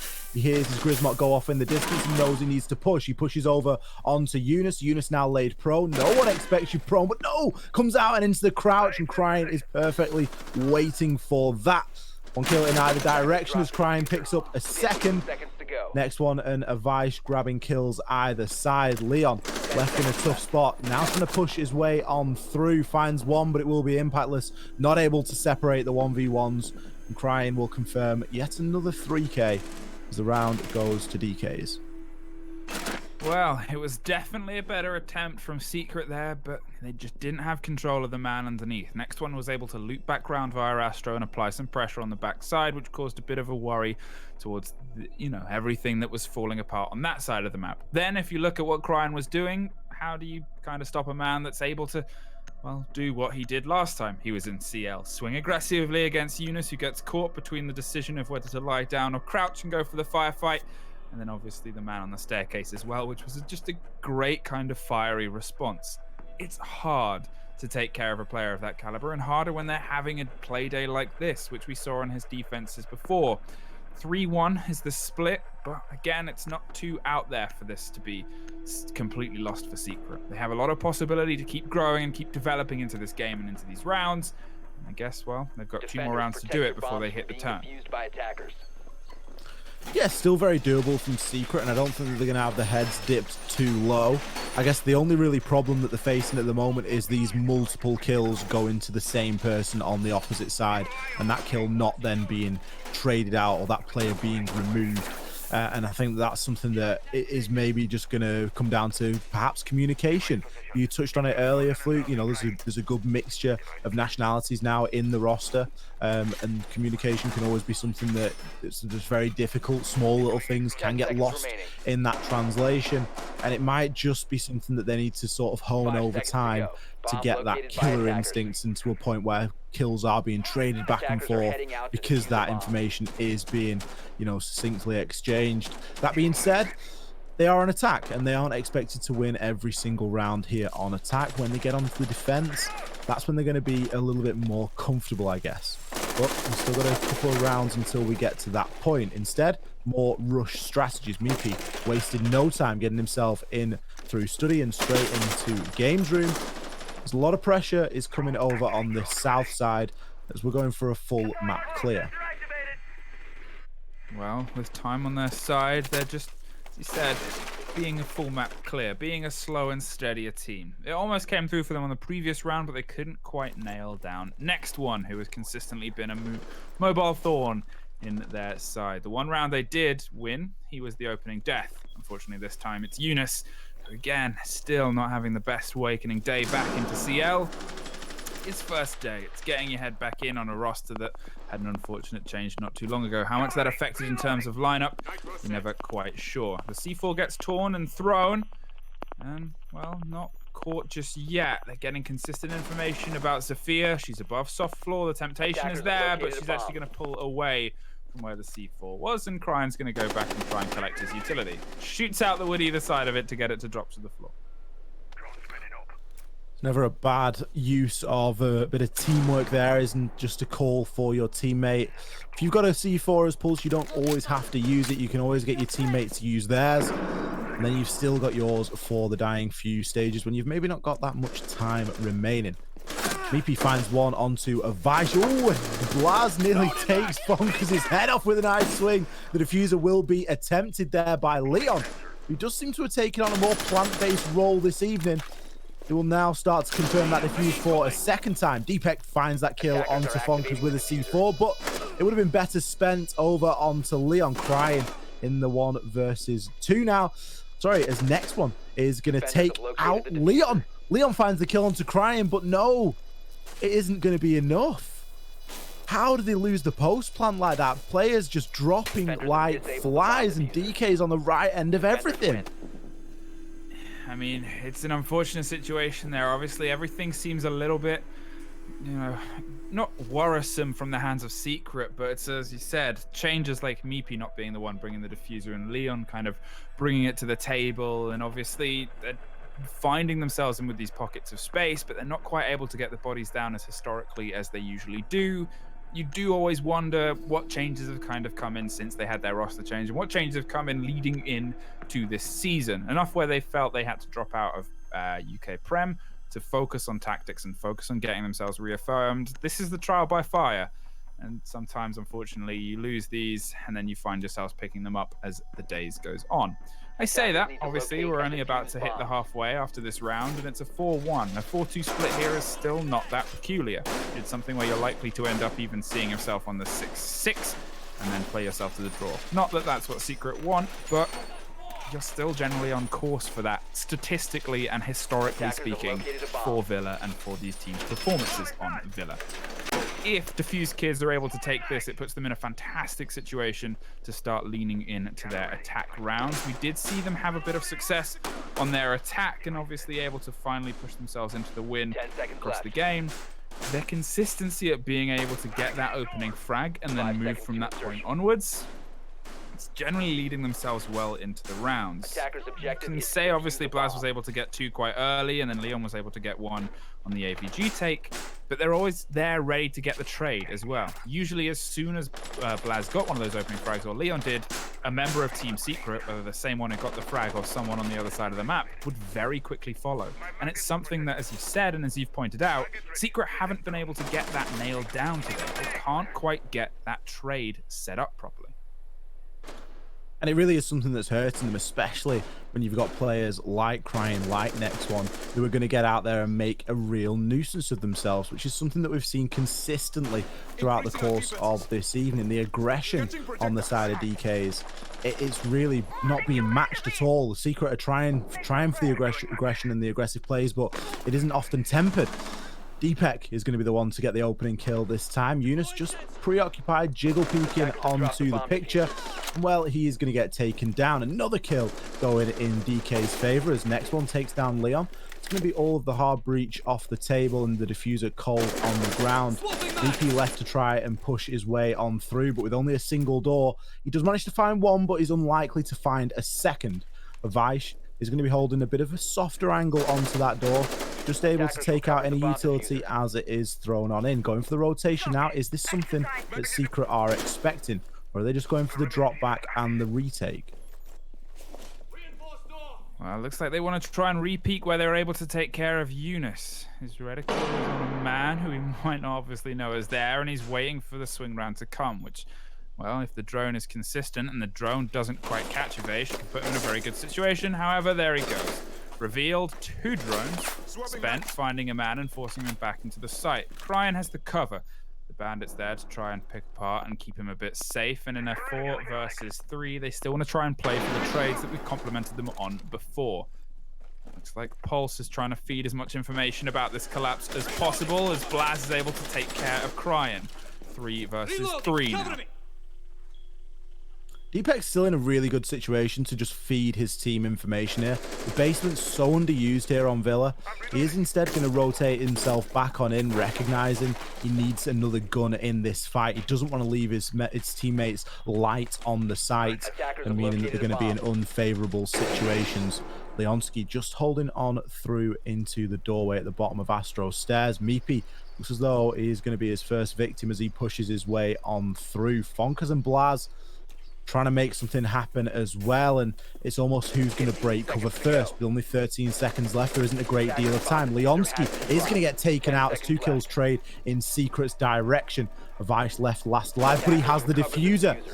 He is going to be removed, however, as Blaz, he's been showing off his gun skill all evening, and he did not disappoint anybody there on the side of Secret, just taking out Vice from behind the washing machine.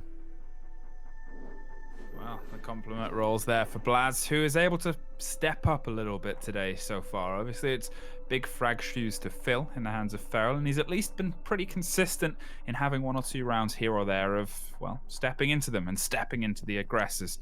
4-2, and they've headed to their defense. As I said, we're not by any means close to the end of this fight, especially on Villa, and they're going to start on AVG. Jaeger and Wamai doubling up, controlling the space and controlling the utility, and the Echo is baited out for the Maestro.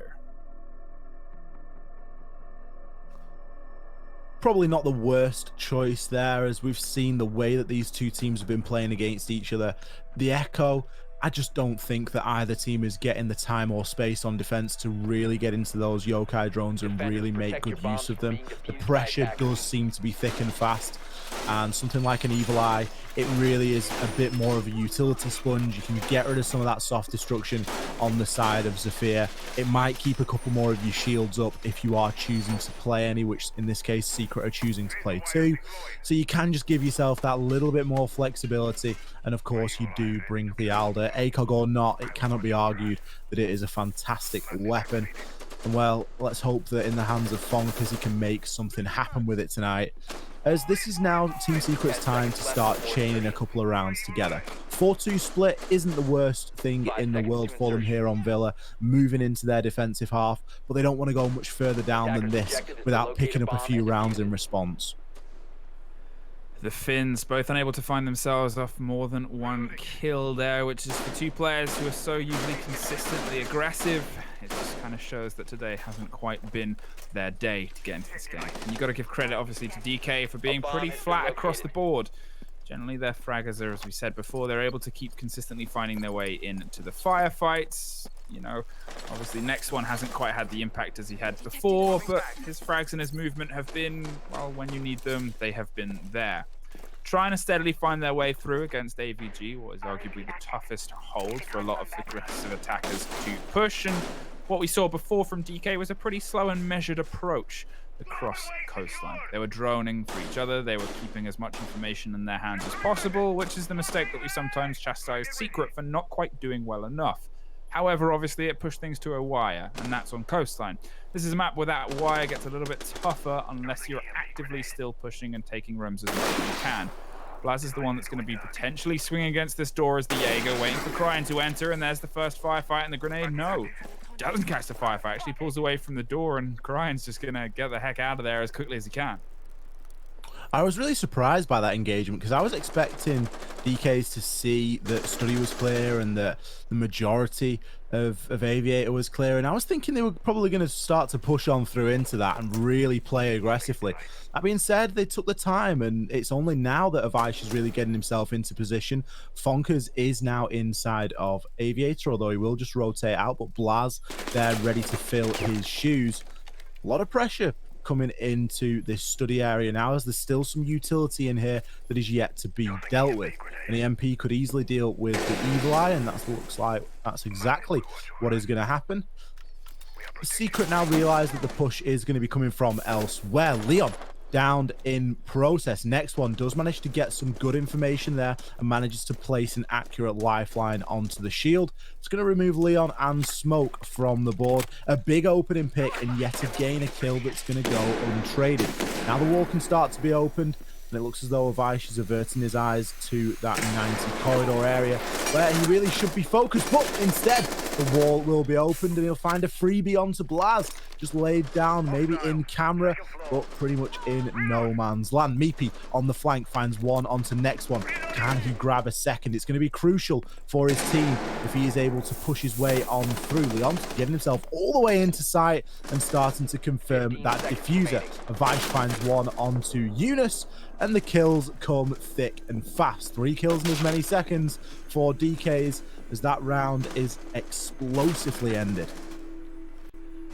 Hey, the holes were being watched, the flanks were covered, and to be able to sprint into the site, know you're safe from that many different locations, it takes a modicum of bravery, but even more knowledge. And as we said at the beginning of the round, that is what DK is playing around. They seem to know where Secret are going to be, and they seem to know how they can take advantage of that. Great opener there for, obviously, the Zephyr underneath of next one. So they haven't quite had as many impact frags, or as many frags as they did in the previous one, but the frags are impact frags. They're able to pull the first thread to unravel what is the Secret defense. The Goyo is the swap here from the smoke. They're still going to keep their points rotating. They're going to head to Trophy Statuary instead, and I'm curious to see obviously what changes come through here. The Bandit's going to try and obviously lock down the wall. We saw a little bit of Bandit tricking held and attempted, at least for a period there, by Eunice, but otherwise still par for the course here for Secret.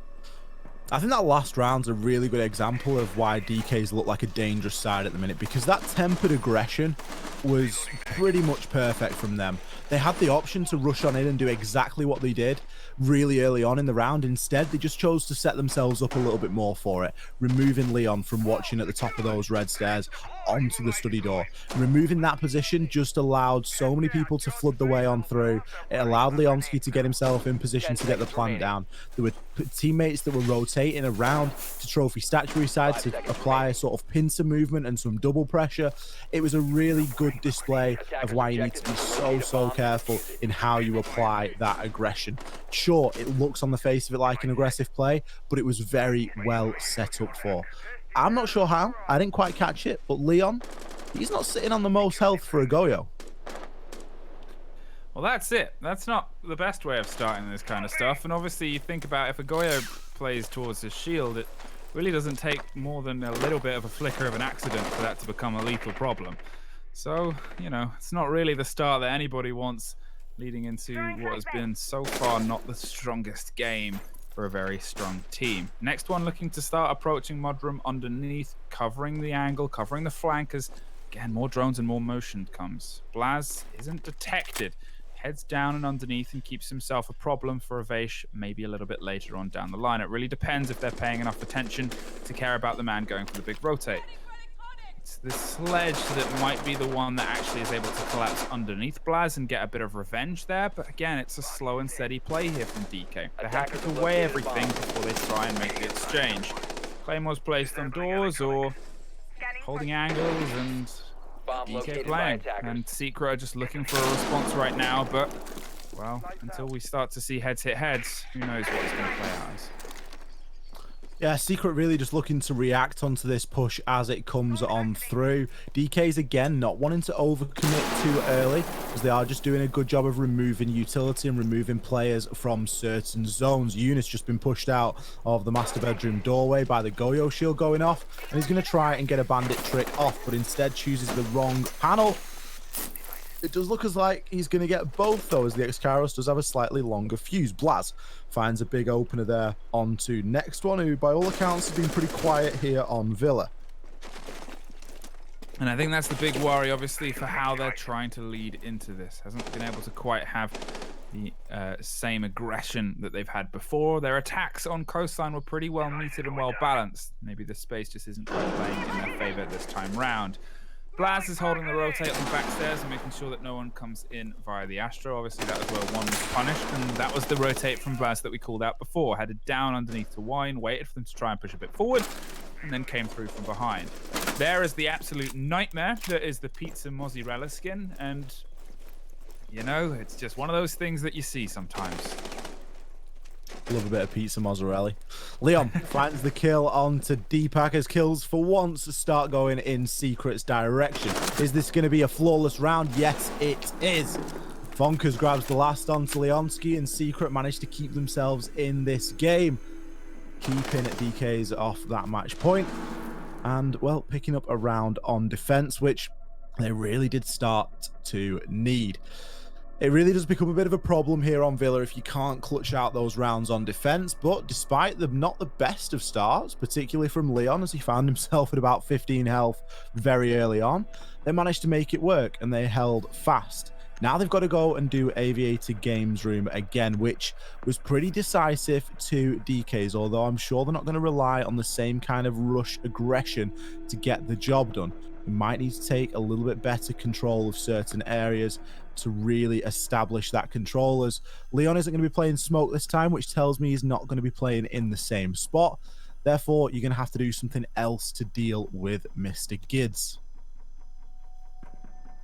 5-3, and they're going to dance back in AVG to see if they can find a bit more control on a site that very quickly slipped through their fingers.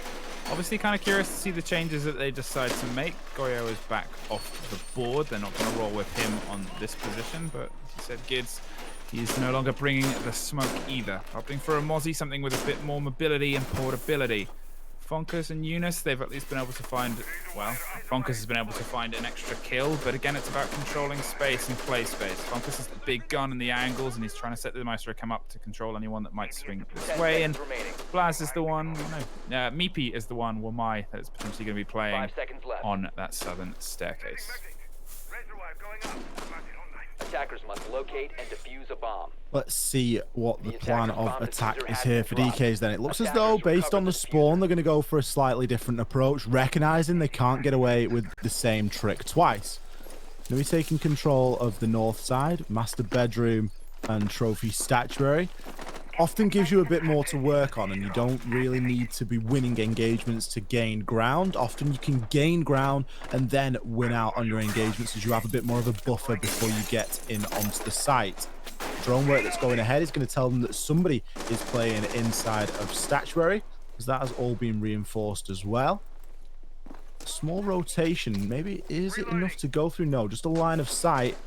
He's going to give next one all the information he needs. He's going to aggressively push on up to this. Now, we've seen him die a good number of times so far this evening as that opening death as a pest that is just stopping the drone work from really going on ahead.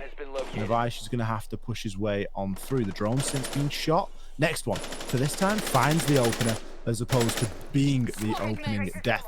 Gets that kill onto Fonkers. Avish now can push his way on in, and they can at least try and get this one back as a trade. Pushing together guarantees, or at least it should, a kill will come through. Crying aggressively pushes on to Leon as he finds one, but pre-fire shots coming out from Avish. That is a huge kill through the wall onto Eunice.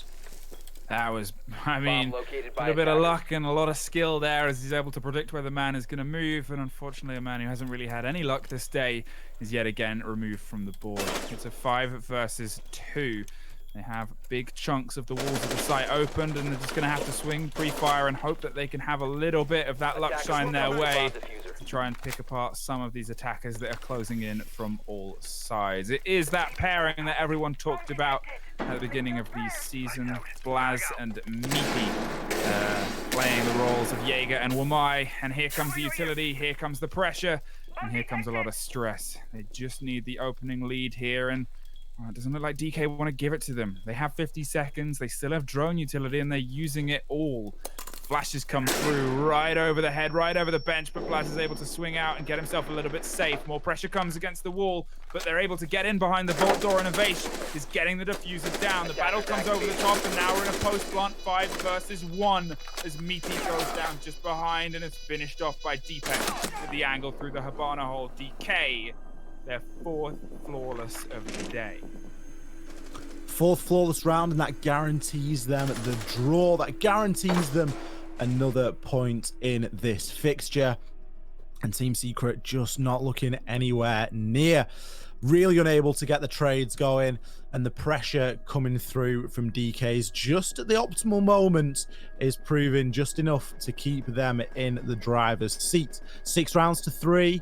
Again, not a very close game. There's been some rounds that could have gone either way, but not too many. It seems to be feast or famine for Secret at the moment. Left with little option but to give it another go back in Aviator, as they of course did win a couple rounds ago over in trophy statuary, opting not to go downstairs and really feel like they can do something different here. And it's going to have to be something pretty drastic because this is match point and you don't want to go in the first fixture of Challenger League without gaining any points. Yeah, I mean, it kind of, if you Attackers see need to that locate and starting defuse off as as many Secret bombs as they Season, can. yeah, they're still fresh to the blood of this, but at the same time, they were a team that had high expectations last season, obviously just missed out on third place. If they find themselves in a similar situation where they're looking towards the end of the season and it was the early games that cost them as it was last season, well, those are hard nightmares to shake yourself back to sleep. 6-3. It's still not over, but it doesn't mean in any way that it's easy, especially with how DK have been playing. They're coming back to a site where they've just flawless. 10 It's a seconds site that they've remaining. been able to take twice on these attacking halves.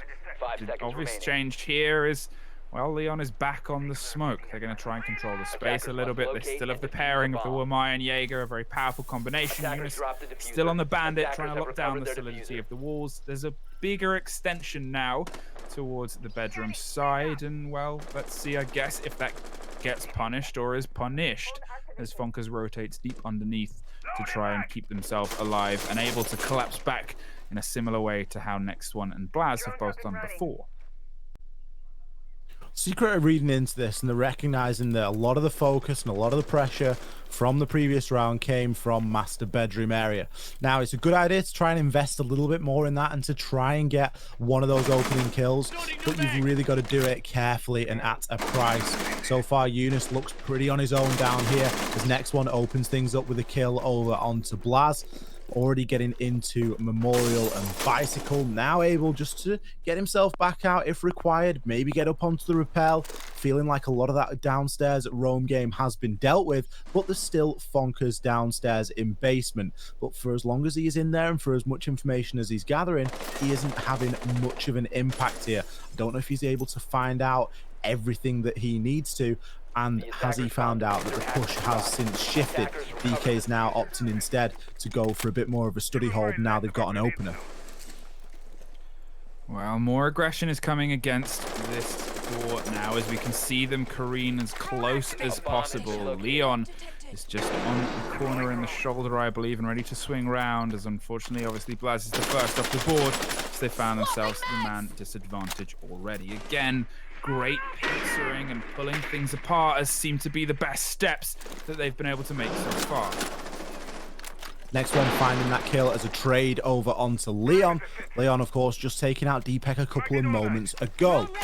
Really neck and neck stuff for this match point round. This is Diffused Kids' first attempt to try and convert onto this. They have, of course, got multiple opportunities with the scoreline being 6-3, but with the way that they've been playing, I don't think that they're going to want to mess around. I think they want to try and convert this one here and now. Leonski itching to push his way on through into study as he's joined there by Crying. Stun grenades will go out, trying to burn any Wamais or ADS as Fonkers finds one, traded instantly as Crying swings through and grabs a nice kill there. Leonski getting one onto Meepy, and Fonkers now left all on his own. It isn't going to be enough. Crying pushing all the way on through site very aggressively, removes Fonkers' head. Well, that is all she wrote. DKs are going to take Villa as well. I mean, you've got to give credit to a team where no one really had the biggest expectations. They've come into this fighting, able to take care of one of the, well, highest expectations teams on a day where they just didn't quite seem to be able to get their teeth into this. Yeah, another difficult game for Team Secret there as they really just couldn't get themselves into the fixture. Blaz coming out with a good number of kills, Meepy as well, hitting that scoreboard, but overall, just not enough teamwork, I don't think, and not enough, trading of kills. I know it's something that we went on and on and on about, but it is just really important. And the way that DKs were double pushing pretty much everything to guarantee that they at least got a kill out of an engagement, that's ultimately what won it for them in the end. That and some pretty sharp gun skill. Yeah, and you've really got to give credit to the information that they had as well. They were so just able to pull apart whatever Secret were doing with their drone game as they took it step by step. Pincer, pinch, and trade. And it seemed to be the motto and the mantra that they repeated every single round. And, well, this is the result that comes of that. Secret themselves, they were a little bit sporadic and a little bit sparse. And, well, they've got a lot to go back to the drawing board about this. Yeah, and I think something to, maybe drive home a little bit is that this is a pretty new team secret. They've lost Ferrell. It isn't a small deal. Ferrell's been on the side now for a good deal of time. Is it nearly a year, Fluke? Is it nearly sort of 9 months in that sort of region? Yeah, It feels like a at decent least. amount of time. So, Yeah. that's quite a big change moving in. And there's been so much sort of pressure and focus on these Challenger League qualifiers for them that they're under a lot of pressure from themselves, I think, just to perform, let alone, anything external that sort of mounts onto that. So I think there's probably good things to come from this roster. From what we've seen tonight, I think Blaz is had a decent performance considering that they did lose both of the games. He was getting in there, he was getting involved, getting in amongst some of the kills, which is something that they need to have. But again, it does just come down to that teamwork element and that trading out of the kills. And tonight, that was just something that DKs were a little bit better at. Yeah. We'll jump over to the standings and see how tonight's games across our stream and our sister stream in Benelux has been able to pull this together. Izzy Dream, who are on the other, managed to find themselves at the top of the board with a fantastic opening showing against Sisu, Diffused Kids, and August, able to find themselves locked down with Crazy, hitting that mid part of the teams that won. Only one draw across all of the games today between August and Salamander, so I guess that gives Salamander a little bit of a breath of fresh air to keep them ahead of Secret and Sisu. Yeah, very easily could have been 2 draws as well. Don't forget just how close Coastline was. Secret and Diffused Kids going back and forth in that game. Did end up 7-5, but quite easily could have been a draw. Nice to see that we've got Diffused Kids there at the top of the standings, just in that we watched both of their games. So we've seen some games from the teams that are already edging toward the top of the standings. But of course, this is only week 1. There are multiple weeks yet to come. But this just gives you a bit of a picture of how everybody is leveling up in this early stage. Talking of fixtures to come, the next is in a week's time. Same place for us, at least. 4 games will be broadcast on our stream, and the other 4 will be on the same place. The main channel, as CL is split throughout the season across both. The entire season's fixtures are all, I believe, on Liquipedia at this time as well, so you can kind of see the matchups there and expect to find them again. Same place, same time, maybe some slightly different faces. Maybe some different faces. We will have to wait and see. But thank you very much, everybody, for watching this evening. Do very much appreciate it. I hope you've enjoyed yourselves, and we'll see you next week for more Challenger League Season 11.